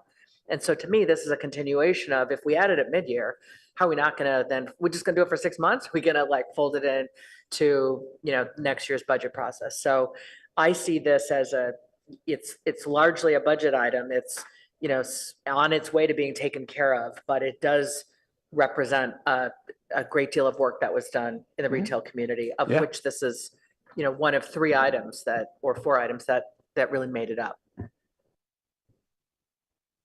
And there were positive comments from the retailers about it. Definitely.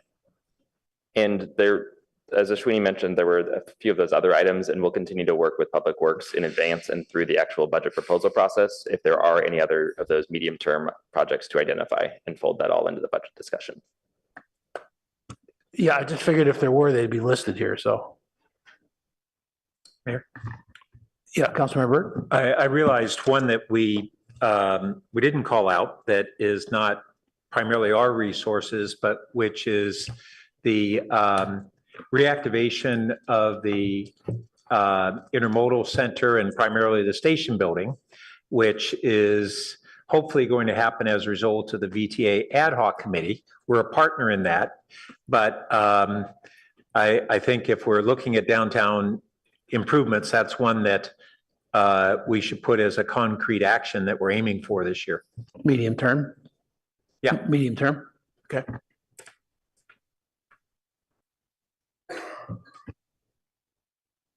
I'm sorry, I'm not completely clear on the action. What would the SMART goal be there? The action would be the reactivation of the station building, restroom, coffee shop, and whatever else happens there.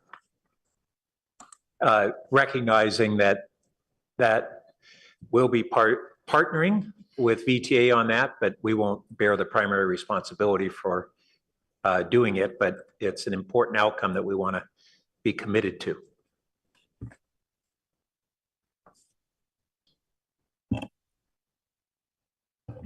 Any other comments on this first section? So what's the read back from city management on if we're going to drop it? You want us to go through the changes or? Yeah, what you think the changes are that we've discussed. Well, I'll give you my list. It's on number 10, it would be to rephrase to a measurable objective for the year. It's the addition of this reactivation at the University Station building. And is that part of 11? It's actually an additional objective that's not already on the list. Isn't that part of 11? I would think of it as part of the medium term on 11. We don't have to, it's one of several medium term projects. Gotcha. Yeah. Okay. And can I make one other comment? Can I just get his Oh, sorry. feedback? Let's get all your feedback first. Sure. Let's see. That was the only ones I had. Others? I was also tracking an implementation component on item 13 to follow up with the council action and kind of looking through them to see if there's implementation components beyond council approval as kind of that follow-up thing and just flagging that as appropriate. Item 17. Well, to that point, Mr. Gagliardo, if we don't actually know that we are providing an action, this falls under the category of identify the milestone that will occur this year. And to the extent that installation will not occur this year, I don't think we'd want to suggest we're adding that. And item 17, the destination marketing efforts look beyond hotels in that description and make sure we're kind of embracing that incubator and international reputation piece, find some component there. And then the final piece that we heard was on the outdoor activation guidelines and really drilling in that includes adapting those spaces for outdoor dining, outdoor retail uses, taking into account the context for those car-free streets, similar to the parklet programs. Okay. Councilmember Burt, did you have something? Yeah, just a follow-up thought when on the good point that was made about that partnering and with the business community and the property owners is an important part of what we do. That's really our process that would be kind of an overlay to how we do things as opposed to a concrete action in and of itself. And so I think it is correct that it's important, but I wouldn't put it as one of the objectives. It's a way we do business. That's the way I think of it. Thanks. Yeah, it is. It's the bottom one.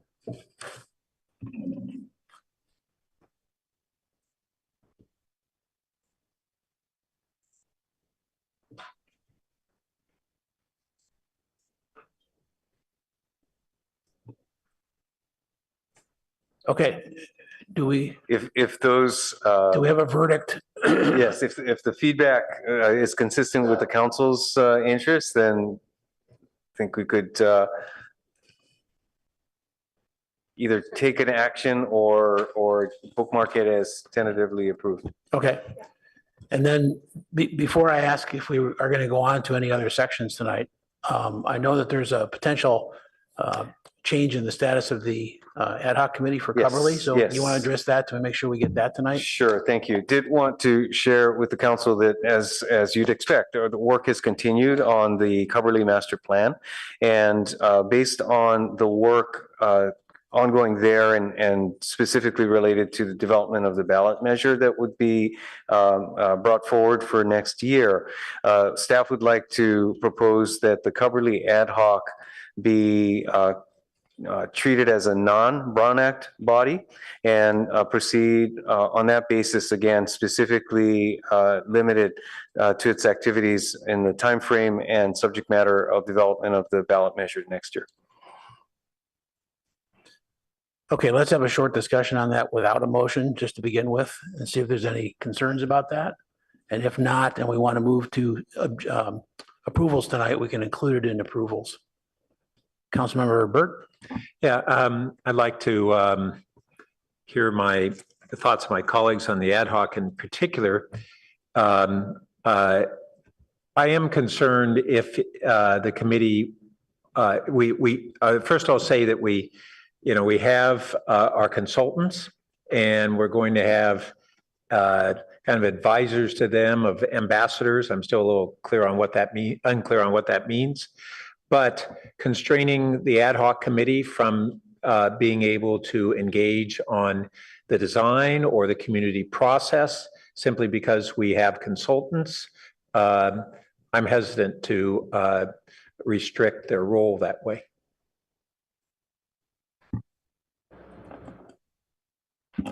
Go ahead. Yeah, thank you, Mr. Mayor. I agree with Councilmember Burt's interpretation that the way that it's been described sounds like it's just the ballot measure, but there is no ballot measure without a process of designing a community center. Yes, and I'm only pausing because design in and of itself can have a broad set of interpretations. I think to the extent that we're talking about the development of the master plan and how that leads into the ballot measure, we would consider that all a part of the body of work that the ad hoc would be involved in.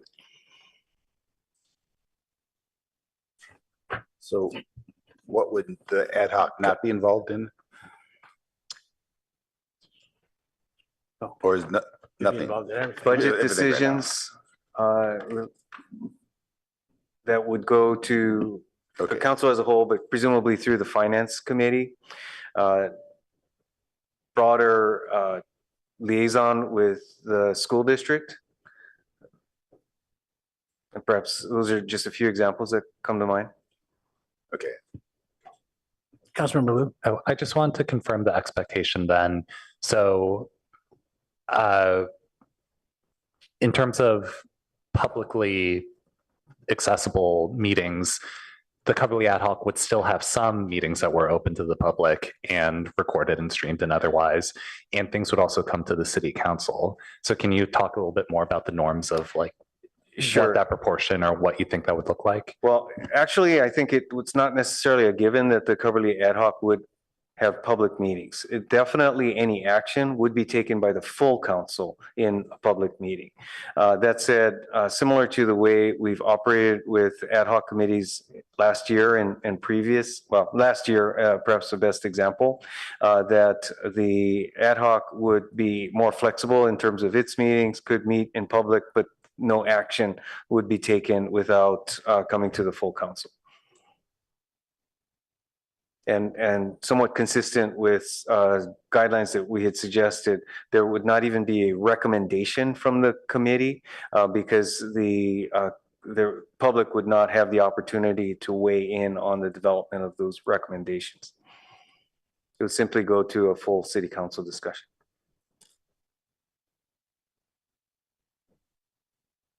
If I may? Yeah, Councilmember. Yeah. I would think that the fact, even if it's not a Brown Act ad hoc, it doesn't prohibit the committee from having public meetings. Right. And we had done the this last year with the SCAP ad hoc, which is now a Brown acted committee. But the fact that it's not a requirement to have public meetings I don't think should preclude the committee from being able to have them if it really seems warranted. Agreed from staff. Okay. Okay, so do we generally have consensus to move back to that? But if so, let's just hold a vote until we do approvals tonight. Okay. So the next one up in the batting order here is climate, which because it's so specific might be easier, but it is also 10:15. So I yield to input from my colleagues on this. Yeah. I have an idea.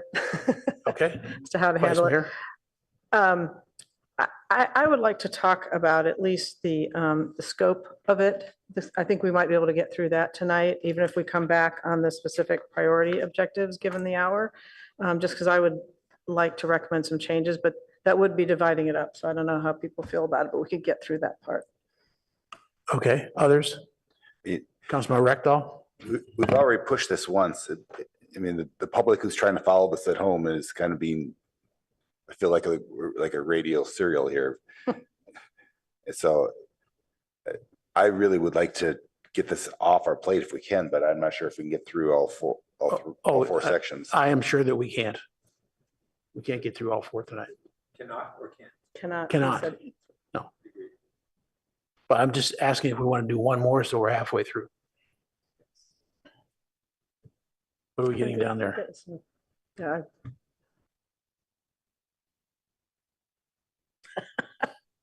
I'd rather either, I think my preference would be with Councilmember Rectal, get it done tonight, or stop here. Oh, we're increasing the number of options. I would also prefer to get it done tonight. What's that? I would also prefer to get it done tonight. All right, let's do a step toward that direction, assuming this is going to go faster. And therefore, your overview has to be really quick and really right on point. Okay. So if we look at the scope of the committee, it's on packet page 187. And I don't know if we need to change any staff or what for this. It talks about, it says the committee will discuss and provide input on SCAP implementation strategy leading to council approval and the development of the climate action sections of the upcoming 2026-2027 SCAP work plan. Now, it's going to be really important to work on developing the 26-27 work plan because that's the bridge to the final chunk before we hit our 2030 goals time period. But the name of the committee is Climate Action and Sustainability Ad Hoc. The council priority this year is Climate Action and Adaptation and Natural Environment Protection. So I'm not sure why we're not including the sustainability sections of the upcoming 2026-2027 work plan. So I don't know if that was an oversight or there was some intentionality there, but I don't know why we're carving out this committee is looking at the sustainability portion of the work plan going forward. What's this page? It's packet page 187. It's in appendix, whichever the appendix is that describes the scope of the committee's works. It's the committee objectives.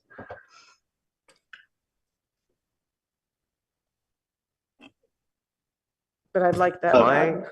I'm getting packet page 217 with the climate committee objectives as it's labeled. Yes. Mine, maybe I'm looking at it from a different, I may have been looking at the one from the. Yeah, I got 217. I think I'm looking at the one from the 24th because I had Gotcha. marked that one up. So For apologies good for reason, that. for good reason. Apologies for that. But So I'm sorry, Vice Mayor. yes, For clarity, were you suggesting changing this statement of the committee or changing the priority as described on the table? well, tell me what the purpose is of these priorities. I was, sorry, these 2025 committee objectives, I thought was defining the scope of work of what the committee could hear during the year. Am I wrong about that? Because if so, I'll drop it. You are correct. Okay, I'm correct about that. So it looks like this committee, which is named what I call short CAS, Climate Action and Sustainability, is limited to looking at the work plan for climate action and not the sustainability part. And I don't understand why. Gotcha. And let me ask Director Eggleston to comment. He's remote today. He's actually attending a meeting on the city's behalf somewhere else. So Brad, please. Thank you. Yeah, good evening, City Council. Brad Eggleston, Director of Public Works. I'm actually out of town at the annual Aviation Noise and Emissions Symposium. Yes, Vice Mayor Vinker, we did frame it in that manner to be focused primarily on the climate action objectives. As much as anything, that is more related to the capacity of the work that we think we can get done with the committee. Just on the objectives having to do with climate action, there's a very large body of work that's going to be difficult to work through this year. I will say that in the past, with a previous ad hoc, when we had developed the 3-year work plan, we did review the sustainability sections. We spent much less time on them, and it was more like just a review of the staff product with some suggestions from the committee. So that could be a potential another path forward. Yeah, I guess that I would expect I would expect that the work would be mostly focused on climate action and less on sustainability, but to be precluded from addressing those issues should they come up within the scope of this committee, it would be something that I would not advocate for, would not even frankly be comfortable with. And so I think that the idea when we created a climate action and sustainability ad hoc was that we could deal with those issues as they came up. So I would encourage my colleagues to include the whole scope of the 2-year work plan within the ability of the committee to address. And then the other thing was, there may not be much import attached to this, or maybe there is. The first part of that sentence says the committee will also discuss and provide input on SCAP implementation strategy leading to council approval. Clearly, it all comes back to council, but is there a reason we wouldn't make recommendations? We just sort of provide input. Am I splitting hairs there? It feels like we would want to be in a position of recommending things after the technical nature of the work we do. I don't see that there would be any problem with making a recommendation. I think it was just framed more in terms of the approach of developing the work plan, the future work plan. Okay, great. I may stop there instead. I have a bunch of comments on the specific objectives, but I think maybe we can, I'm very curious what my colleagues on the committee think about the scope of work. So comments to what Vice Mayor said?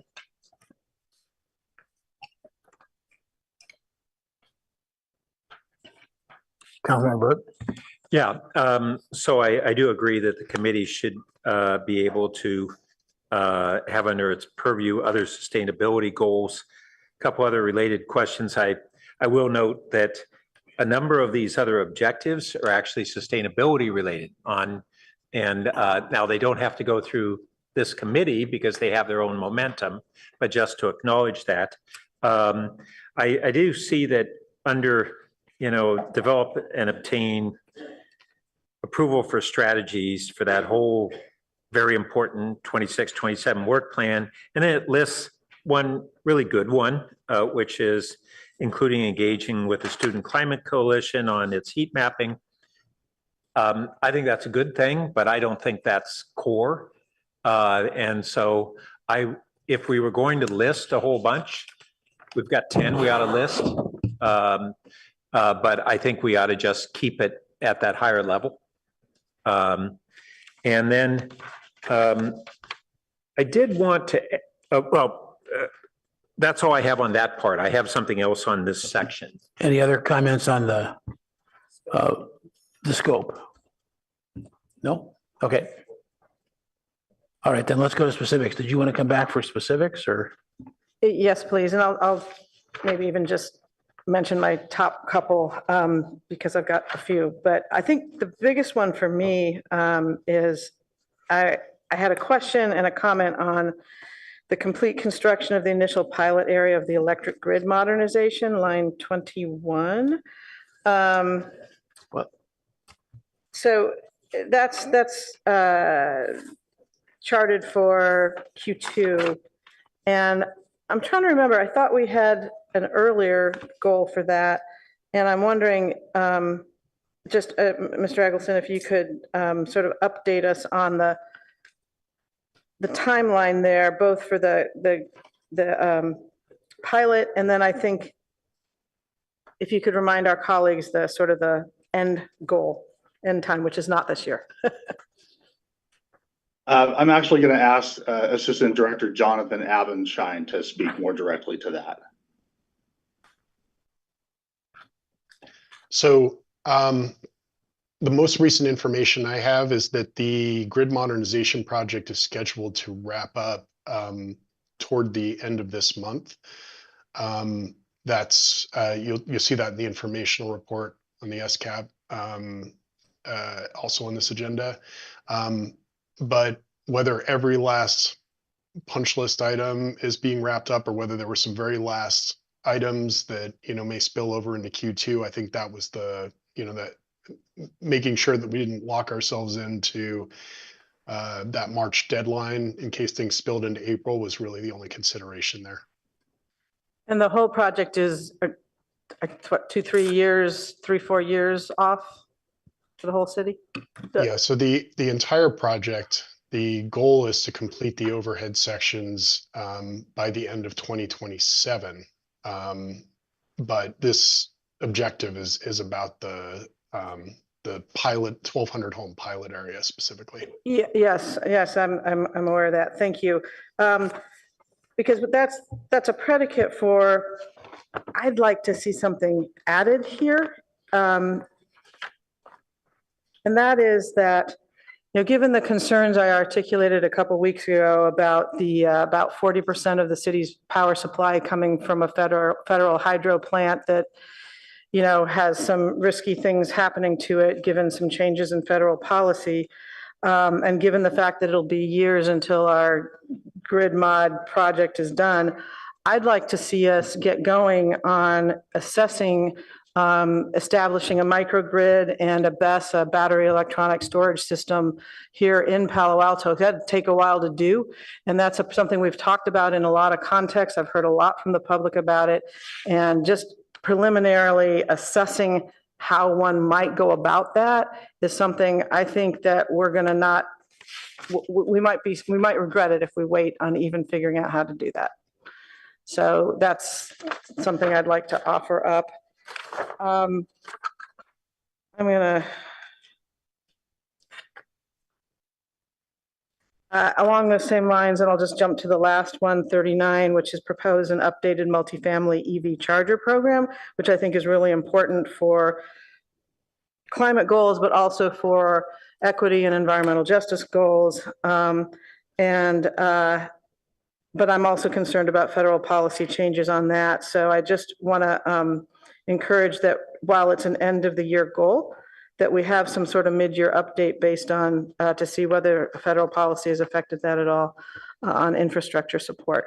And finally, on the sustainability side, I see line 23, the updated stream/creek corridor setback requirements. I hope we can stick the landing in Q3 because I think that was the very first council meeting that Mayor Lowing, Councilmember Lithcott-Hames and I had. We dealt with the creek setback ordinance and the lack thereof, and we had to do deal with a house. So I'm very much hoping we can stick to that one. Thanks. Councilmember Lou. Thank you. A couple of questions and comments. So item 32 discusses the timeline for Quarry Road, and it says that preliminary engineering environmental clearance would start at the end of the year. I think this is a really important project for many reasons. The time savings, traffic improvements, and concrete climate goals for a relatively reasonable price and for something that voters explicitly approved. Like, I think this is a really big priority. And I recall as the measure was actually moving forward, the timeline was unclear. The timeline was, it basically said, when we approve this measure, we will figure out the timeline. And like, it depends on political realities and things like that. So now we're past this point. Do we have an updated timeline for that project, or like an overall timeline for that project? And is this the fastest we can actually go to start things in Q4? Sure. Thank you for that question, Council Member. Ultimately, we are in the process of pulling together the details for the project. We are moving along with Stanford in terms of grant applications or eligibility, frankly, and whether or not grants are available, as well as entering into contracts between Stanford and the city to design basically the project. I will say that we, with the gaps in staffing right now and the change and transition that's happening in our transportation team, this project is not going as quickly perhaps as if we were fully staffed, but we do expect that as we navigate that transition, we'll be able to more fully focus. Okay, thank you. I realize that some things are still up in the air, especially when there's so many jurisdictions involved. My hope is that we prioritize this highly, and as opportunities come up to move faster or add more staff or otherwise get this done, that that we actually prioritize that appropriately. Also, one clarification question. For item 34 on e-mobility strategic plans, is that ultimately referring to like an e-mobility or like microtransit sharing program, or was there other scope? Okay, everything include, okay. So yeah, I'm not sure if staff has any other comment. It is meant to include all types of electric transportation, ranging from the charging needed for electric vehicles to e-scooters or e-bikes to be used to help with last mile solutions, and making sure that everything that we do in that space is coordinated with both our reliability and resiliency strategic plan, you know, to manage grid impacts, and then also transportation programs and policies like the bicycle and pedestrian transportation plan to make sure that they're coordinated with those as well. Okay, thank you. Yes, and just as a closing general comment, I think with internal prioritization, we should really focus on some of the concrete infrastructure projects that really do have a public mandate and that people have been looking at us for a while, and the kind of projects that can drive concrete emissions reductions and otherwise could put us at risk or put us under more risk for our 80 by 30 goals. You done? Councilman Rectal? I'll keep this short. I have one change. Let's see, this would be on the rail design, which would be line 29. I'd like to see that split into two, one for the vehicle rail and the others for the bicycle ped crossings, because those bicycle ped is much more manageable and it may be a different planning process. And so split those into two. That's it. Councilwoman Lithcott-Ames. Thank you, Mr. Mayor. I just have something quick as well. I think items 19 and perhaps also 25 should have an X in the public safety, wellness, and belonging box. Certainly Safe Streets for All should, and I think probably the bike ped transportation plan as well is a matter of safety. Thank you. Councilman Burt. Thank you. So first, looping back to that item number 28, which is really kind of a meta item. It covers an awful lot of our climate plan, at least the half of it that isn't in the e-mobility. So really, we've got two major parts of that climate plan implementation: transportation and everything else, primarily buildings, but not only buildings. And I'm okay with that. I just kind of wanted to help frame that. And maybe when we organize this, I appreciate that staff hadn't tried to do this as a prioritization, but there's certain natural groupings that I think will help us kind of think of these things in categories. And even last year, I think now I'm recalling, we talked about certain groupings to say, okay, all these things have to do with the natural environment. And this whole group has to do with bicycle and pedestrian transportation, et cetera. So I really think we just make this more digestible if we did some of those groupings. But I wanted to wade into a couple of other topics on here. One, we had a lot of speakers on the airport plan. First question, last year when we had the airport plan, which priority did we place it in? Or was it listed as one of the objectives? Yes, Councilmember Byrd, it was listed under the climate action, whatever the title of that goal was for last year. Okay. For council to do a review. Got it. And then for lack of a more appropriate place, I'd put it there, although it also has a significant public safety component to it, especially the point that was made on when we really have a major emergency that's been brought up in the past about the role of the airport. Certainly the LA fires reminded us about needing to think very strategically about how do we have these other resources that are really going to come into much bigger play if and when we have such a major emergency. So as we heard from some of the speakers, this last year and a half, that plan was supposed to have come back to the council much before when it did. It got sideways because so much of the focus was on runway extensions that went into parkland. I, at the beginning of that meeting, said basically, why are we even talking about this? But there were a whole bunch of other important parts to the plan. And so we didn't do well on the process in that period. And so now what we're doing is rejecting the rest of the plan. I don't understand that. And I think I took to the airport, the two things that were listed on the airport, the noise is really actually more the SFO and San Jose airport noise.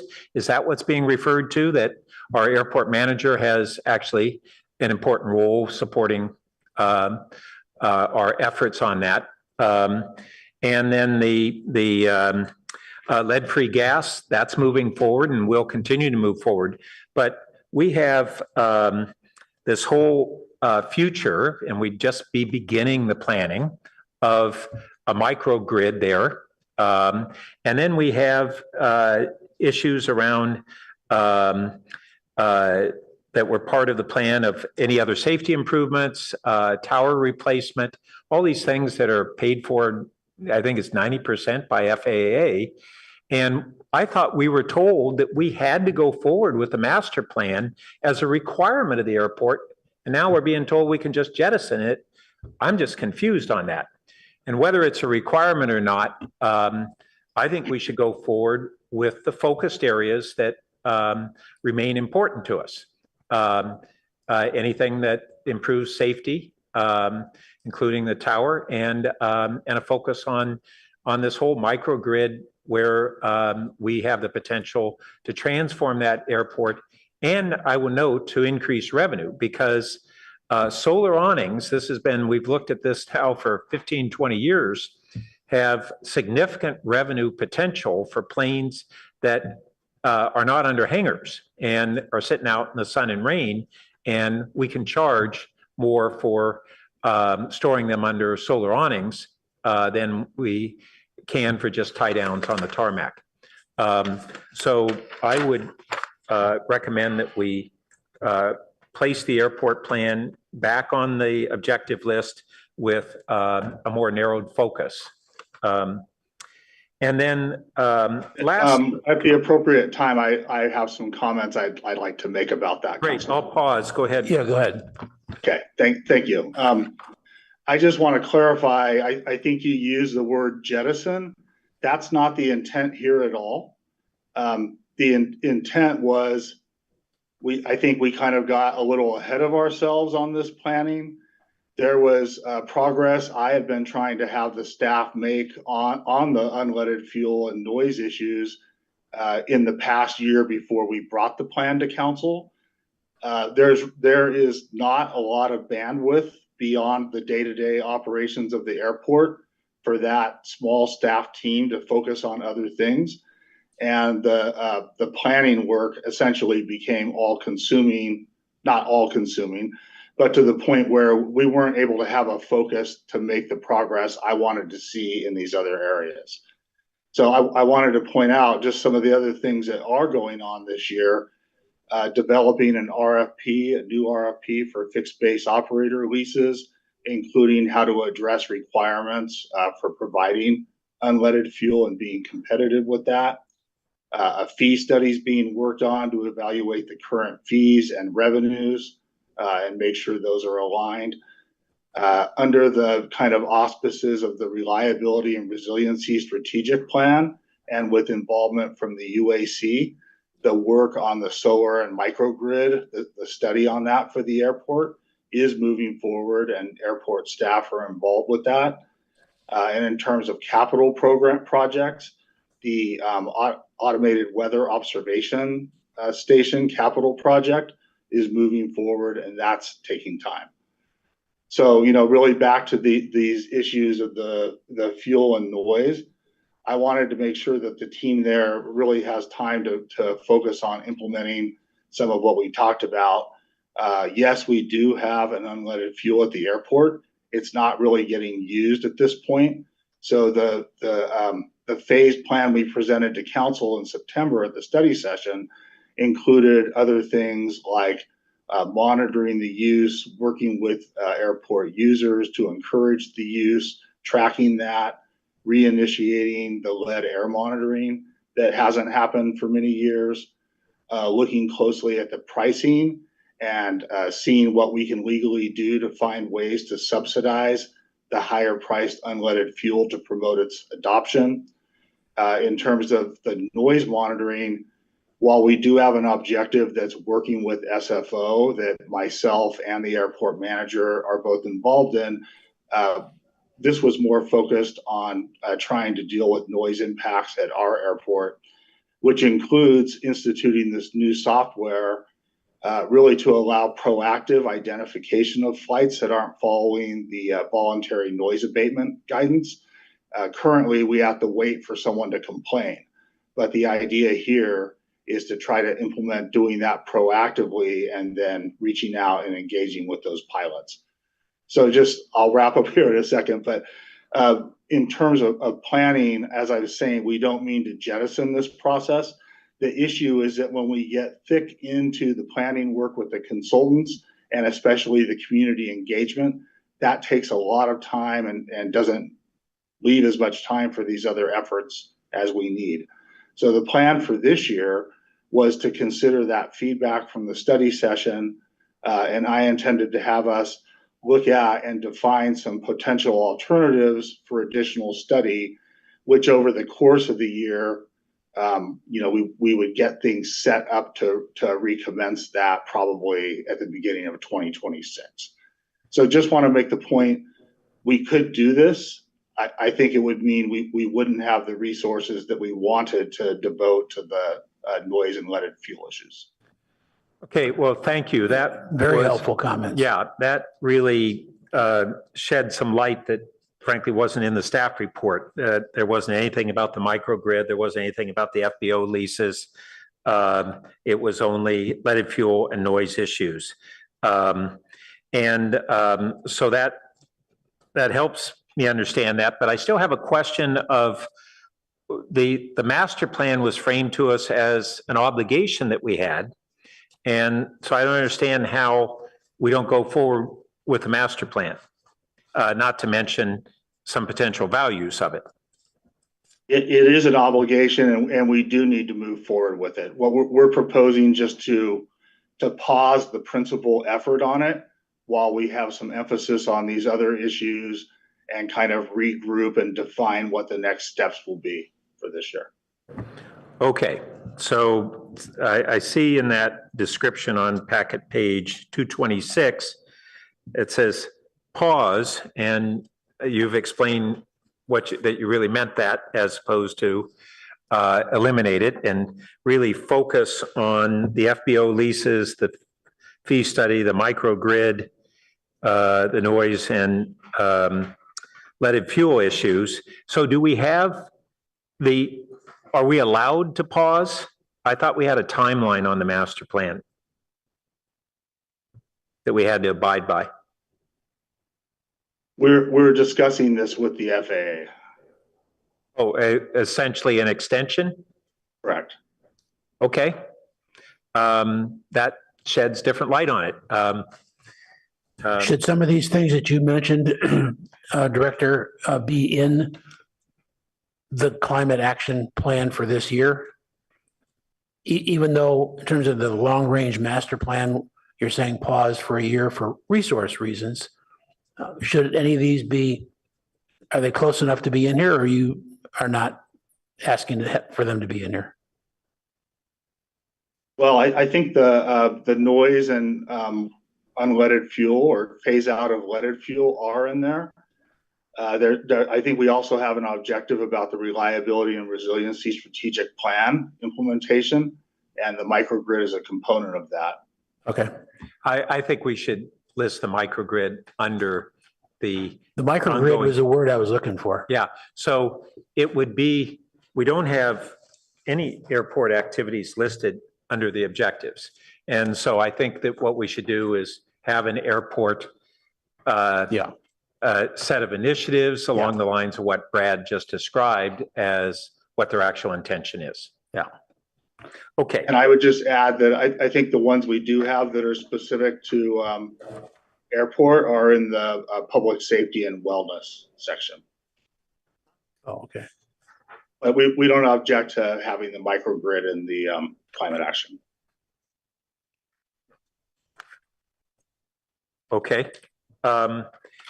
Last thing, just related to bike and ped initiatives, we have, in addition to the Safe Streets and the Bike Ped Master Plan, we actually have a project that my understanding is we're in the middle of. We hired consultants, which is essentially the east-west bike ped grade crossing. And I didn't see it listed, but I know that's something that is ongoing right now as a project. And I thought my recollection was that it would be coming back with a recommendation this year. Is that correct? Councilmember Rectal added that as a separate item, splitting up the rail versus the bike with the rail just a little while ago. And that is correct. In terms of the time frame. So agree to both, splitting the one item that's there and to be more specific on the bike ped crossing. Sorry about that. Vice Mayor Baker? Yeah, I just, first of all, I really also appreciate Director Eggleston, your clarification on the airport and support where we have sorted out now. But I did want to come back to, I expect that you and Mr. Abendschein may have thought, oh no, when I mentioned BESS and battery storage, but I want to know how we can approach that and start thinking about that. We have talked about whether we should explore creating some battery storage around the substations we have, et cetera. And could you just comment on the feasibility of beginning to explore our options there? Jonathan, are you still here? I'm trying to recall if that's something we're looking at under the reliability and resiliency fund. So last year, a 2024 council priority was to adopt the reliability and resiliency strategic plan and begin implementation. And we did have that adopted last April. We brought a consultant on board, and we've been consulting with the UAC multiple times over the last 6 months or so. And included in that is a cost benefit analysis on battery storage and some assessments of microgrids and how they could be used. So that is in our work plan. We didn't have it on here as a council priority, but we've been moving expeditiously on that analysis. And that includes, under that umbrella, there is also the analysis of the solar build out and potential microgrid options at the airport as well. Yeah, I understand the airport is one option, but what we actually what we actually do is something I'd like to see us continue to move forward. I remember the RSP, but what interestingly, back to the scope of the committee, implementation of the RSP is supposed. It says here will continue to be reviewed primarily by the UAC. So, that's something that I think is pretty strongly in the climate priorities as well. So, the RSP has a lot of aspects to it, and this is one aspect that I would like to see included in what the climate action sustainability ad hoc could address. So I think there's sort of both items. So if we're moving forward actively on it based on the RSP initial analysis, I'd like to see it set forth, sort of like with the airport, the stuff that you're already doing. I'd like to see that made express here, because I actually think it's a big priority.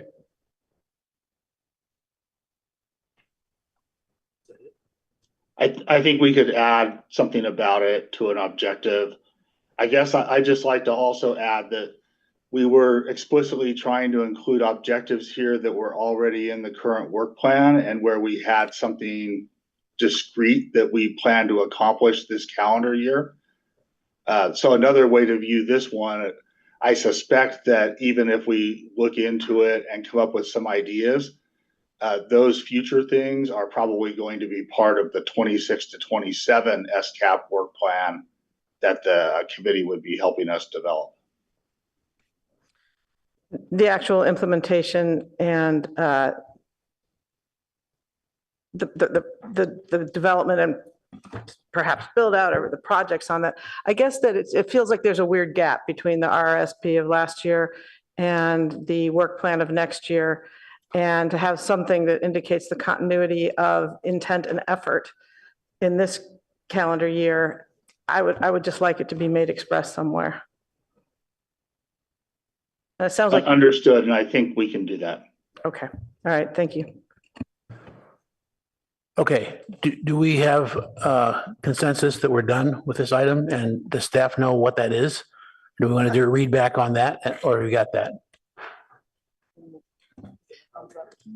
Because I think this evening is drawing to a close, so. All right, Agreed. I will take it. Do you want me to take a stab at a readout? Do you want a read back on everything you just discussed? Not if you're comfortable, you got it. I think we've got it. Yeah, I think we have. What? I'll be quick. It's just follow up for Brad as I was digesting all this new information. Good to hear that we're kind of working with or negotiating with the FAA to essentially get an extension on the timeline for that master plan.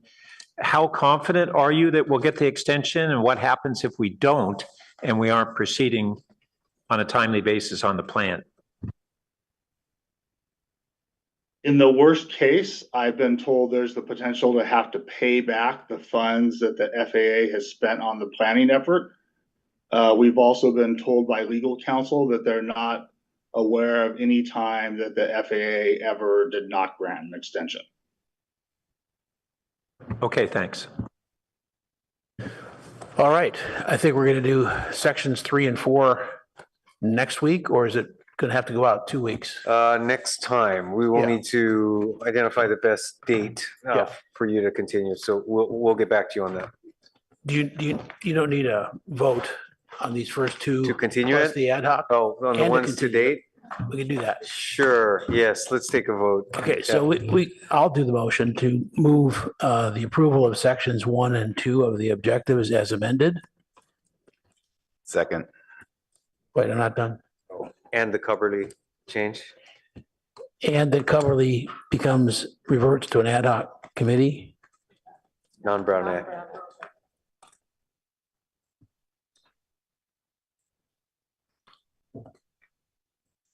And there's a third part too. I think there was the climate action includes sustainability. Wasn't that part of your readout? Well, it sort of crossed over from the objectives to the committee. Okay, let's include that. It's worth it. Mayor, procedurally, when you say as amended, we had a bunch of little amendments in each of the sections. We're going to have this come back to us. Yeah. And presumably at that time, we'd get to see what the staff captured. Why don't we just vote on it at that time? That assumes we'll have the revisions by that time. I think we'll need to look at the turnaround. Well, I don't know exactly what we're voting on. I think we all have a sense of it. We're greenlighting that they can go ahead with the readouts and make changes. That's how I read it. As long as the motion is saying that we intend to have staff come back with the codified version, that's what we'll actually vote on. Yeah. It's kind of a guidance is what we're voting on now. Plus the ad hoc.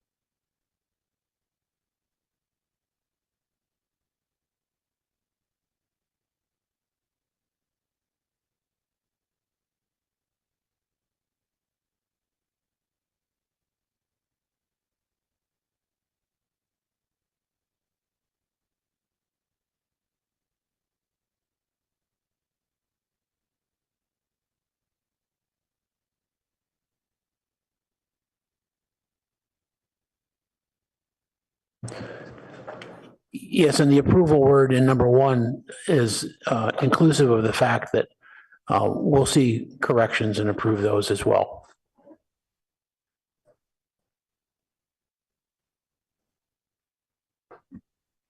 Okay, any further We questions? say as amended, should we have different language that says with that basically You like as suggested? yeah, as discussed, and that we need to say that it's going to come back for. Yeah, I just said that, but it's not in the wording.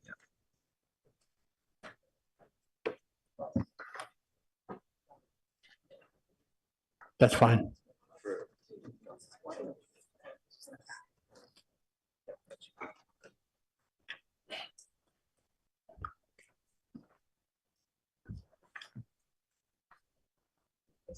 You can correct the capitalizations and stuff later. All right, so who seconded that? Was that Keith? Yes. Okay. All right, let's go to a vote, please. Councilmember Lithcott Haynes, Yes. Councilmember Finker, Vice Mayor Finker, Yes. Councilmember Rexall, Yes. Councilmember Burt, Yes. Mayor Lowing, Yes. Councilmember Stone, Yes. Councilmember Lou, Yes. motion carries unanimously. Thanks for all your input. Thanks for staff help, and particularly thanks for those staff who came and we didn't get to them yet. So, all right, we stand adjourned. Hey, Pat.